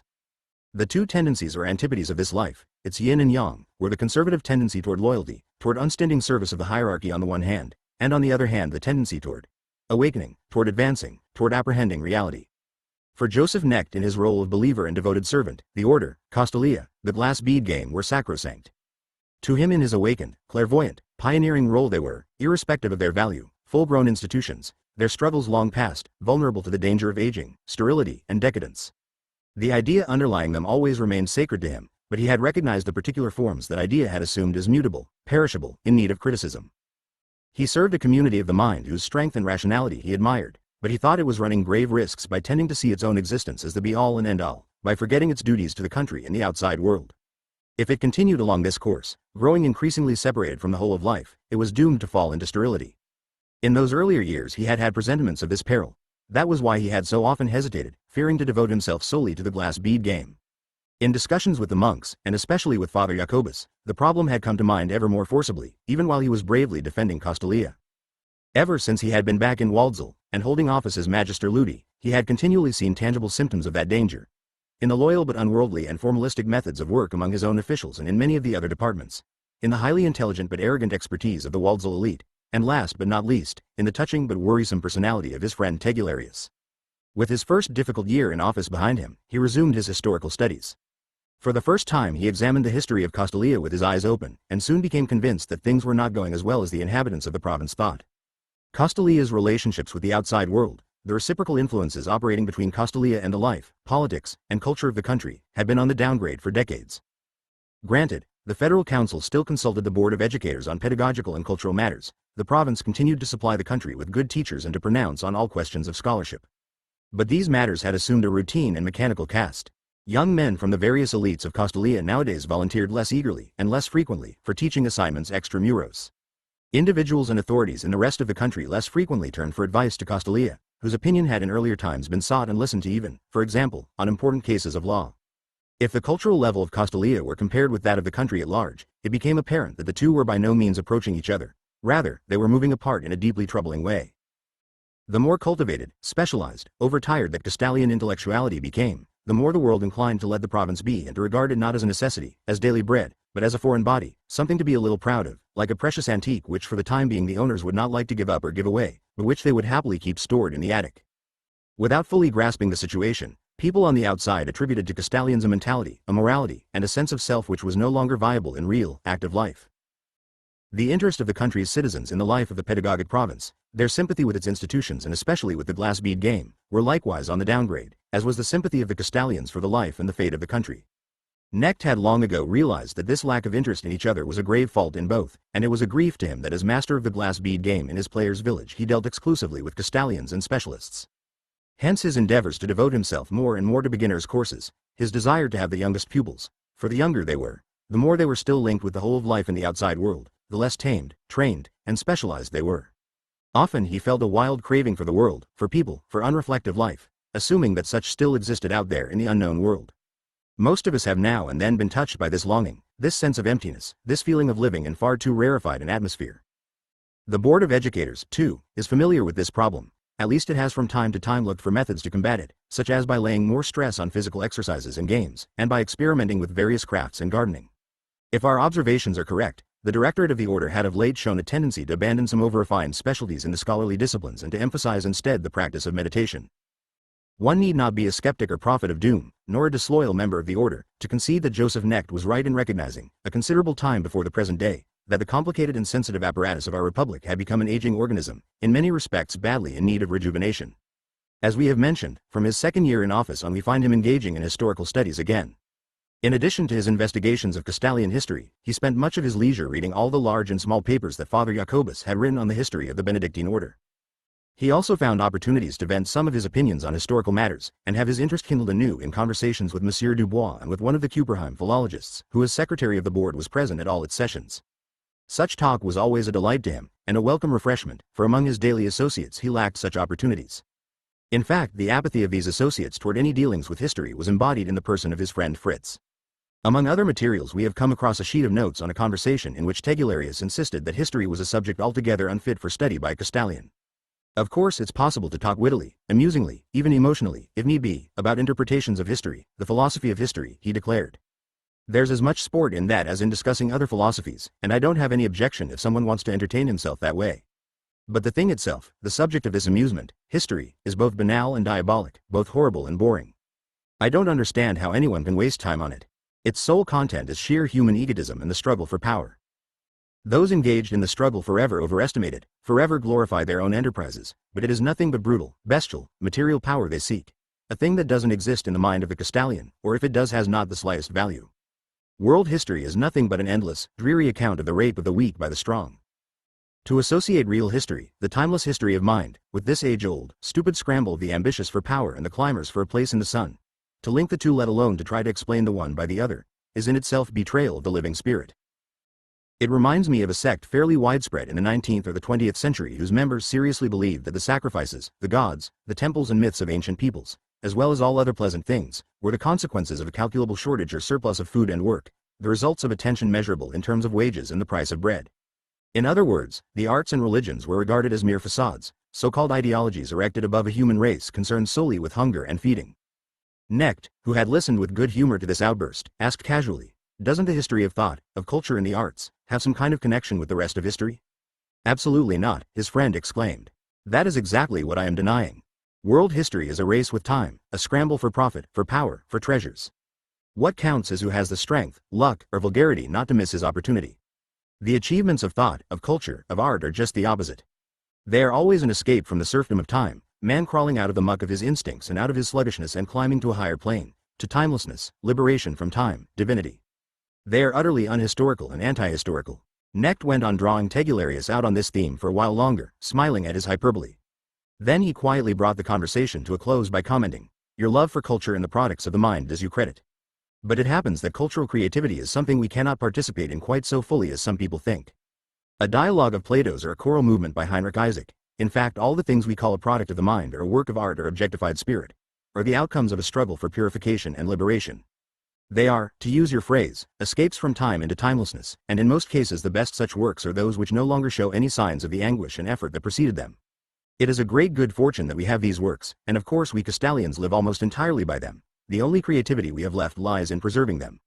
We live permanently in that realm beyond time and conflict embodied in those very works in which we would know nothing of, but for them. And we go even further into the realms of pure mind, or if you prefer, pure abstraction. In our glass bead game we analyze those products of the sages and artists into their components, we derive rules and patterns of form from them, and we operate with these abstractions as though they were building blocks. Of course all this is very fine, no one will contend otherwise. But not everyone can spend his entire life breathing, eating, and drinking nothing but abstractions. History has one great strength over the things a Waldsall tutor feels to be worthy of his interest. It deals with reality. Abstractions are fine, but I think people also have to breathe air and eat bread. Every so often Knecht found time for a brief visit to the aged former music master. The venerable old man, whose strength was now visibly ebbing and who had long since completely lost the habit of speech, persisted in his state of serene composure to the last. He was not sick, and his death was not so much a matter of dying as a form of progressive dematerialization, a dwindling of bodily substance and the bodily functions, while his life more and more gathered in his eyes and in the gentle radiance of his withering old man's face. To most of the inhabitants of Monteport this was a familiar sight, accepted with due respect. Only a few persons, such as Knecht, Ferromonte, and young Petrus, were privileged to share after a fashion in this sunset glow, this fading out of a pure and selfless life. These few, when they had put themselves into the proper frame of mind before stepping into the little room in which the master sat in his armchair, succeeded in entering into this soft iridescence of disembodiment, in sharing in the old man's silent movement toward perfection. They stayed for rapt moments in the crystal sphere of this soul, as if in a realm of invisible radiation, listening to unearthly music, and then returned to their daily lives with hearts cleansed and strengthened, as if descending from a high mountain peak. One day Knecht received the news of his death. He hastened to Monteport and found the old man, who had passed peacefully away, lying on his bed, the small face shrunken to a silent rune and arabesque, a magical figure no longer readable but nevertheless somehow conveying smiles and perfected happiness. Knecht spoke at the funeral, after the present music master and Ferromonte. He did not talk about the enlightened sage of music, nor of the man's greatness as a teacher, nor of his kindness and wisdom as the eldest member of the highest ruling body in Castalia.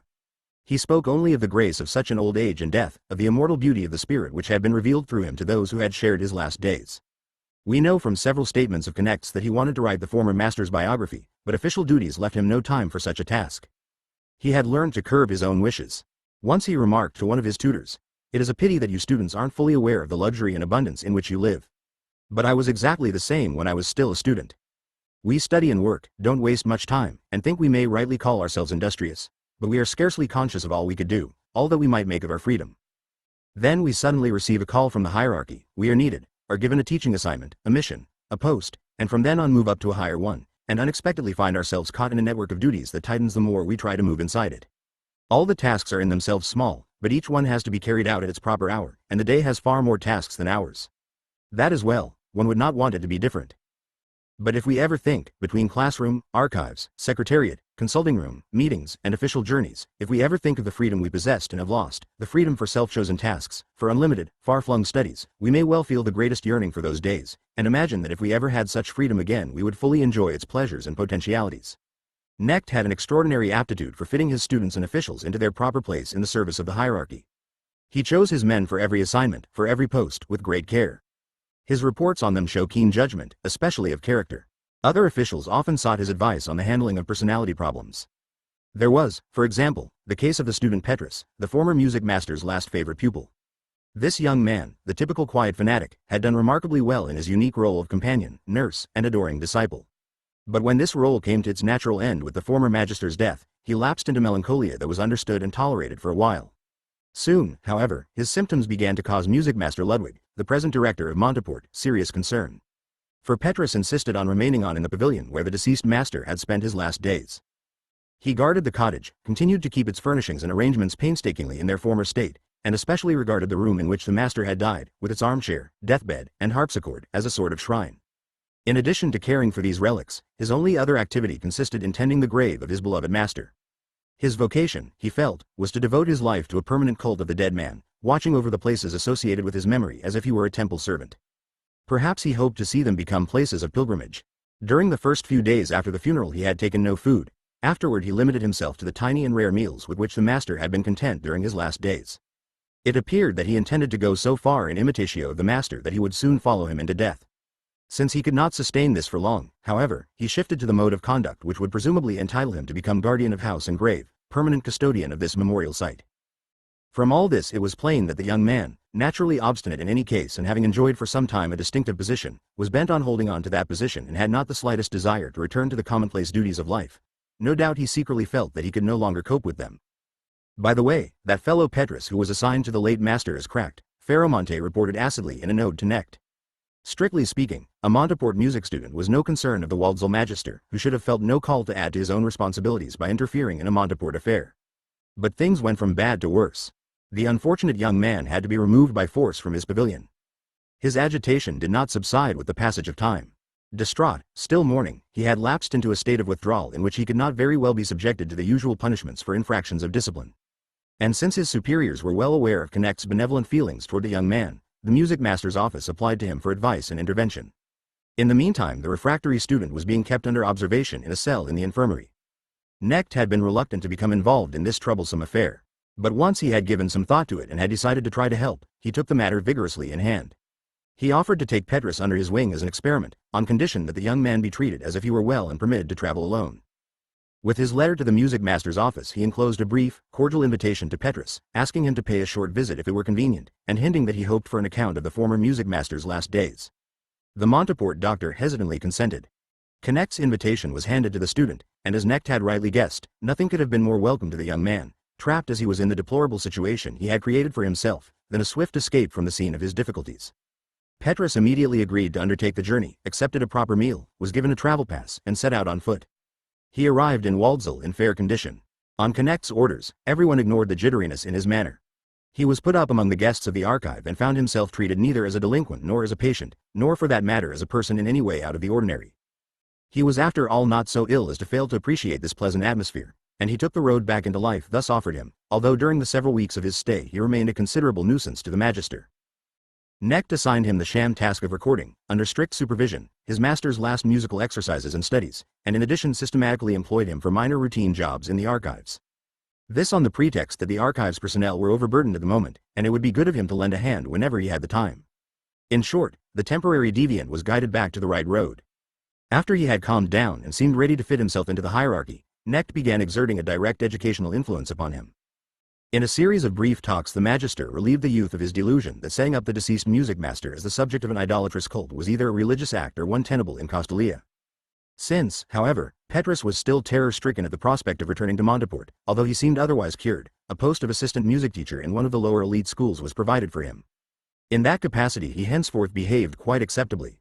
We might cite a good many other examples of Knecht's psychiatric and educative work. Moreover, there were many young students who fell under the gentle sway of his personality and were won over to a life in the genuine spirit of Castalia much the way Knecht himself had been won over by the music master. All these examples show us the Magister Ludi as anything but a problematical character. All are testimonies to his soundness and balance. But his kindly efforts to help unstable and imperiled personalities such as Petrus or Tegularius do suggest an unusually alert sensitivity to such maladies or susceptibilities on the part of Castalians. They suggest that since his first awakening, he had remained keenly alive to the problems and the dangers inherent in Castalian life. No doubt the majority of our fellow citizens thoughtlessly or smugly refused to see these dangers, but he in his forthright courage could not take such a course. And presumably he could never follow the practice of most of his associates in authority, who were cognizant of these dangers but as a matter of principle treated them as non-existent. He recognized their existence, and his familiarity with the early history of Castalia led him to regard life in the midst of such dangers as a struggle, and one which he affirmed. He loved these very perils, whereas most Castalians considered their community, and the lives they led within it, as a pure idyll. From Father Jacobus's works on the Benedictine order he had also absorbed the concept of an order as a militant community, and of piety as a combative attitude. No noble and exalted life exists, he once said, without knowledge of devils and demons, and without continual struggle against them. In our province explicit friendships among the holders of high office are most rare. We need therefore not be surprised that during his first years in office Knecht entered into no such ties with any of his colleagues. He cordially liked the classical philologist in Kupperheim, and felt profound esteem for the directors of the order. But in these relationships personal affection is almost entirely excluded, private concerns objectified, so that intimacies beyond the joint work on an official level are scarcely possible. Nevertheless, one such friendship did develop. The secret archives of the Board of Educators are not at our disposal. What we know about Knecht's demeanor at sessions of the board, or how he voted, must therefore be deduced from his occasional remarks to friends. During his early days in office he tended to keep silent at such meetings, but although later on he spoke up, he seems to have done so only rarely, unless he himself had launched a motion. Mention is made of how quickly he learned the tone traditional at the summit of our hierarchy, and the gracefulness, ingenuity, and wit with which he used these forms. As is well known, the heads of our hierarchy, the masters and directors of the order, treat each other in a carefully sustained ceremonial style. Moreover, it has been their custom or inclination or secret ruling, since when, we cannot say, to employ more and more carefully polished and strict courtesies, the greater their differences of opinion and the larger the controversial question under discussion. Presumably this formality handed down from the past serves, along with any other functions it may have, primarily as a safety valve. The extremely courteous tone of the debates protects the persons engaged from yielding to passion and helps them preserve impeccable bearing. But in addition it upholds the dignity of the order and of the high authorities themselves. It drapes them in the robes of ceremonial and conceals them behind veils of sanctity. Such no doubt is the rationale of this elaborate art of exchanging compliments, which the students often make fun of. Before Knecht's time his predecessor, Magister Thomas von der Trave, had been a particularly admired master of this art. Knecht cannot really be called his successor in it, still less his imitator, rather, he was more a disciple of the Chinese, so that his mode of courtesy was less pointed and peppered with irony. But he too was considered among his colleagues unsurpassed in the art of courtesy. 9. A conversation. We have come to that point in our study when we must focus our attention entirely upon the remarkable change of course which occupied the last years of the master's life and led to his bidding farewell to his office in the province, his crossing into a different sphere of life, and his death. Although he administered his office with exemplary faithfulness up to the moment of his departure, and to his last day enjoyed the affectionate confidence of his pupils and colleagues, we shall not continue our description of his conduct of the office now that we see him already weary of it in his innermost soul, and turning toward other aims. He had already explored all the possibilities the office provided for the utilization of his energies and had reached the point at which great men must leave the path of tradition and obedient subordination and, trusting to supreme, indefinable powers, strike out on new, trackless courses where experience is no guide. When he became conscious that this had happened, he dispassionately examined his situation and what might be done to change it. He had arrived, at an unusually early age, upon that summit which was all that a talented and ambitious Castalian could imagine as worth striving for. Yet neither ambition nor exertion had brought him there. He had neither tried for his high honor nor consciously adapted himself to it. It had come almost against his will, for an inconspicuous, independent scholar's life free of official duties would have been much more in keeping with his own desires. He did not especially prize many of the benefits and powers that followed from his position. In fact, within a short time after he assumed office, he seemed already to have tired of some of these distinctions and privileges. In particular, he always regarded political and administrative work in the highest board as a burden, although he gave himself to it with unfailing conscientiousness. Even the special, the characteristic and unique task of his position, the training of an elite group of perfected glass bead game players, for all the joy it sometimes brought him, and despite the fact that this elite took great pride in their magister, seems in the long run to have been more of a burden than a pleasure to him. What delighted him and truly satisfied him was teaching, and in this he discovered by experience that both his pleasure and his success were the greater, the younger his pupils were. Hence he felt it as a loss that his post brought to him only youths and adults instead of children. There were, however, other considerations, experiences, and insights which caused him to take a critical view of his own work, and of a good many of the conditions in Waldsall. or at the least to consider his office as a great hindrance to the development of his finest and most fruitful abilities. Some of these matters are known to all of us, some we only surmise. Was Magister Knecht right in seeking freedom from the burden of his office, in his desire for less majestic but more intensive work? Was he right in his criticisms of the state of Castalia? Should he be regarded as a pioneer and bold militant, or as a kind of rebel, if not a deserter from the cause? We shall not go into these questions, for they have been discussed to excess. For a time the controversy over them divided the entire province into two camps, and it has still not entirely subsided. Although we profess ourselves grateful admirers of the great Magister, we prefer not to take a position in this dispute. The necessary synthesis which will ultimately emerge from the conflict of opinions on Joseph Knecht's personality and life has long since begun taking shape. We prefer neither to judge nor to convert, but rather to tell the history of our venerated master's last days with the greatest possible truthfulness. Properly speaking, however, it is not really history. We prefer to call it a legend, an account compounded of authentic information and mere rumors, exactly as they have flowed from various crystalline and cloudy sources to form a single stream among us, his posterity in the province. Joseph Knecht had already begun thinking of how he might find his way into fresher air when he unexpectedly came upon a figure out of his youth, whom he had in the meanwhile half forgotten. It was none other than Plinio Designori, scion of the old family that had served Castalia well in the distant past. The former guest pupil, now a man of influence, member of the Chamber of Deputies as well as a political writer, was paying an official call on the Supreme Board of the province. Every few years elections were held for the government commission in charge of the Castalian budget, and Designori had become a member of this commission. The first time he appeared in this capacity at a session of the Directorate of the Order in Hersland, the Magister Ludi happened to be present. The encounter made a profound impression on him, and was to have certain consequences. Some of our information about this meeting comes from Tegularius, some from Designori himself. For during this period in Knecht's life, which is somewhat obscure to us, Designori became his friend again, and even his confidant. At their first meeting after decades, the speaker as usual introduced the new members of the Budget Commission to the Magisters. When Knecht heard Designori's name, he felt somewhat stricken at not having immediately recognized the friend of his youth. But he was quick to rectify this by omitting the official bow and the set formula of greeting, and smilingly holding out his hand. Meanwhile he searched his friend's features, trying to fathom the changes which had foiled recognition. During the session itself his glance frequently rested on the once familiar face. Designori, incidentally, had addressed him by his title of Magister. Joseph had to ask him twice before he could be persuaded to return to the first-name basis of their boyhood. Knecht had known Plinio as a high-spirited, communicative, and brilliant young man, a good student and at the same time a young man of the world who felt superior to the unworldly Castalians and often baited them for the fun of it.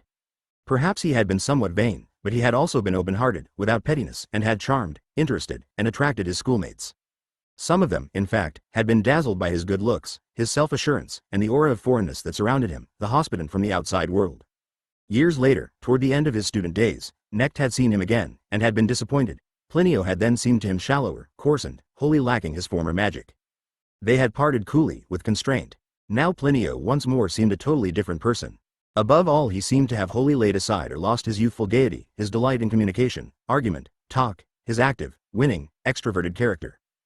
His diffidence on meeting his former friend, his slowness to greet Knecht, and his qualms at taking up the Magister's request to address him with their old-time intimacy, were signs of a change evident also in his bearing, his look, his manner of speech and movements. In place of his former boldness, frankness, and exuberance there was now constraint.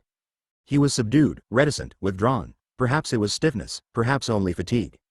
His youthful charm had been submerged and extinguished in it, but the traits of superficiality and blatant worldliness had also vanished.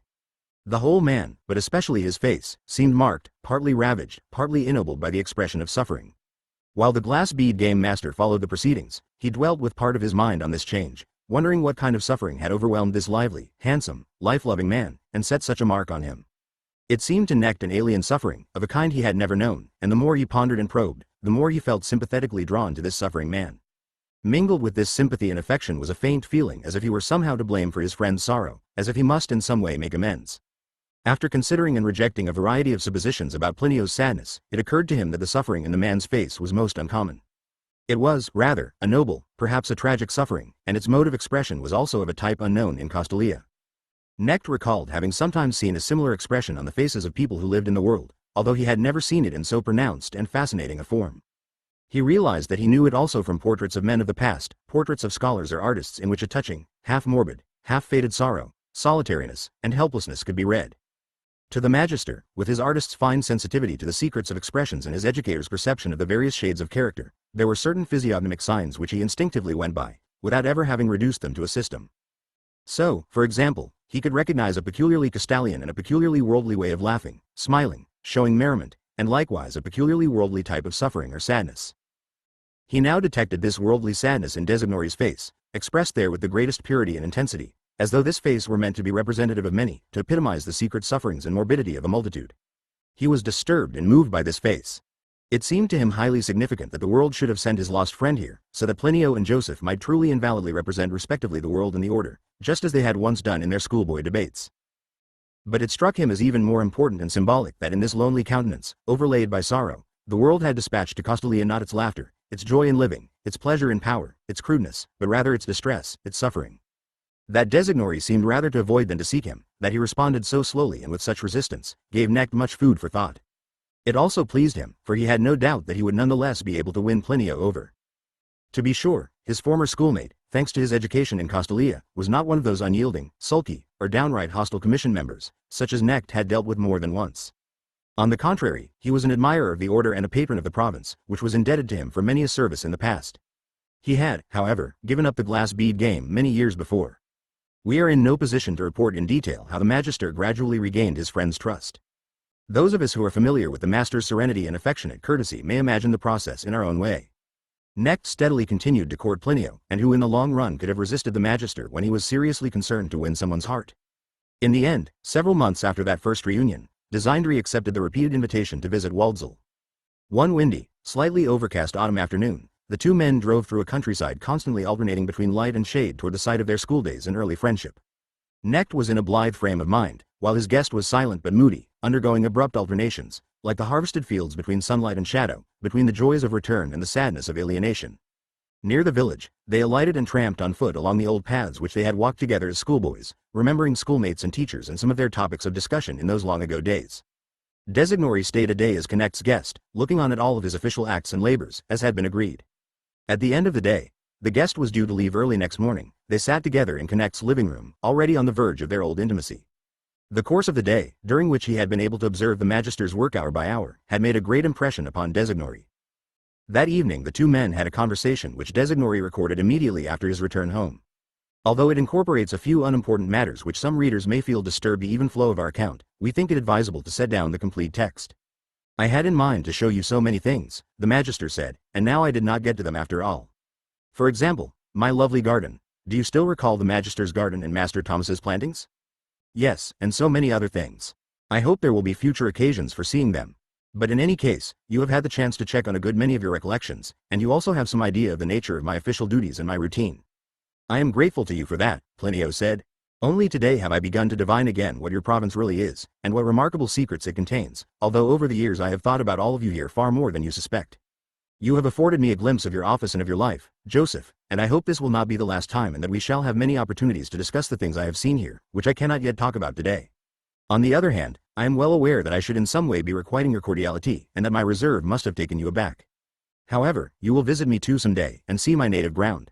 For the present I can only tell you a little, just enough for you to know something about my situation. Speaking frankly, though it will be embarrassing and something of a penance for me, will probably unburden my heart. You know that I come from an old family that has served the country well and also been well disposed toward your province, a conservative family of landowners and moderately high officials. But you see, even this simple fact brings me sharply up against the gulf that separates the two of us. I say, family, and imagine I am saying something simple, obvious, and unambiguous. But is it? You people of the province have your order and your hierarchy, but you do not have a family, you do not know what family, blood, and descent are, and you have no notion of the powers, the hidden and mighty magic of what is called family. I fear that this is also true for most of the words and concepts which express the meaning of our lives. The things that are important to us are not to you, very many are simply incomprehensible to you, and others have entirely different meanings among you and among us. How can we possibly talk to each other? You see, when you speak to me, it is as if a foreigner were addressing me, although a foreigner whose language I learned and spoke myself in my youth, so that I understand most of what is said. But the reverse is not the case. When I speak to you, you hear a language whose very phrases are only half familiar to you, while you are entirely ignorant of the nuances and overtones. You hear tales about a life, a way of existing, which is not your own. Most of it, even if it happens to interest you, remains alien and at best only half understood. You remember our many debates and talks during our schooldays. On my part they were nothing but an attempt, one of many, to bring the world and language of your province into harmony with my own. You were the most receptive, the most willing and honest among all those with whom I attempted to communicate in those days. You stood up bravely for the rights of Costalia without being against my different world and unsympathetic to its rights, not to speak of despising it. In those days we certainly came rather close to each other. But that is a subject we will return to later. As he paused to marshal his thoughts, Knecht said cautiously, "This matter of not being able to understand may not be as drastic as you make it out. Of course, two peoples and two languages will never be able to communicate with each other so intimately as two individuals who belong to the same nation and speak the same language. But that is no reason to forego the effort at communication. Within nations there are also barriers which stand in the way of complete communication and complete mutual understanding, barriers of culture, education, talent, individuality. It might be asserted that every human being on Earth can fundamentally hold a dialogue with every other human being, and it might also be asserted that there are no two persons in the world between whom genuine, whole, intimate understanding is possible. The one statement is as true as the other. It is yin and yang, day and night. Both are right, and at times we have to be reminded of both. To be sure, I too do not believe that you and I will ever be able to communicate fully, and without some residue of misunderstanding, with each other. But though you may be an Occidental and I a Chinese, though we may speak different languages, if we are men of goodwill we shall have a great deal to say to each other, and beyond what is precisely communicable we can guess and sense a great deal about each other. At any rate let us try." Designori nodded and continued, "For the time being I want to tell you the little you must know in order to have some inkling of my situation. Well, then, first of all, the family is the supreme power in a young person's life, whether or not he acknowledges it. I got on well with my family as long as I was a guest student in your elite school. Throughout the year I was well taken care of among you. During the holidays I was pampered at home, for I was the only son.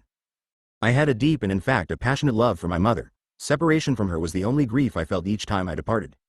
My relationship to my father was cooler, but friendly, at least during all the years of my boyhood and youth that I spent among you. He was an old admirer of Castalia and proud to see me being educated in the elite schools and initiated into such elevated matters as the glass bead game. My vacations at home were gay and festive. I might almost say that the family and I in a sense knew each other only in party dress. Sometimes, when I set out for vacation, I pitied all of you who were left behind for having nothing of such happiness. I need not say much about those days, you knew me better than anyone else, after all. I was almost a Castalian, a little gayer, coarser, and more superficial, perhaps, but happy and enthusiastic, full of high spirits. That was the happiest period in my life, although of course at the time I never suspected that this would be so, for during those years in Waldsall I expected that happiness and the crowning experiences of my life would come after I returned home from your schools and used the superiority I had acquired in them to conquer the outside world. Instead, after my departure from you a conflict began which has lasted to this day, and I have not been the victor in this struggle. For the place I returned to no longer consisted in just my home, and the country had not been simply waiting to embrace me and acknowledge my Waldsall superiority. Even at home I soon encountered disappointments, difficulties, and discords. It took a while before I noticed. I was shielded by my naive confidence, my boyish faith in myself, and my happiness, and shielded also by the morality of the order which I had brought back with me, by the habit of meditation. But what a disappointment and disillusionment I had at the university where I wanted to study political subjects. The general tone among the students, the level of their education and social life, the personalities of so many of the teachers, how all this contrasted with what I had become accustomed to among you. You recall how in defending our world against yours I used to extol the unspoiled, naive life? If that was a piece of foolishness deserving punishment, my friend, I have been harshly punished. Because this naive, innocent, instinctual life, this childlike, untrammeled brilliance of the simple soul, may possibly exist among peasants or artisans, or somewhere, but I never succeeded in finding it, let alone sharing in it. You remember too, don't you, how I would speechify about the arrogance and affectation of Castalians, attacking them for being a conceited and decadent lot with their caste spirit and their elite haughtiness. Now I had to discover that people in the world were no less proud of their bad manners, their meager culture, their coarse, loud humor, the dull-witted shrewdness with which they kept themselves to practical, egotistic goals. They regarded themselves as no less precious, sanctified, and elect in their narrow-minded crudity than the most affected Waldsall show-off could ever have done. They laughed at me or patted me on the back, but a good many of them reacted to the alien, Castalian qualities in me with the outright enmity that the vulgar always have for everything finer. And I was determined to take their dislike as a distinction. Designori paused briefly, and threw a glance at Knecht to see whether he was tiring him. His eyes met his friend's and found in them an expression of close attention and friendliness which comforted and reassured him. He saw that Knecht was totally absorbed. He was listening not as people listen to casual talk or even to an interesting story, but with fixed attention and devotion, as if concentrating on a subject of meditation. At the same time Knecht's eyes expressed a pure, warm-hearted goodwill, so warm that it seemed to Plinio almost childlike. He was swept with a kind of amazement to see such an expression upon the face of the same man whose many-sided daily labors, whose wisdom and authority in the governance of his office he had admired all through the day. Relieved, he continued, I don't know whether my life has been useless and merely a misunderstanding, or whether it has a meaning. If it does have a meaning, I should say it would be this: that one single specific person in our time has recognized plainly and experienced in the most painful way how far Castalia has moved away from its motherland. Or for my part it might be put the other way around. How alien our country has become from her noblest province and how unfaithful to that province's spirit. How far body and soul, ideal and reality have moved apart in our country. How little they know about each other, or want to know. If I had any one task and ideal in life, it was to make myself a synthesis of the two principles, to be mediator, interpreter, and arbitrator between the two. I have tried and failed. And since after all I cannot tell you my whole life, and you would not be able to understand it all anyhow, I will describe only one of the situations in which my failure was revealed. The difficulty after I began attending the university consisted not so much in my being unable to deal with the teasing or hostility that came my way as a Castalian, a show-off. Those few among my new associates who regarded my coming from the elite schools as a glory gave me more trouble, in fact, and caused me greater embarrassment. No, the hard part, perhaps the impossible task I set myself, was to continue a life in the Castalian sense in the midst of worldliness. At first I scarcely noticed. I abided by the rules I had learned among you, and for some time they seemed to prove their validity in the world. They seemed to strengthen and shield me, seemed to preserve my gaiety and inner soundness and to increase my resolve to pass my student years in the Castalian way as far as possible, following the paths that my craving for knowledge indicated and not letting anything coerce me into a course of studies designed to prepare the student as thoroughly as possible in the shortest possible time for a speciality in which he could earn his livelihood, and to stamp out whatever sense of freedom and universality he may have had. But the protection that Castalia had given me proved dangerous and dubious, for I did not want to be like a hermit, cultivating my peace of soul and preserving a calm, meditative state of mind. I wanted to conquer the world, you see, to understand it, to force it to understand me. I wanted to affirm it and if possible renew and reform it. In my own person I wanted to bring Castalia and the world together, to reconcile them. When after some disappointment, some clash or disturbance, I retired to meditate, I derived great benefit at first. Each time, meditation was like relaxation, deep breathing, a return to good, friendly powers. But in time I realized that this very practice of meditation, the cultivation and exercising of the psyche, was what isolated me, made me seem so unpleasantly strange to others, and actually rendered me incapable of really understanding them. I saw that I could really understand those others, those people in the world and of it, if I once again became like them, if I had no advantages over them, including this recourse to meditation. Of course, it may be that I am putting it in a better light when I describe it in this way.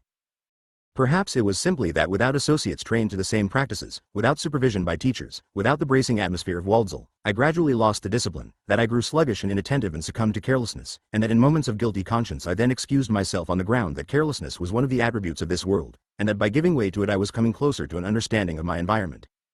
I'm not trying to make things out better than they are for your sake, but neither do I want to deny or conceal the fact that I went to considerable lengths, that I strove and fought, even where I was mistaken.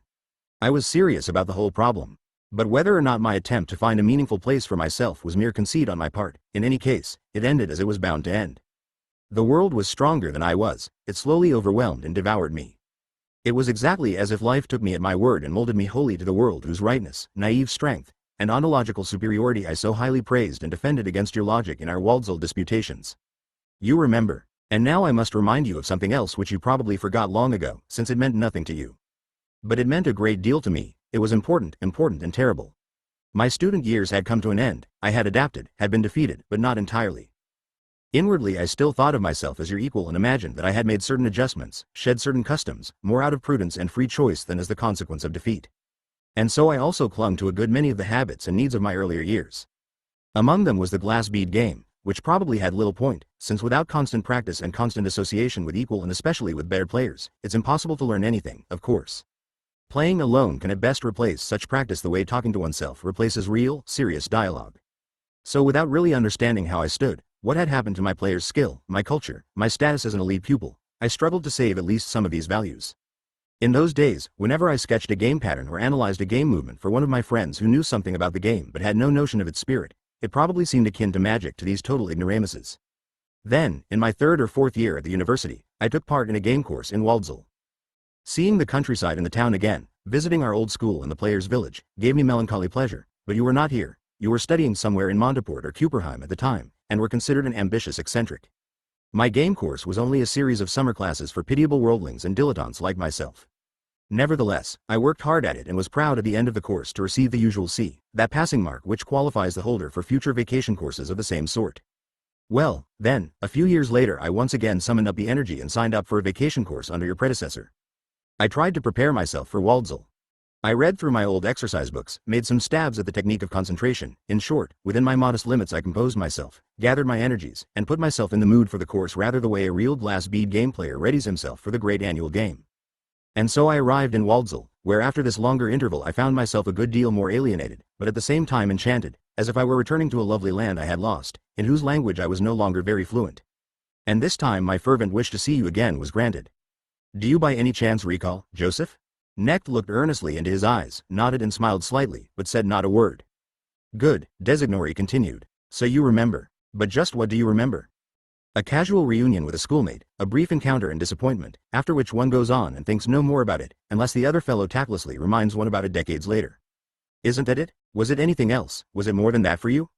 Although he was obviously trying very hard to hold himself in check, it was apparent that emotions accumulated over many years, and never mastered, were on the brink of eruption. You are anticipating, Knecht said carefully. We will speak of my impressions when it is my turn to render an accounting. You have the floor now, Plinio. I see that the meeting was not pleasant for you. It was not for me either, at the time. And now go on and tell me what it was like. Speak bluntly. I'll try, Plinio said. I certainly don't want to blame you for anything.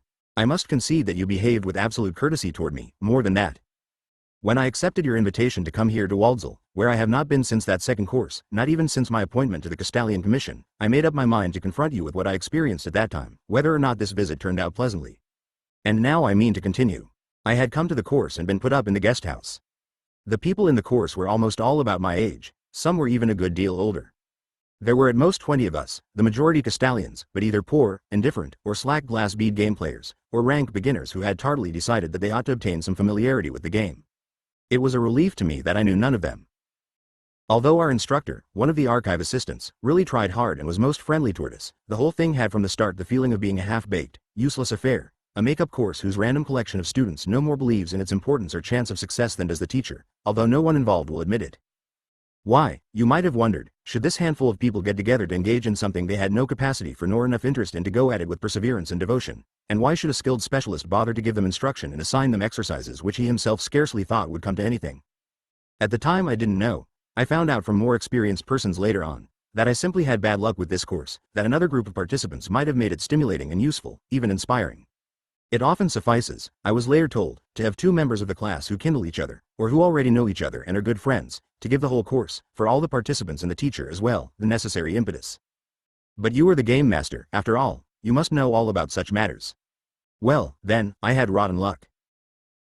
The animating spark was missing from our haphazard group, there was no impetus, not even a little warmth. The whole thing remained a feeble extension course for grown-up schoolboys. The days passed, and my disappointment increased with each passing day. Still, besides the glass bead game there was Waldsall, a place of sacred and cherished memories for me. If the game course were a failure, I still ought to be able to celebrate a homecoming, to chat with former schoolmates, perhaps have a reunion with the friend who more than anyone else represented to me our Castalia, you, Joseph. If I saw a few of the companions of my schooldays again, if on my walks through this beautiful, beloved region one met again the Larrys and Pennets of my youth, and if good fortune would have it that we might come close to each other again and a dialogue should spring up between us as in the old days, less between you and me than between my problem with Castalia and myself, then this vacation would not be wasted. Then it would not so much matter about the course and all the rest. The first two old schoolfellows who crossed my path were innocuous enough. They were glad to see me, patted me on the back and asked childish questions about my legendary life out in the world. But the next few were not so innocuous. They were members of the players' village and the younger elite and did not ask naive questions. On the contrary, when we ran into one another in one of the rooms of your sanctuaries and they could not very well avoid me, they greeted me with a pointed and rather tense politeness, or rather a condescending geniality. They made it clear that they were busy with important matters quite close to me, that they had no time, no curiosity, no sympathy, no desire to renew old acquaintance. Well, I did not force myself on them. I let them alone in their Olympian, sardonic, Castalian tranquility. I looked across at them in their busy, self-satisfied doings like a prisoner watching through bars, or the way the poor, hungry, and oppressed eye the wealthy and aristocratic, the handsome, cultivated, untroubled, well-bred, well-rested members of an upper class with their clean faces and manicured hands. And then you turned up, Joseph, and when I saw you I felt rejoicing and new hope. You were crossing the yard. I recognized you from behind by your walk and at once called you by name. At last a human soul, I thought. At last a friend, or perhaps an opponent, but someone I can talk to, a Castalian to the bone, certainly, but someone in whom the Castalian spirit has not frozen into a mask and a suit of armor. A man, someone who understands.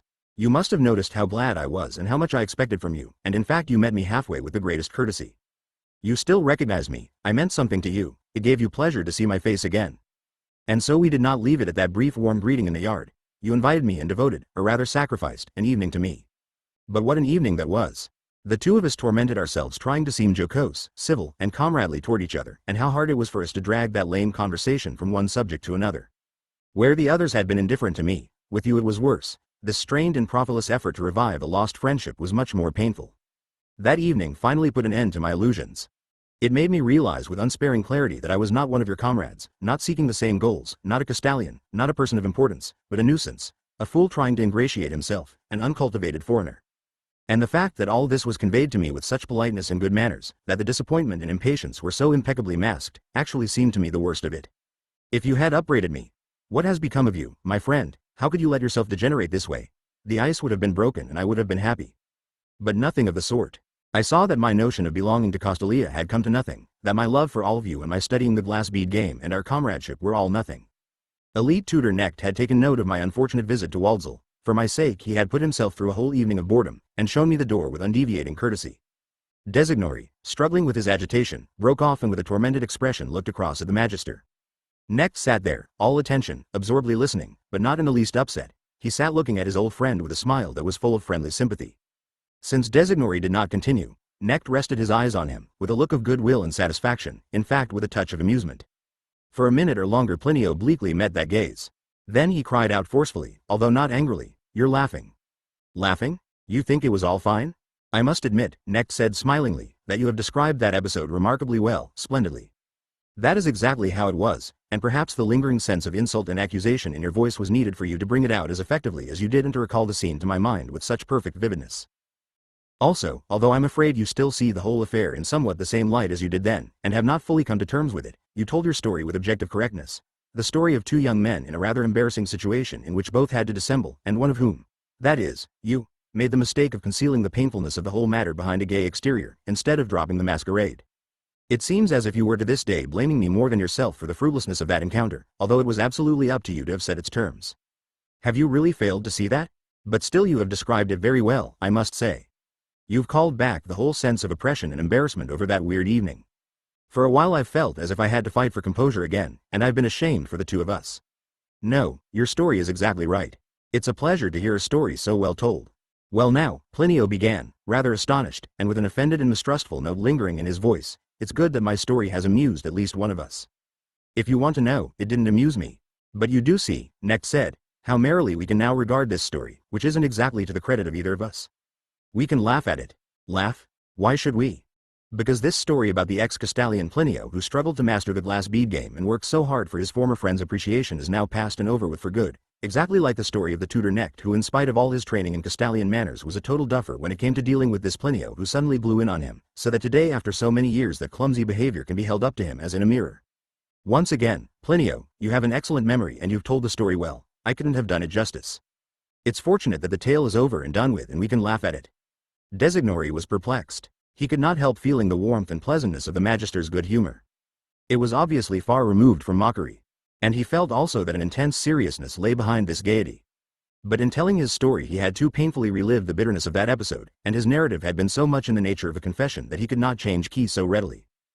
Perhaps you forget, he said hesitantly, already half persuaded, that what I related was not the same for me as it was for you. For you it was at most chagrin.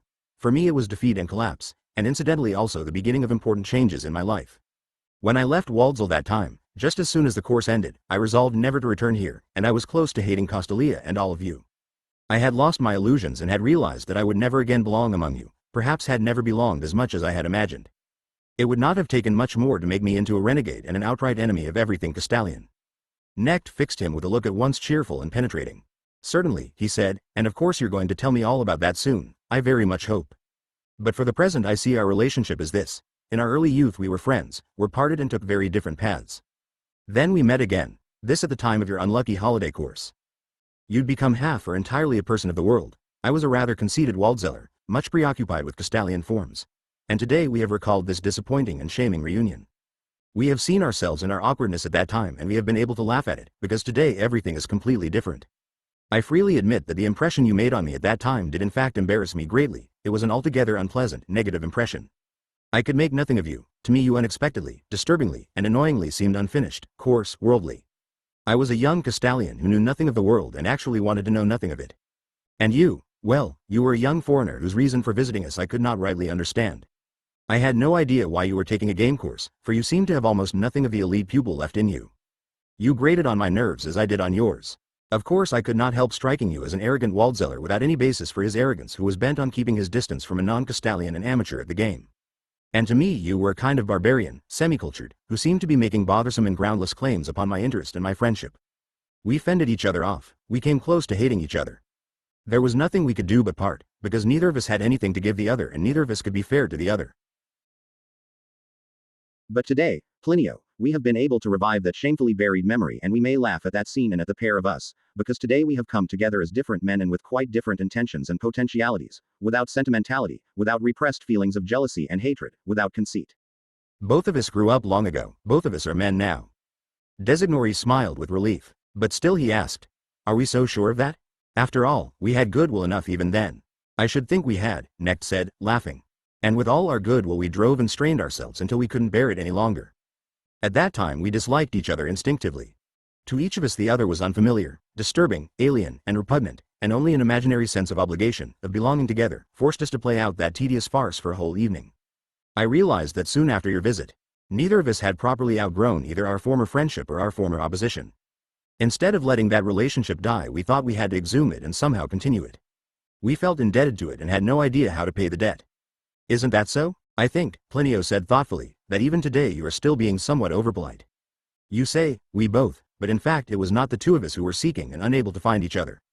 The seeking, the love, was all on my side, and so the disappointment and suffering also. And now I ask you, what has changed in your life since that meeting?" "Nothing. In my case, on the other hand, it was a deep and painful dividing line, and I cannot accept your laughing way of dismissing it. Forgive me," Necht amiably apologized. "I have probably rushed matters. But I hope that in time you too will be able to laugh at that incident. Of course you were wounded then, though not by me, as you thought and still seem to think. You were wounded by the gulf between yourself and Castalia, by the chasm between your world and mine which we seem to have bridged in the course of our schoolboy friendship, but which suddenly yawned before us so fearfully wide and deep. Insofar as you blame me personally, I beg you to state your accusation frankly." "Oh, it was never an accusation. But it was a plaint. You didn't hear it at the time, and it seems you don't want to hear it even now. At the time you answered it with a smile and a show of good manners, and you're doing the same thing again." Although he sensed the friendship and profound goodwill in the magister's eyes, he was impelled to stress this point. It was necessary for this burden he had borne for so long to be at last thrown off. Knecht's expression did not change. After a moment's reflection he said cautiously, "Only now am I beginning to understand you, friend. Perhaps you are right and we must discuss this too. Still, may I remind you that you could legitimately have expected me to enter into what you call your plaint only if you had really expressed it. But the fact was that during that evening's conversation in the guest house you expressed no plaints whatsoever. Instead you put as brisk and brave a face as possible on the whole thing, just as I did. Like me, you acted the fearless warrior who has no grievances. But secretly you expected, as you now tell me, for me to hear the hidden plaint somehow and to recognize your true face behind your mask. Well, I fancy I did notice something of the sort at the time, though far from everything. But how was I to suggest to you that I was worried about you, that I pitied you, without offending your pride? And what would have been the good of my extending my hand, since my hand was empty and I had nothing to give you, no advice, no comfort, no friendship, because our ways had parted so completely? As a matter of fact, at the time the hidden uneasiness and unhappiness that you concealed behind a brash manner annoyed me. To be frank, I found it repugnant. It contained a claim on my sympathy which was contradicted by your manner. I felt there was something importunate and childish about it, and it made my feelings chill toward you all the more. You were making claims on my comradeship. You wanted to be a Castalian, a glass bead game player, and at the same time you seemed so uncontrolled, so odd, so lost in egotistic emotions. That was the tenor of my opinion at the time, for I could see clearly that virtually nothing was left of the Castalian spirit in you. You had apparently forgotten even the elementary rules. Very well, that wasn't my affair. But then why were you coming to Waldsall and wanting to hail us as your fellows? As I've said, I found that annoying and repugnant, and at the time you were absolutely right if you interpreted my assiduous politeness as rejection. I did instinctively reject you, and not because you were a worldly person, but because you were asserting a claim to be regarded as a Castalian. But when you recently reappeared after so many years, there was no longer any trace of that. You looked worldly and talked like a man from outside. I noticed the difference especially in the expression of sadness, grief or unhappiness on your face. But I liked everything about you, your bearing, your words, even your sadness. They were beautiful, suited you, worthy of you. None of that bothered me. I could accept you and affirm it all without the slightest inner resistance. This time no excessive politeness and good manners were necessary, and so I promptly met you as a friend and tried to show you my affection and concern. But this time the situation was reversed. This time it was I who tried to win you while you held back. My only encouragement was that I tacitly understood your appearance in our province and your interest in our affairs as a sign of attachment and loyalty. So then, finally you responded to my wooing, and we have now come to the point of opening our hearts to each other, and in this way, I hope, being able to renew our old friendship. You were just saying that our meeting at that time was painful for you, but insignificant for me. We won't argue about that, you might be right. But our present meeting, Amos, is by no means insignificant for me. It means a great deal more to me than I can possibly tell you, more than you can possibly guess. Just to give you the briefest of hints, it means more to me than the return of a lost friend and the resurrection of times past with new force and in a new light. Above all, it represents to me a kind of call, an approach toward me from outside. It opens a way for me into your world. It confronts me once more with the old problem of a synthesis between you and us. And this occurs at the right moment. This time the call does not find me deaf, it finds me more alert than I have ever been, because it does not really surprise me. It does not come to me as something alien, something from outside which I may or may not respond to, as I please. Rather, it comes out of myself. It is the twin to a very powerful and insistent desire, to a need and a longing within myself. But let us talk of this some other time. It is already late and we both need our rest. You spoke of my good cheer and your sadness, and you meant, it seems to me, that I was not being fair to what you call your plaint, and that I have not been fair to it today either, since I respond to this plaint with smiles. There is something here I don't quite understand. Why should not a complaint be listened to with cheerfulness? Why must one wear a doleful face instead of a smile? From the fact that you came to Castalia again, and to me, with your grief and your burden, I think I may conclude that our cheerful serenity means something to you. But if I do not go along with your sadness, do not let myself be infected by it, that does not mean I don't recognize it or take it seriously. I fully recognize and honor your demeanor, which your life in the world has imprinted upon you. It becomes you and belongs to you. It is dear to me and deserves respect, although I hope to see it change. Of course I can only guess at its source. You will tell me or not tell me about it later, as seems right to you. I can see only that you seem to have a hard life. But why do you think I would not or cannot be fair to you and your burdens? Designori's face had clouded over once more. Sometimes, he said resignedly, it seems to me that we have not only two different languages and ways of expressing ourselves, each of which can only vaguely be translated into the other, but that we are altogether and fundamentally different creatures who can never understand each other. Which of us is really the authentic and integral human being, you or me? Every so often I doubt that either of us is. There were times when I looked up to you members of the Order and glass bead game players with such reverence, such a sense of inferiority, and such envy that you might have been gods or supermen, forever serene, forever playing, forever enjoying your own existences, forever immune to suffering. At other times you seemed to me either pitiable or contemptible, eunuchs, artificially confined to an eternal childhood, childlike and childish in your cool, tightly fenced, neatly tidied playground and kindergarten, where every nose is carefully wiped and every troublesome emotion is soothed, every dangerous thought repressed, where everyone plays nice, safe, bloodless games for a lifetime and every jagged stirring of life, every strong feeling, every genuine passion, every rapture is promptly checked, deflected, and neutralized by meditation therapy. Isn't it an artificial, sterilized, didactically pruned world, a mere sham world in which you cravenly vegetate, a world without vices, without passions, without hunger, without sap and salt, a world without family, without mothers, without children, almost without women? The instinctual life is tamed by meditation. For generations you have left to others dangerous, daring, and responsible things like economics, law, and politics. Cowardly and well protected, fed by others, and having few burdensome duties, you lead your drones' lives, and so that they won't be too boring you busy yourselves with all these erudite specialties, count syllables and letters, make music, and play the glass bead game, while outside in the filth of the world poor harried people live real lives and do real work. Knecht had listened to him with unswervingly friendly attentiveness. My dear friend, he said deliberately, how strongly your words remind me of the spirited battles of our school days. The difference is that today I no longer need play the same part as I did then. My task today is not defense of the order in the province against your assaults, and I am very glad that this troublesome task, which overtaxed me at the time, is mine no longer. You see, it's become rather difficult to repel the sort of glorious cavalry charge you've once again mounted. You talk, for example, of people out in the rest of the country who live real lives and do real work. That sounds so fine and absolute, practically axiomatic, and if one wanted to oppose it one would have to rudely remind the speaker that his own real work consists partly in sitting on a committee for the betterment of Castalia. But let us leave joking aside for the moment. It is apparent from your words and your tone that your heart is still full of hatred for us, and at the same time full of despairing love toward us, full of envy and longing. To you we are cowards, drones, or children playing in a kindergarten, but at times you have also seen us as godlike in our serenity. From all this, though, I think I may rightly conclude one thing. Castalia is not to blame for your sadness, your unhappiness, or whatever we choose to call it. That must come from elsewhere. If we Castalians were to blame, your accusations against us would not be just what they were in the discussions of our boyhood. In later conversations you must tell me more, and I don't doubt that we shall find a way to make you happier and more serene, or at least to change your relationship toward Castalia into a freer and more pleasant one. As far as I can see right now, you have a false, constrained, sentimental attitude toward us. You have divided your own soul into a Castalian and worldly part, and you torment yourself excessively about things for which you bear no responsibility. Possibly you also do not take seriously enough other things for which you do bear responsibility. I suspect that it is some time since you have done any meditation exercises.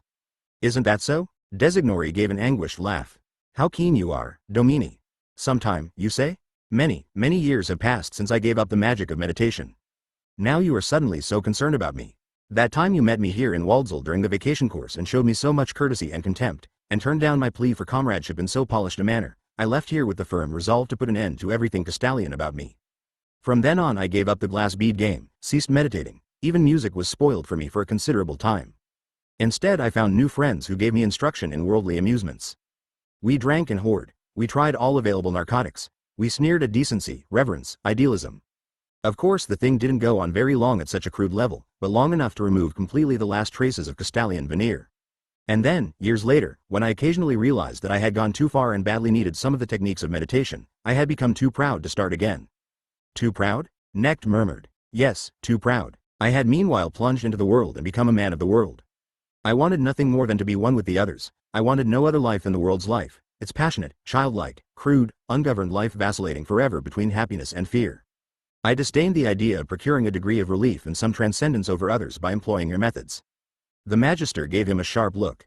And you endured that, for many years? Didn't you use any other methods to cope with it all? Oh yes, Plinio confessed. I did and still do. At times I go back to drinking, and usually I need all kinds of sedatives so that I can sleep. For a second Necht closed his eyes, as though suddenly weary, then he fixed his gaze upon his friend once more. Silently, he looked into his face, earnestly probing at first, but with his own expression gradually growing gentler, friendlier, serener. Designori has recorded that he had never before encountered such a look in anyone's eyes, a look at once so searching and so loving, so innocent and so critical, radiating such kindness and such omniscience. He admits that this look disturbed him unpleasantly at first, but gradually reassured and overcame him by its gentle insistence. But he was still trying to fight back. You said that you know ways to make me happier and more serene. But you don't ask whether that is what I really want. Well, Joseph Necht said, laughing, if we can make a person happier and more serene, we should do it in any case, whether or not he asks us to. And how could you not want that and not be seeking it? That's why you are here, that's why we are once again sitting face to face, that's why you return to us, after all. You hate Castalia, you despise it, you're far too proud of your worldliness and your sadness to wish to find relief through the use of reason and meditation. And yet a secret, unquenchable longing for us and our serenity remained with you all through these years, luring you to return, to try us once more. And I must tell you that you have come at the right moment, when I too have been longing intensely for a call from your world, for an opening door. But we'll talk about that next time. You've confided a great deal to me, friend, and I thank you for it. You will see that I too have some things to confess to you. It is late, you're leaving tomorrow, and another day of official routines awaits me. We must go to bed. But please give me another 15 minutes. He stood up, went to the window, and looked up at the starry, crystalline night sky overlaid by the scudding clouds. Since he did not return to his chair at once, his guest also stood up and came over to the window beside him. The Magister stood there, drinking in the cool, thin air of the autumnal night with rhythmic inhalations. He pointed toward the sky. Look, he said, this landscape of clouds and sky. At first glance you might think that the depths are there where it is darkest, but then you realize that the darkness and softness are only the clouds and that the depths of the universe begin only at the fringes and fjords of this mountain range of clouds, solemn and supreme symbols of clarity and orderliness. The depths and the mysteries of the universe lie not where the clouds and blackness are. The depths are to be found in the spaces of clarity and serenity. Please, just before going to sleep look up for a while at these bays and straits again, with all their stars, and don't reject the ideas or dreams that come to you from them. A strange quiver went through Plinio's heart, he could not tell whether it was of grief or happiness. An unimaginably long time ago, he recalled, in the lovely, serene beginnings of his life as a Waldsall student, he had been summoned in similar words to his first meditation exercises. And let me say one word more, the glass bead game master resumed, again in his low voice. I would like to say something more to you about cheerful serenity, the serenity of the stars and of the mind, and about our Castalian kind of serenity also. You are averse to serenity, presumably because you have had to walk the ways of sadness, and now all brightness and good cheer, especially our Castalian kind, strikes you as shallow and childish, and cowardly to boot, a flight from the terrors and abysses of reality into a clear, well-ordered world of mere forms and formulas, mere abstractions and refinements. But, my dear devotee of sadness, even though for some this may well be a flight, though there may be no lack of cowardly, timorous Castalians playing with mere formulas, even if the majority among us were in fact of this sort, All this would not lessen the value and splendor of genuine serenity, the serenity of the sky and the mind. Granted, there are those among us who are too easily satisfied, who enjoy a sham serenity, but in contrast to them we also have men and generations of men whose serenity is not playful shallowness, but earnest depth. I knew one such man. I mean our former music master, whom you used to see in Waldsall now and then. In the last years of his life this man possessed the virtue of serenity to such a degree that it radiated from him like the light from a star. So much that it was transmitted to all in the form of benevolence, enjoyment of life, good humor, trust, and confidence. It continued to radiate outward from all who received it, all who had absorbed its brightness. His light shone upon me also. He transmitted to me a little of his radiance, a little of the brightness in his heart, and to our friend Faramonte as well, and a good many others. To achieve this cheerful serenity is to me, and to many others, the finest and highest of goals. You will also find it among some of the patriarchs in the directorate of the order. Such cheerfulness is neither frivolity nor complacency. It is supreme insight and love, affirmation of all reality, alertness on the brink of all depths and abysses. It is a virtue of saints and of knights. It is indestructible and only increases with age and nearness to death. It is the secret of beauty and the real substance of all art. The poet who praises the splendors and terrors of life in the dance measures of his verse, the musician who sounds them in a pure, eternal present, these are bringers of light, increasers of joy and brightness on earth, even if they lead us first through tears and stress. Perhaps the poet whose verses gladness was a sad solitary, and the musician a melancholic dreamer, but even so their work shares in the cheerful serenity of the gods and the stars. What they give us is no longer their darkness, their suffering or fears, but a drop of pure light, eternal cheerfulness. Even though whole peoples and languages have attempted to fathom the depths of the universe in myths, cosmogonies, and religions, their supreme, their ultimate attainment has been this cheerfulness. You recall the ancient Hindus, our teacher in Waldsall once spoke so beautifully about them. A people of suffering, of brooding, of penance and asceticism, but the great ultimate achievements of their thought were bright and cheerful. The smile of the ascetics and the Buddhas are cheerful. The figures in their profound, enigmatic mythologies are cheerful. The world these myths represent begins divinely, blissfully, radiantly, with a springtime loveliness, the golden age. Then it sickens and degenerates more and more, it grows coarse and subsides into misery, and at the end of 4 ages, each lower than the others, it is ripe for annihilation. Therefore it is trampled underfoot by a laughing, dancing Shiva, but it does not end with that. It begins anew with the smile of dreaming Vishnu whose hands playfully fashion a young, new, beautiful, shining world. It is wonderful how these Indians, with an insight and capacity for suffering scarcely equaled by any other people, looked with horror and shame upon the cruel game of world history, the eternally revolving wheel of avidity and suffering. They saw and understood the fragility of created being, the avidity and diabolism of man, and at the same time his deep yearning for purity and harmony. And they devised these glorious parables for the beauty and tragedy of the creation. Mighty Shiva who dances the completed world into ruins, and smiling Vishnu who lies slumbering and playfully makes a new world arise out of his golden dreams of gods. But to return to our own, Castalian cheerfulness, it may be only a late-born, lesser variety of this great universal serenity, but it is a completely legitimate form. Scholarship has not been cheerful always and everywhere, although it ought to be. But with this scholarship, which is the cult of truth, is closely allied to the cult of the beautiful, and allied also with the practice of spiritual refreshment by meditation. Consequently, it can never entirely lose its serene cheerfulness. Our glass bead game combines all 3 principles: learning, veneration of the beautiful, and meditation, and therefore a proper glass bead game player ought to be drenched in cheerfulness as a ripe fruit is drenched in its sweet juices. He ought above all to possess the cheerful serenity of music, for after all music is nothing but an act of courage, a serene, smiling, striding forward and dancing through the terrors and flames of the world, the festive offering of a sacrifice. This kind of cheerful serenity is what I have been concerned with ever since I began dimly to sense its meaning during my student days, and I shall never again relinquish it, not even in unhappiness and suffering. We shall go to sleep now, and tomorrow morning you are leaving. Come back soon, tell me more about yourself, and I shall begin to tell you, too. You will hear that even in Waldsall and even in the life of a magister there are doubts, disappointments, despairs, and dangerous passions. But now I want you to take an ear filled with music to bed with you.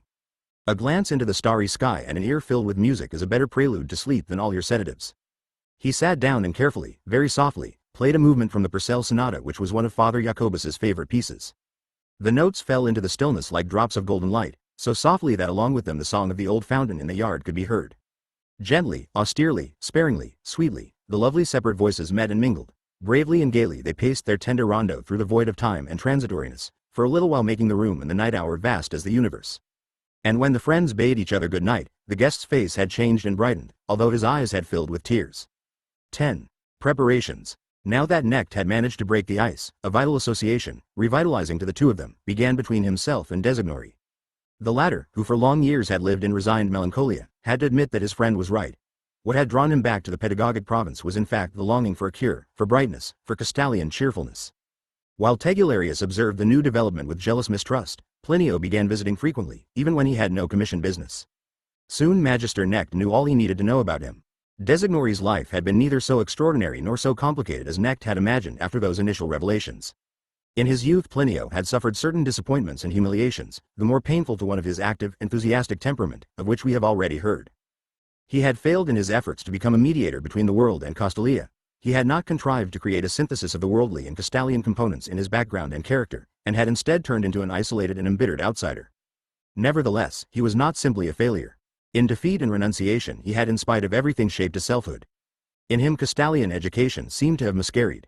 At least it had so far produced nothing but conflicts and disappointments for him, and a profound loneliness difficult for a man of his sort to bear. It seemed, moreover, that since he had once stumbled into this thorny path of maladjustment, he was driven to commit all kinds of acts that increased his isolation and his difficulties. Thus, while still a student, he found himself irreconcilably at odds with his family, in particular with his father. Although not reckoned among actual political leaders, his father, like all the Designors, had been a lifelong supporter of the conservative, pro-government party. He was hostile to all innovations, opposed to the claims of the underprivileged to new rights and a fair share in the economy. He was suspicious of men without name or rank, devoted to the old order, and prepared to make sacrifices for everything he regarded as legitimate and sacred. Without having any special religious vein, he was friendly toward the church. And although he did not lack a sense of justice, benevolence, charity, and helpfulness, he was obstinately and on principle opposed to the efforts of tenant farmers to better their lot. He was wont to cite the program and slogans of his party as a rationalization for this harshness. In reality, what motivated him was neither conviction nor insight, but blind loyalty to his class and the traditions of his family. This spirit was in keeping with a deep chivalrousness and feeling for chivalric honor, and an outspoken contempt for everything that pretended to be modern, progressive, and contemporary. It was a bitter blow to a man of this sort when his son Plinio, while still in his student days, joined a distinctly oppositional and modernistic party. In those days a youthful left wing of an old middle-class liberal party had been formed, led by a man named Veriguth, a publicist, deputy, and forceful orator. He was a highly emotional populist and libertarian with a tendency to become intoxicated by his own rhetoric. This man courted the students by giving public lectures in university towns, and met with considerable success. Among other enthusiastic followers, he won over Designori. The young man, disappointed with the university and seeking something to sustain him, some substitute for the Castalian morality which had lost its hold on him, seeking some kind of new idealism and program, was carried away by Veriguth's lectures. He admired the man's passion and fighting spirit, his wit, his hortatory style, his good looks and fine speech. Soon Plinio joined a faction of students who had been converted by Veriguth's lectures and were working for his party and aims. When Plinio's father learned of this, he set out at once for the university town. In a thundering rage, shouting at his son for the first time in his life, he charged him with conspiracy, betrayal of his father, his family, and the traditions of his house, and ordered him to undo his error at once by severing all ties with Veriguth and his party. This was certainly not the right way to influence the young man, who saw his position turning into a kind of martyrdom. Plinio stood up to his father's thunder.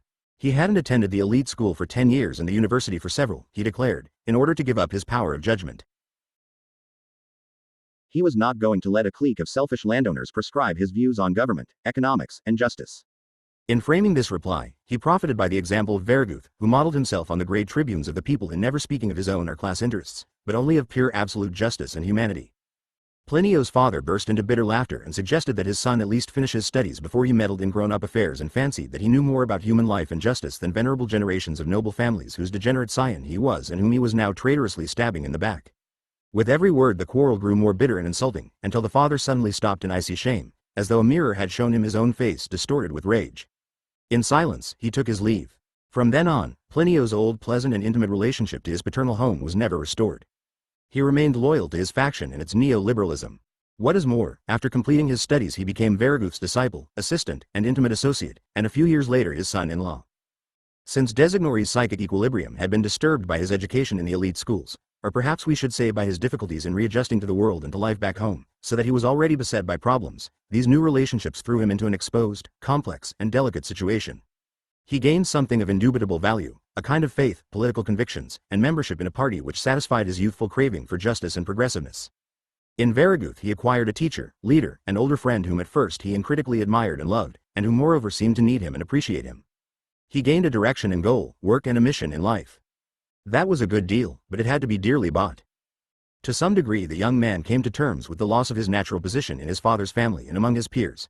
To some degree he managed to meet expulsion from a privileged caste, and its subsequent hostility, with a sort of relish in martyrdom.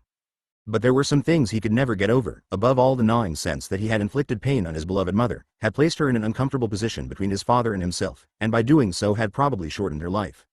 She died soon after his marriage.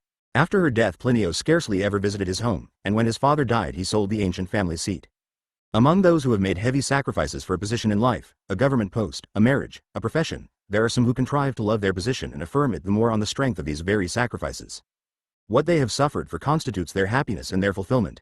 Designori's case was different. Although he remained loyal to his party and its leader, his political beliefs and work, his marriage and his idealism, he began to doubt everything connected with these things. His whole life had become problematical to him. The political and ideological fervor of youth subsided. In the long run, the struggle to prove oneself right no more made for gladness than had the trials undertaken out of defiance. Experience in professional life had its sobering effect. Ultimately he wondered whether he had become a follower of Verguth out of a sense of truth and justice, or whether he had not been at least half seduced by the man's gifts as a speaker and rabble-rouser, his charm and nimble wit in public appearances, the sonority of his voice, his splendid virile laughter, and the intelligence and beauty of his daughter. More and more he began to doubt whether old Designori with his class loyalty and his obduracy toward the tenant farmers had really held the baser view. He became uncertain whether good and bad, right and wrong, had any absolute existence at all. Perhaps the voice of one's own conscience was ultimately the only valid judge, and if that were so, then he, Plinio, was in the wrong. For he was not happy, calm, and balanced, he was not confident and secure. On the contrary, he was plagued by uncertainty, doubts, and guilts. His marriage was not unhappy and mistaken in any crude sense, but still it was full of tensions, complications, and resistances. It was perhaps the best thing he possessed, but it did not give him that tranquility, that happiness, that innocence and good conscience he so badly missed. It required a great deal of circumspection and self-control. It cost him much effort. Moreover, his handsome and gifted small son Tito very soon became a focal point of struggle and intrigue, of courting and jealousy, until the boy, pampered and excessively loved by both parents, inclined more and more to his mother's side and became her partisan. That was the latest and, so it seemed, the bitterest sorrow and loss in Designori's life. It had not broken him, he had assimilated it and found an attitude toward it, a dignified, but grave, worn, and melancholy way of bearing it.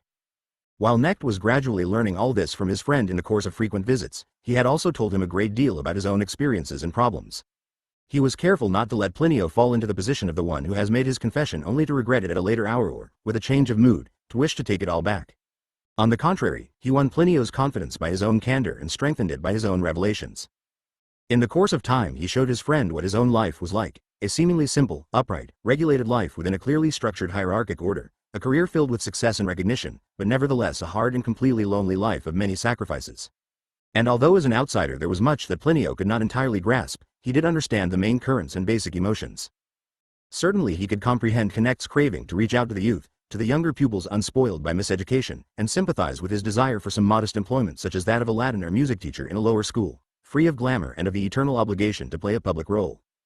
It was wholly in the style of Knecht's methods of teaching and psychotherapy that he not only won over this patient by his frankness, but also planted the thought in Plinio's mind that he could help his friend, and thus spurred him really to do so. For in fact Designori could be highly useful to the magister, not so much in helping him to solve his main problem, but in satisfying his curiosity and thirst for knowledge about innumerable details of life in the world.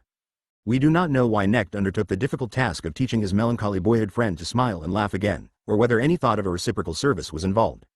Designori, at any rate, who was certainly in a position to know, did not think so. He later said, "Whenever I try to fathom how my friend Knecht managed to do anything with a person as confirmedly unhappy as myself, I see more and more plainly that his power was based on magic and, I must add, on a streak of roguishness. He was an arch rogue, far more than his own underlings realized, full of playfulness, wit, slyness, delighting in magicians' tricks, in guises, in surprising disappearances and appearances. I think that the very moment I first turned up at the Castalian board meeting he resolved to snare me and exert his special sort of influence on me, that is, to awaken and reform me. At any rate he took pains to win me over from the very first. Why he did it, why he bothered with me, I cannot say. I think men of his sort usually do such things unconsciously, as a kind of reflex. When they encounter someone in distress they feel it as their task to respond to that appeal immediately. He found me distrustful and shy, by no means ready to fall into his arms, let alone ask him for help. He found me, his once frank and communicative friend, disillusioned and reticent, yet this very obstacle seemed to stimulate him. He did not give up, prickly though I was, and he finally achieved what he wanted. Among other things he made it seem that our relationship was one of mutual aid, as though my strength were equal to his, my worth to his, my need of help paralleled by an equal need on his part. In our very first long conversation he implied that he had been waiting for something like my appearance, that he had in fact been longing for it, and gradually he admitted me into his plan of resigning his office and leaving the province. He always made me aware of how much he counted on my advice, my assistance, my secrecy, since aside from me he had not a single friend in the world outside, and no experience at all with that world. I admit that I liked to feel this, and that it contributed a good deal toward my trusting him completely and my putting myself more or less at his mercy. I believed him absolutely, but later, in the course of time, the whole thing began to seem totally dubious and improbable, and I would have been unable to say whether and to what extent he really expected something from me, and whether his way of capturing me was innocent or politic, naive or sly, sincere or contrived in a kind of game. He was so far superior to me, and did me so much good, that I would never have ventured to look deeper into the matter. In any case, nowadays I regard the fiction that his situation was similar to mine, and he just as dependent on my sympathy and aid as I on his, as merely a form of politeness, an engaging and pleasant web of suggestion that he wove around me. Only that to this day I cannot say to what extent his game with me was conscious, preconceived, and deliberate, to what extent it was in spite of everything naive and a pure product of his nature. For Magister Joseph was certainly a great artist.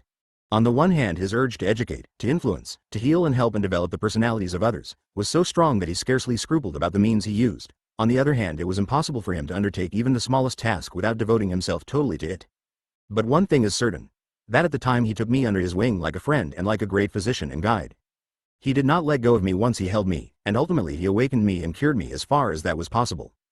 And the remarkable thing, so utterly typical of him, was that while he pretended to be asking me to help him escape from his office, and while he listened calmly and often with actual approval to my crude and simple-minded jibes at Castalia, and while he himself was struggling to free himself from Castalia, he actually lured and guided me back there. He persuaded me to return to meditation. He schooled and reshaped me by means of Castalian music and contemplation, Castalian serenity, Castalian fortitude. He made me, who in spite of my longing for your way had become so utterly un-Castalian and anti-Castalian, into one of your sort again. He transformed my unrequited love for you into a requited love. Such were Designori's comments, and no doubt he had reason for his admiring gratitude. It may not be too difficult to teach boys and young men the lifestyle of the order, with the aid of our tried and true methods. It was surely a difficult task in the case of a man who was already approaching his 50th year, even if this man were himself full of goodwill. Not that Designori ever became anything like a model Castalian. But Knecht succeeded fully in what he had set out to do.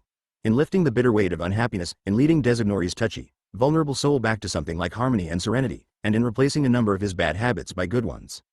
Naturally the Magister Ludi could not himself undertake all the detailed work that was involved. He enlisted the apparatus and energies of Waldsal and the order in behalf of this honored guest. For a while he even dispatched a meditation master from Hersland, the seat of the order's directorate, to stay a while with Designori and supervise his exercises. But the whole plan and direction of the cure remained in Knecht's hand. It was in his 8th year as Magister that he at last yielded to his friend's repeated invitations and visited him at his home in the capital. With permission from the directorate of the order, with whose president, Alexander, he had close and affectionate relations, he devoted a holiday to his visit. Although he expected a great deal of it, he had been putting it off for a whole year, partly because he first wished to be sure of his friend, partly, no doubt, out of a natural timidity. This was, after all, his first step into that world from which his friend Plinio had brought his stony sadness, the world which held so many important secrets for him. He found the modern house which his friend had exchanged for the old Designori townhouse presided over by a stately, highly intelligent, and reserved lady. She, however, was dominated by her handsome, cheeky, and rather ill-behaved son who seemed to be the center of everything here and who had apparently taken over from his mother a supercilious and rather insulting attitude toward his father. Initially rather cool and suspicious of everything Castalian, both mother and son soon came under the spell of the Magister, whose office gave him, in their eyes, an almost mythical aura of mystery and consecration. Nevertheless, the atmosphere during this first visit was stiff and forced. Knecht remained rather quiet, observing and awaiting events. The lady of the house received him with formal politeness and inner distaste, as if he were a high officer of some enemy army being quartered on her. Tito, the son, was the least constrained of the three. Probably he had often enough looked on in amusement on similar situations. No doubt he had also profited by them. His father seemed to be only playing the part of master of the house. Between him and his wife the prevailing tone was one of gentle, cautious, rather anxious politeness, as if each of them were walking on tiptoe. This tone was maintained far more easily and naturally by the wife than by her husband. As for the son, Plinio was always making overtures of comradeship to the boy which were at times taken up for selfish reasons, at other times impudently rebuffed. In short, the three lived together in a sultry atmosphere of effort, guiltiness, and sternly repressed impulses, filled with fear of friction and eruptions, in a state of perpetual tension.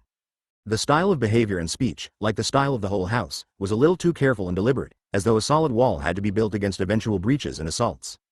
Knecht also noted that a great deal of Plinio's regained serenity had vanished from his face again.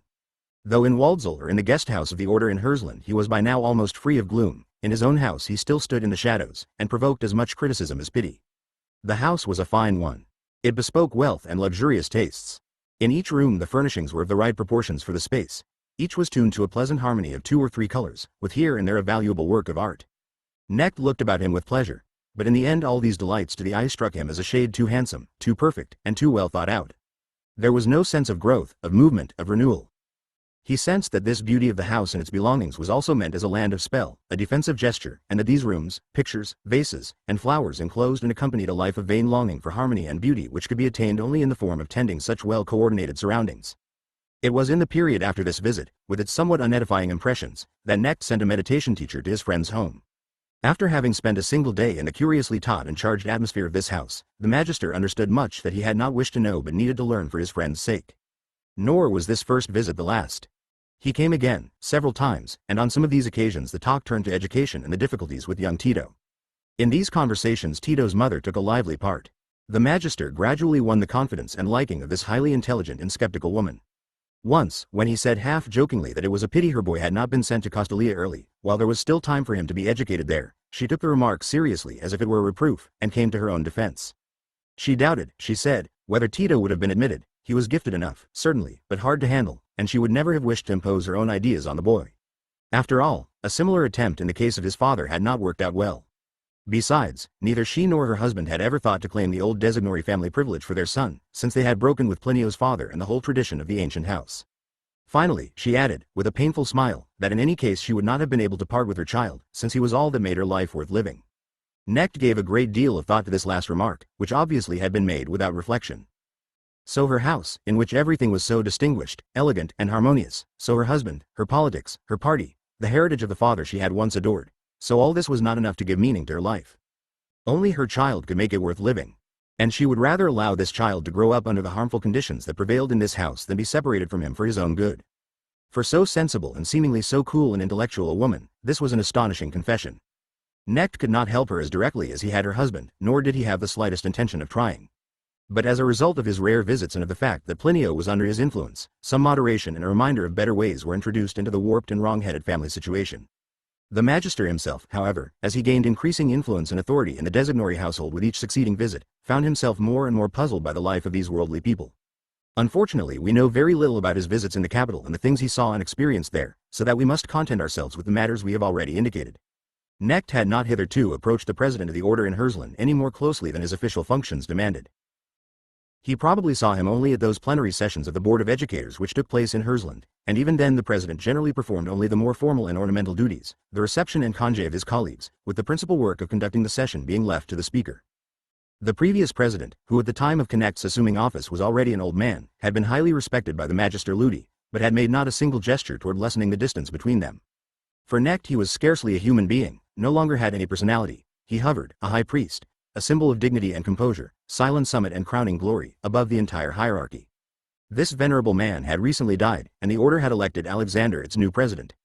Alexander was the same meditation master whom the heads of the order had assigned to our Joseph Knecht years ago, during the early period of his magistracy.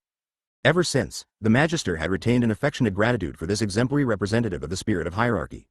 And Alexander himself, during the time he daily watched over the Magister Ludi and became virtually his father confessor, had seen enough of his personality and conduct to come to love him. Both grew aware of the hitherto latent friendship from the moment that Alexander became Knecht's colleague and president of the order. Henceforth they saw each other frequently and had work to do together. It was true that this friendship lacked a foundation in everyday, commonplace tasks, just as it lacked shared experiences in youth.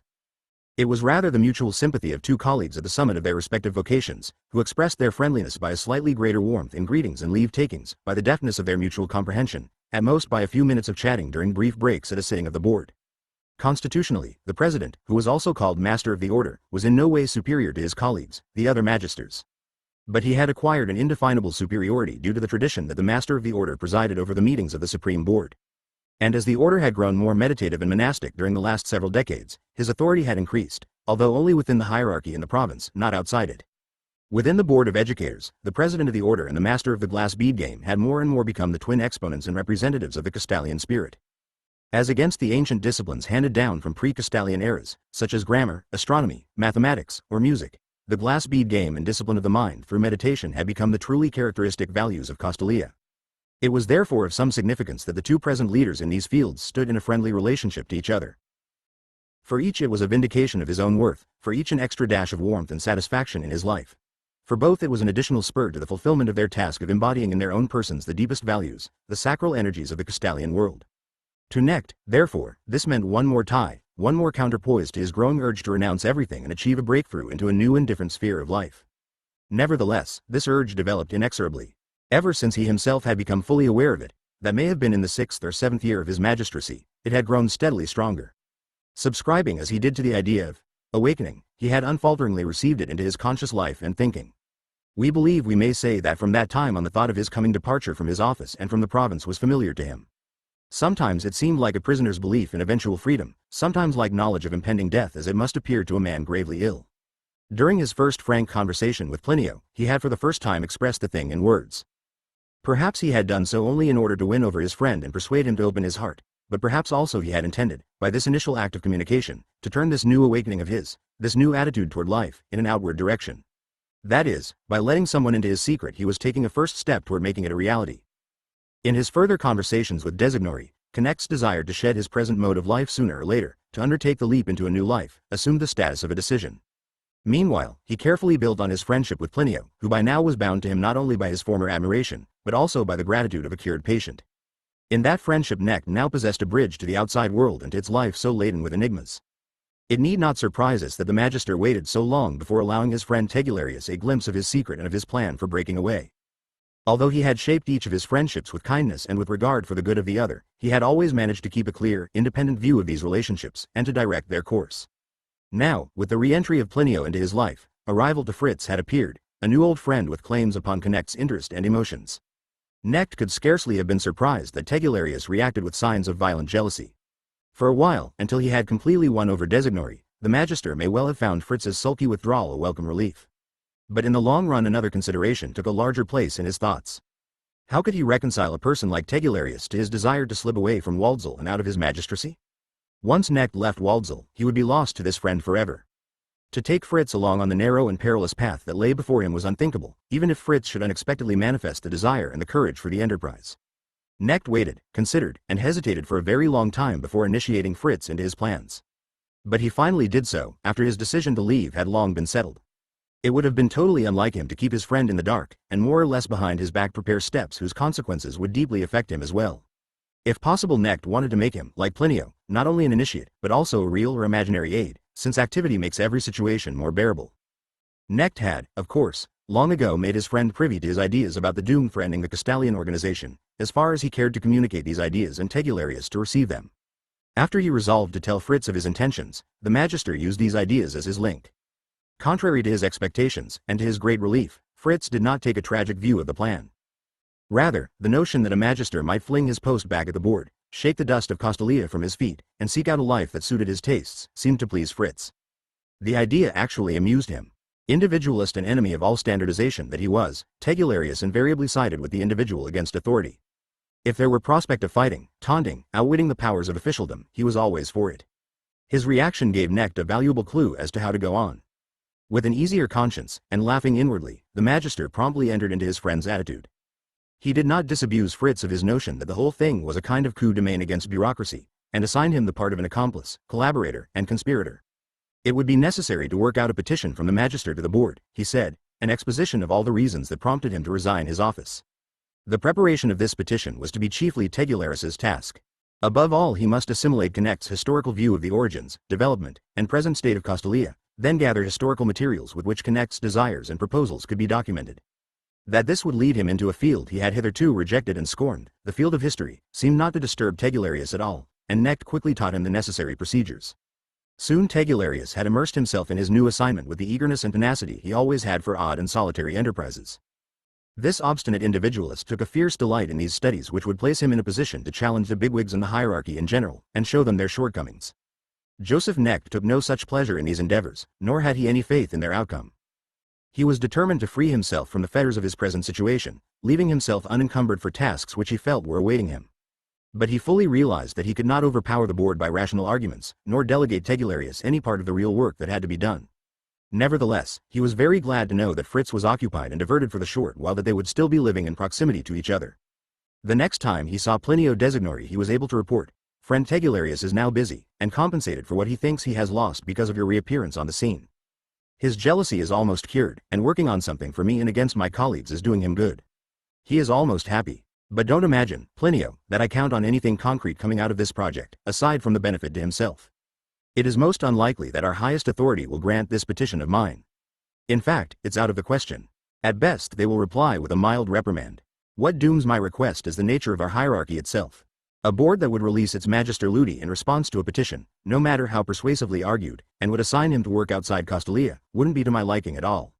Besides, there is the character of our present Master of the Order. Master Alexander is a man whom nothing can bend. No, I shall have to fight this battle out alone. But let us allow Tegularius to exercise his mind for the present. All we lose by that is a little time, which I need in any case so as to leave everything here so well arranged that my departure will cause no harm to Waldsall. But meanwhile you must find me some place to live on the outside, and some employment, no matter how modest. If necessary I shall be content with a position as a music teacher, say. It need only be a beginning, a springboard. Designori said he thought something could be found, and when the time came his house was at his friend's disposal for as long as he liked. But Knecht would not accept that. No, he said, I wouldn't do as a guest. I must have some work. Besides, my staying more than a few days in your house, lovely as it is, would only add to the tensions and troubles there. I have great confidence in you, and your wife, too, nowadays treats me in a friendly way, but all this would look entirely different as soon as I ceased to be a visitor in Magister Ludi, and became a refugee and permanent guest. Surely you're being a little too literal-minded about it, Plinio said.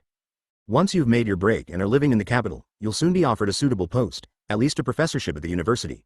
You can count on that as a certainty. But such things take time, as you know, and of course I can only begin working in your behalf after you have won your freedom. Of course, the master said.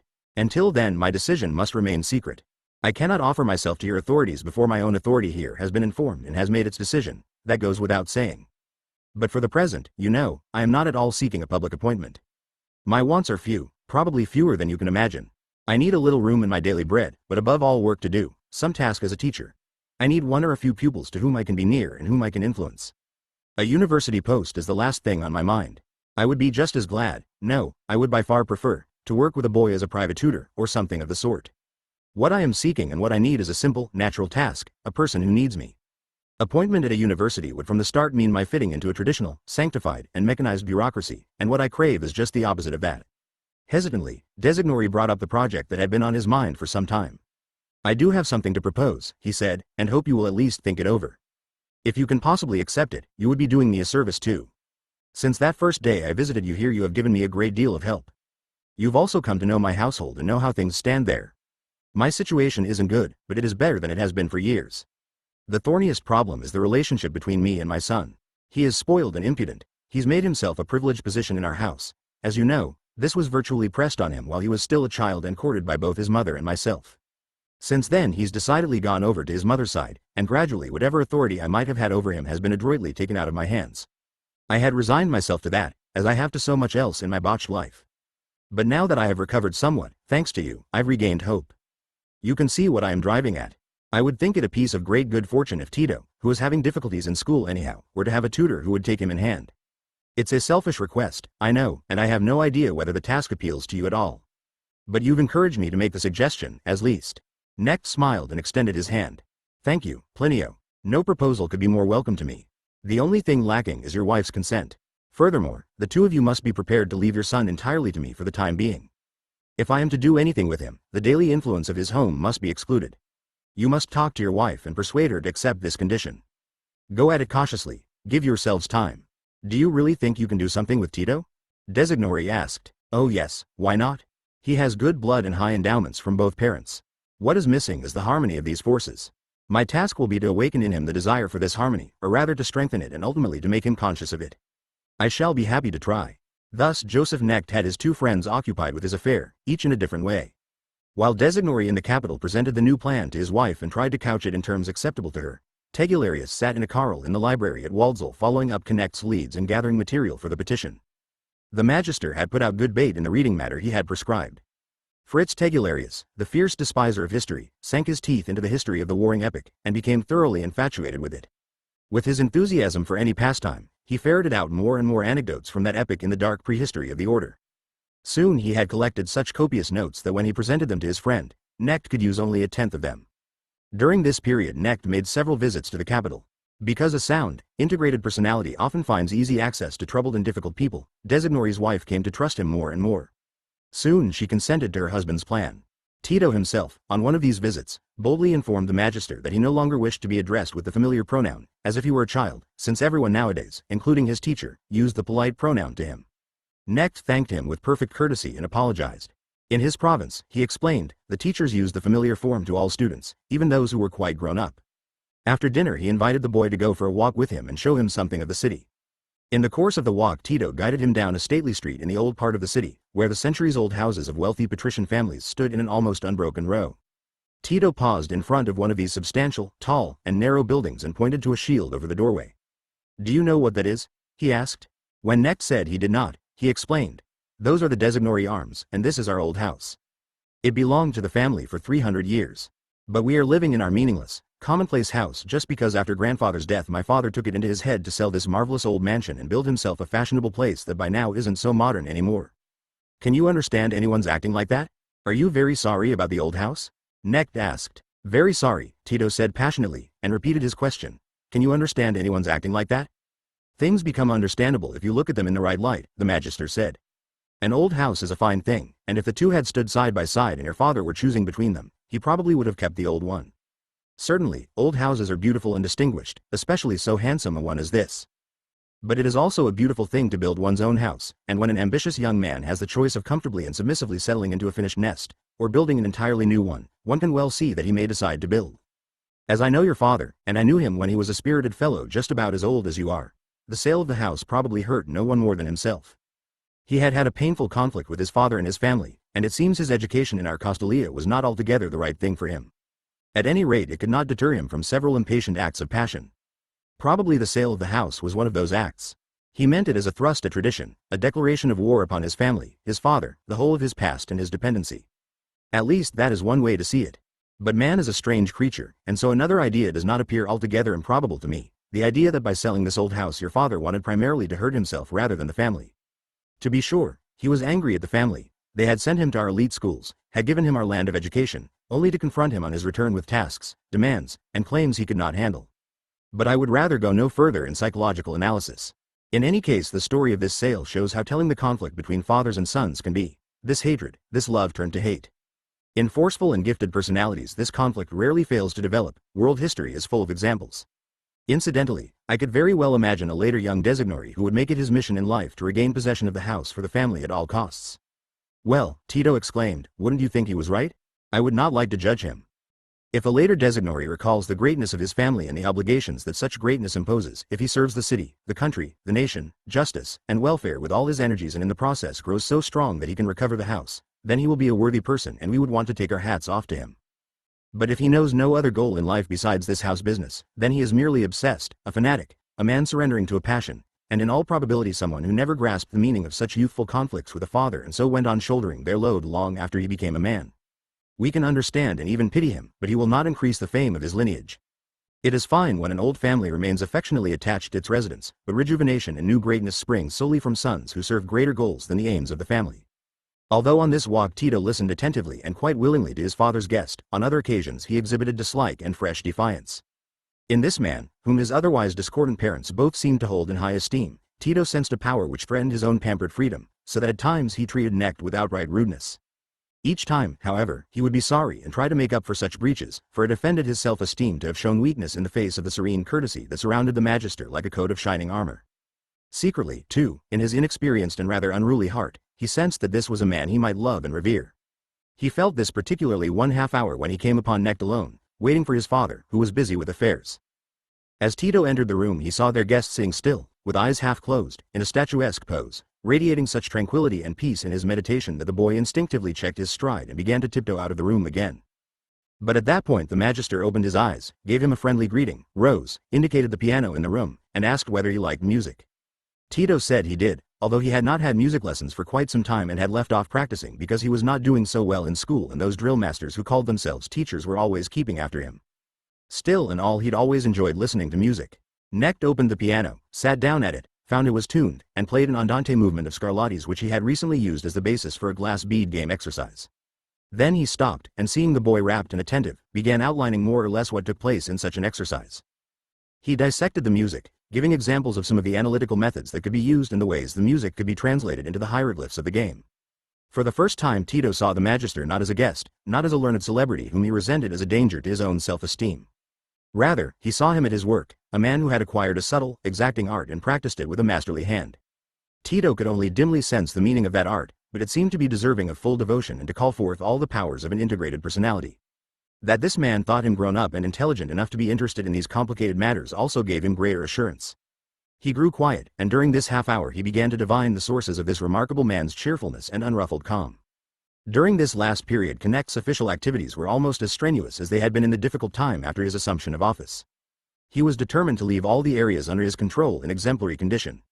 Moreover, he achieved this aim, although he failed in his further aim of making his own person appear dispensable, or at least easily replaceable. That is almost always the case with the highest offices in our province. The Magister hovers rather like a supreme ornament, a gleaming insigne, above the complex affairs of his domain. He comes and goes rapidly, flirting amiably by, says a few words, nods an assent, suggests an assignment by a gesture, and is already gone, already talking to the next subordinate. He plays on his official apparatus like a musician on his instrument, seems to expend no force and scarcely any thought, yet everything runs as it should. But every official in this apparatus knows what it means when the Magister is away or ill, what it means to find a substitute for him even for a few hours or a day. Knecht spent his time rushing once more through the whole principality of the Vicus Lucerum, checking everything and especially taking pains to secretly groom his shadow for the task the man would soon confront, that of representing him in all earnest. But all the while he could observe that at heart he had already liberated himself from all this, had moved far away from it. The preciosity of this well-arranged little world no longer enraptured him. He saw Waldsall and his magisterial function as something that already virtually lay behind him, a region he had passed through, which had given him a great deal and taught him much, but which could no longer tempt him to new accomplishments, to a fresh outpouring of energy. More and more, during this period of slow breaking loose and bidding farewell, he came to see the real reason for his alienation and desire to escape. It was probably not, he thought, his knowledge of the dangers to Costalia and his anxiety about her future, but simply that a hitherto idle and empty part of his self, of his heart and soul, was now demanding the right to fulfill itself. At this time he once again carefully studied the constitution and statutes of the order. His escape from the province would not, he saw, be so hard to accomplish, so nearly impossible as he had initially imagined. He did have the right to resign his office on grounds of conscience, and even to leave the order. The order's vow was not a lifetime matter, although members had claimed this freedom seldom, and a member of the highest board never. What made the step seem so difficult to him was not so much the strictness of the law but the hierarchic spirit itself, the loyalty within his own heart. Of course he was not planning to skip out, he was preparing a circumstantial petition for release, and that dear fellow Tegularius was working day and night at it. But he had no confidence in the success of this petition. He would receive soothing assurances, admonishments, would perhaps be offered a vacation in Mariaples, where Father Jacobus had recently died, or perhaps in Rome. But the authorities would not let him go, that seemed more and more clear. To release him would violate all the traditions of the order. If the board were to do so, it would be admitting that his request was justified, admitting that life in Costalia, and what was more in such a high post, might in some circumstances not be satisfying to a man, might mean renunciation and imprisonment. 11. The circular letter. We are approaching the end of our tale. As we have already indicated, our knowledge of this end is fragmentary, rather more in the nature of a legend than of a historical narrative. We shall have to be content with that. We therefore take all the more pleasure in being able to fill out this next to last chapter of Connect's life with an authentic document, namely with that voluminous memorandum in which the glass bead game master himself presents the authorities with the reasons for his decision and asks them to release him from his office. As we have repeatedly stated, Joseph Knecht no longer believed in the success of this memorandum which he had so conscientiously prepared. We must admit, moreover, that when the time came he wished he had neither written nor handed in this petition. He suffered the fate of all who exercise a natural and initially unconscious power over other men.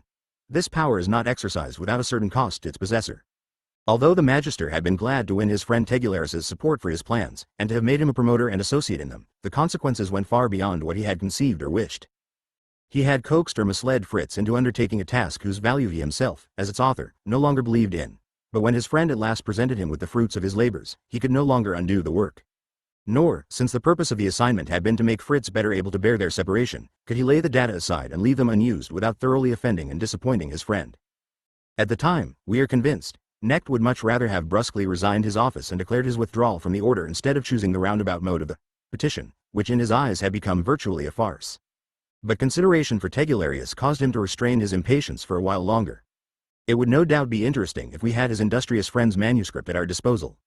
It consisted mainly of historical material meant to serve as proof or illustration, but we may safely assume that it contained a good many sharp and witty epigrams on the hierarchy, as well as on the world and world history. But even if this document, composed as it was in months of tenacious labor, were still in existence, as it quite possibly may be, we would have to forbear from publishing it here, since this book of ours would not be the proper place for it. Our concern is only with the use the Magister Ludi made of his friend's work. When Tegularius solemnly presented this document to him, he accepted it with cordial words of gratitude and appreciation, and knowing what pleasure this would give, asked Fritz to read it aloud. For several days, therefore, Tegularius spent half an hour in the Magister's garden, for it was summertime, and read with gusto the many pages of his manuscript. Often the reading was interrupted by peals of laughter on the part of both. These were good days for Tegularius. Afterward, however, Knecht went into seclusion in order to compose his letter to the board. We present here its exact text. No further commentary on it is necessary. The Magister Ludi's letter to the Board of Educators. Various considerations have prompted me, the Magister Ludi, to present to the board a special request in this separate and somewhat more private memorandum, instead of including it in my official report. Although I am appending this memorandum to the official accounting that is now due, and await an official reply, I regard it rather as a circular letter to my colleagues in office. Every magister is required to inform the board of any hindrances or danger to his conducting his office in keeping with the rule. Although I have endeavored to serve with all my strength, the conduct of my office is, or seems to me to be, threatened by a danger which resides in my own person, although that is probably not its sole origin. At any rate, I see my suitability to serve as Magister Ludi as imperiled, and this by circumstances beyond my control. To put it briefly, I have begun to doubt my ability to officiate satisfactorily because I consider the glass bead game itself in a state of crisis.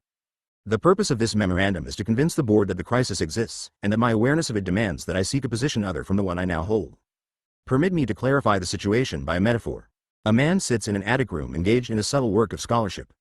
Suddenly he becomes aware that fire has broken out in the house below. He will not consider whether it is his function to see to it, or whether he had not better finish his tabulations. He will run downstairs and attempt to save the house.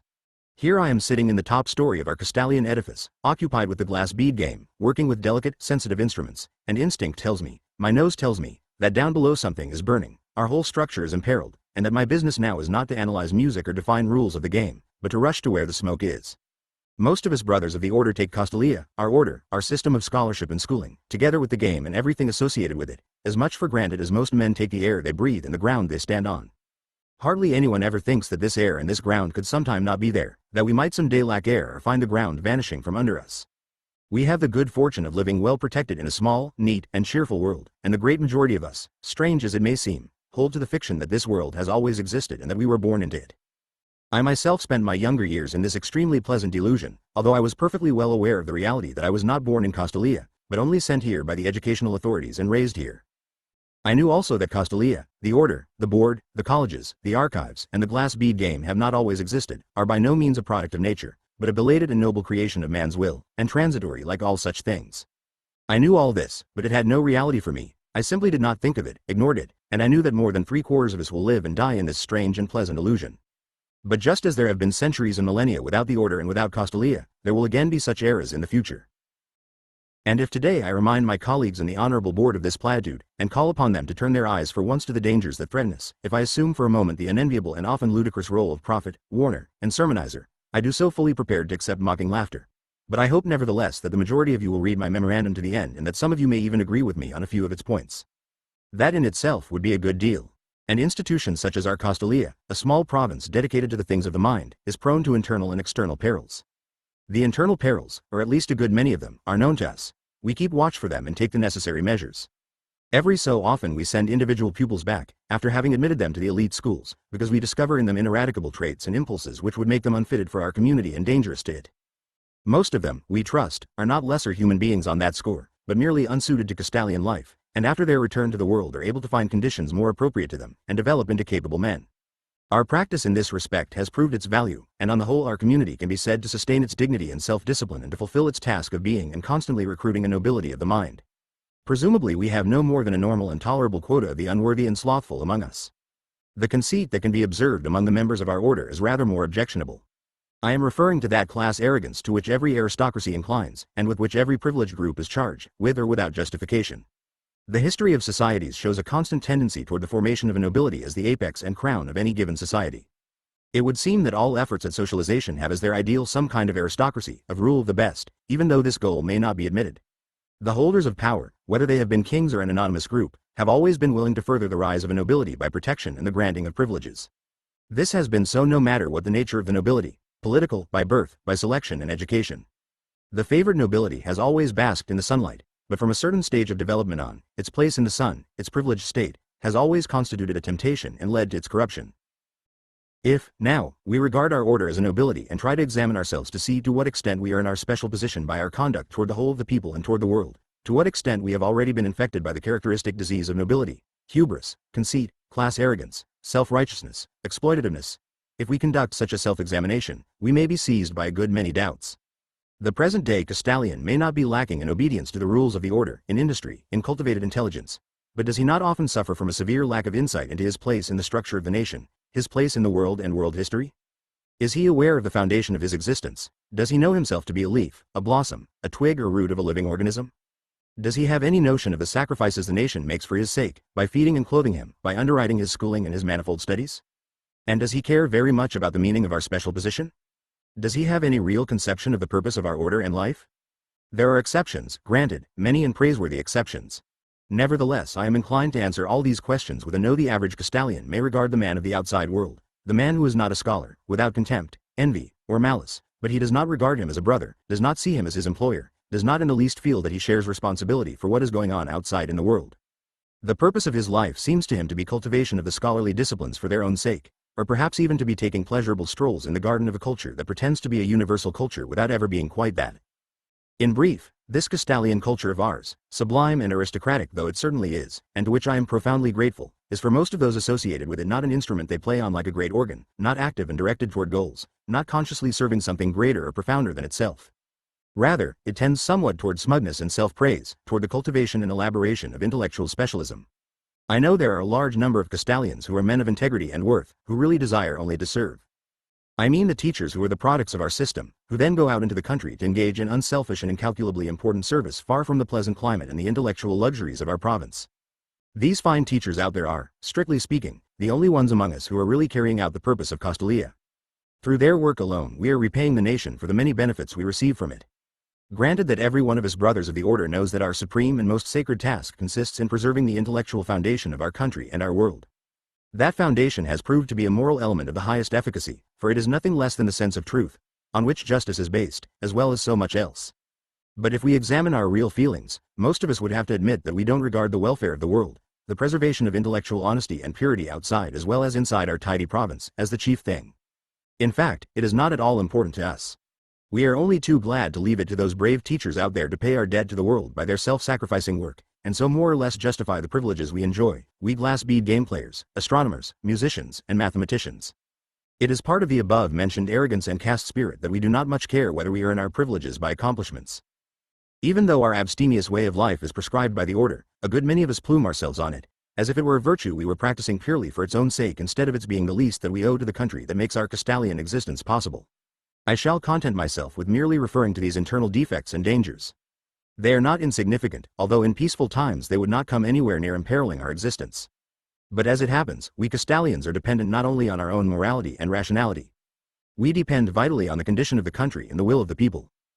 We eat our bread, use our libraries, expand our schools and archives, but if the nation no longer wants to authorize this, or if it should be struck by impoverishment, war, and so on, then our life and studying would be over in a minute. Someday our country might decide that its Castalia and our culture are a luxury it can no longer afford. Instead of being genially proud of us, it may come round to regarding us as noxious parasites, tricksters, and enemies. Those are the external dangers that threaten us. To portray these dangers in any graphic form, I would probably have to draw upon examples from history.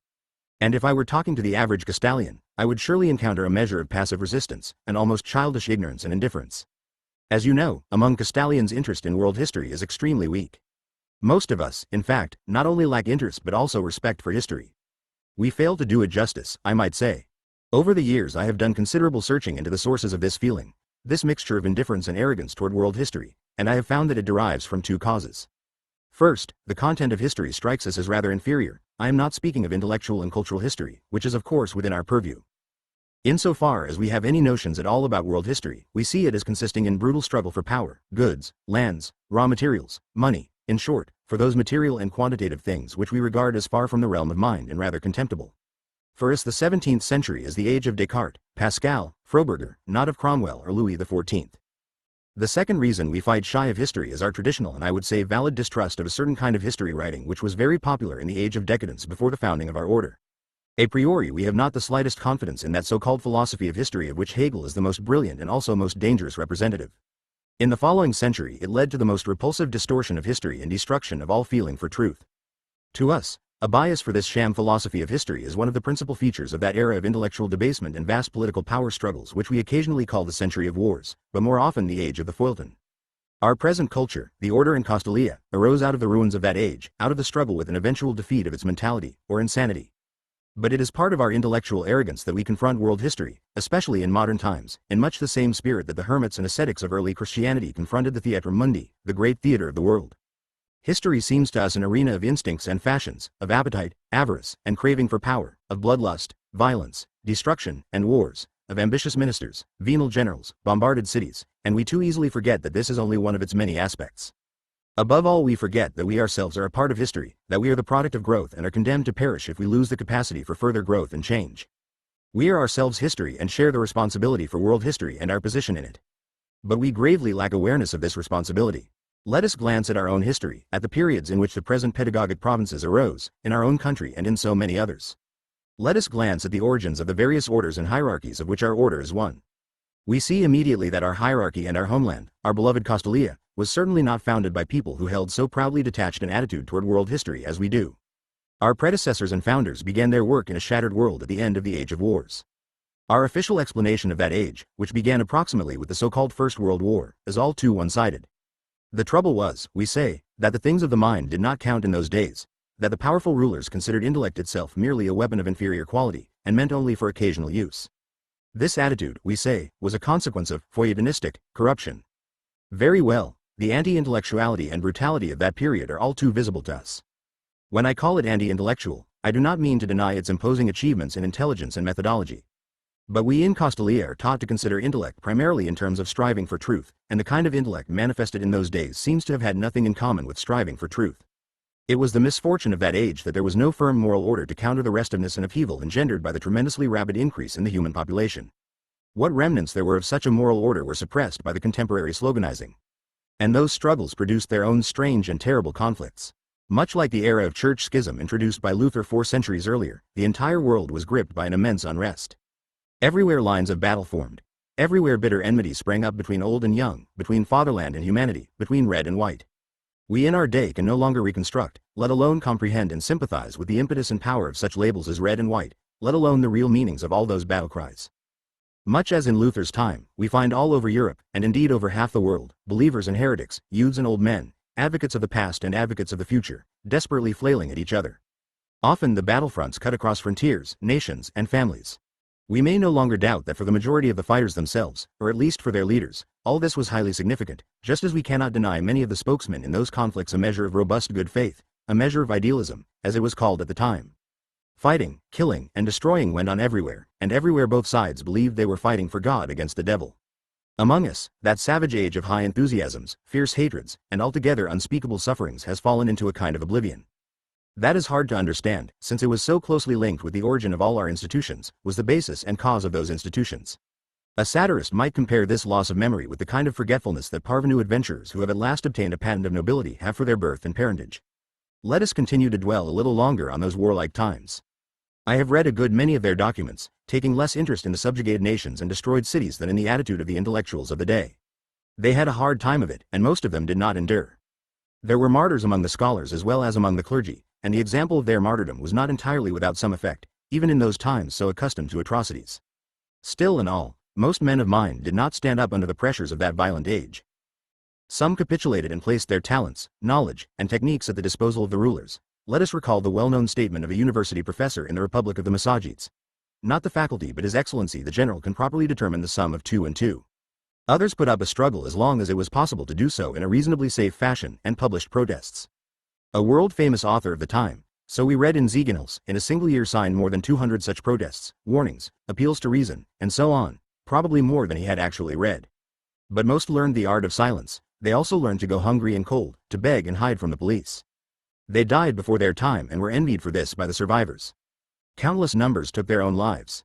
There was truly no pleasure and no honor in being a scholar or a writer. Those who entered the service of the rulers and devised slogans for them had jobs and livelihoods, but they suffered the contempt of the best among their fellows, and most of them surely suffered pangs of conscience also. Those who refused such service had to go hungry, live as outlaws, and die in misery or exile. A cruel and incredibly harsh weeding out took place. Scientific research that did not directly serve the needs of power and warfare rapidly sank into decadence.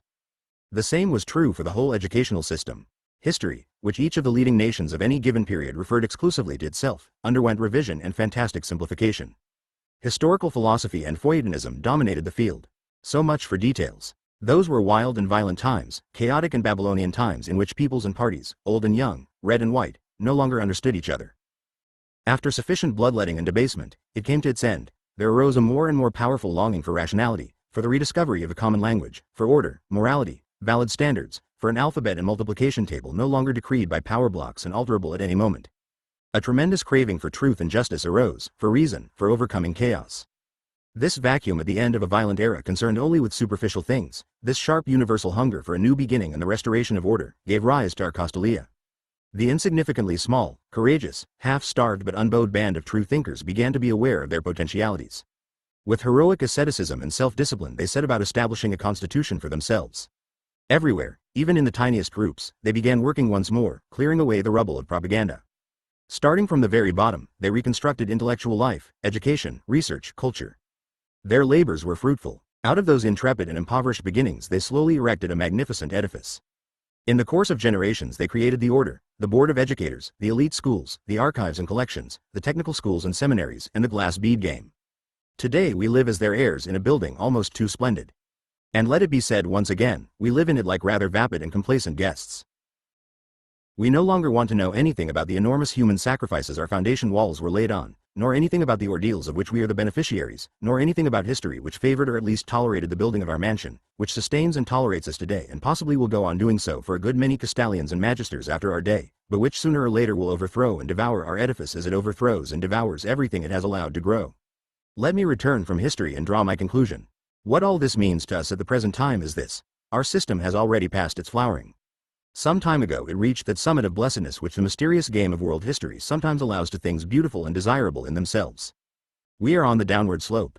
Our course may possibly stretch out for a very long time, but in any case nothing finer, more beautiful, and more desirable than what we have already had can henceforth be expected. The road leads downhill. Historically we are, I believe, ripe for dismantling. And there is no doubt that such will be our fate, not today or tomorrow, but the day after tomorrow.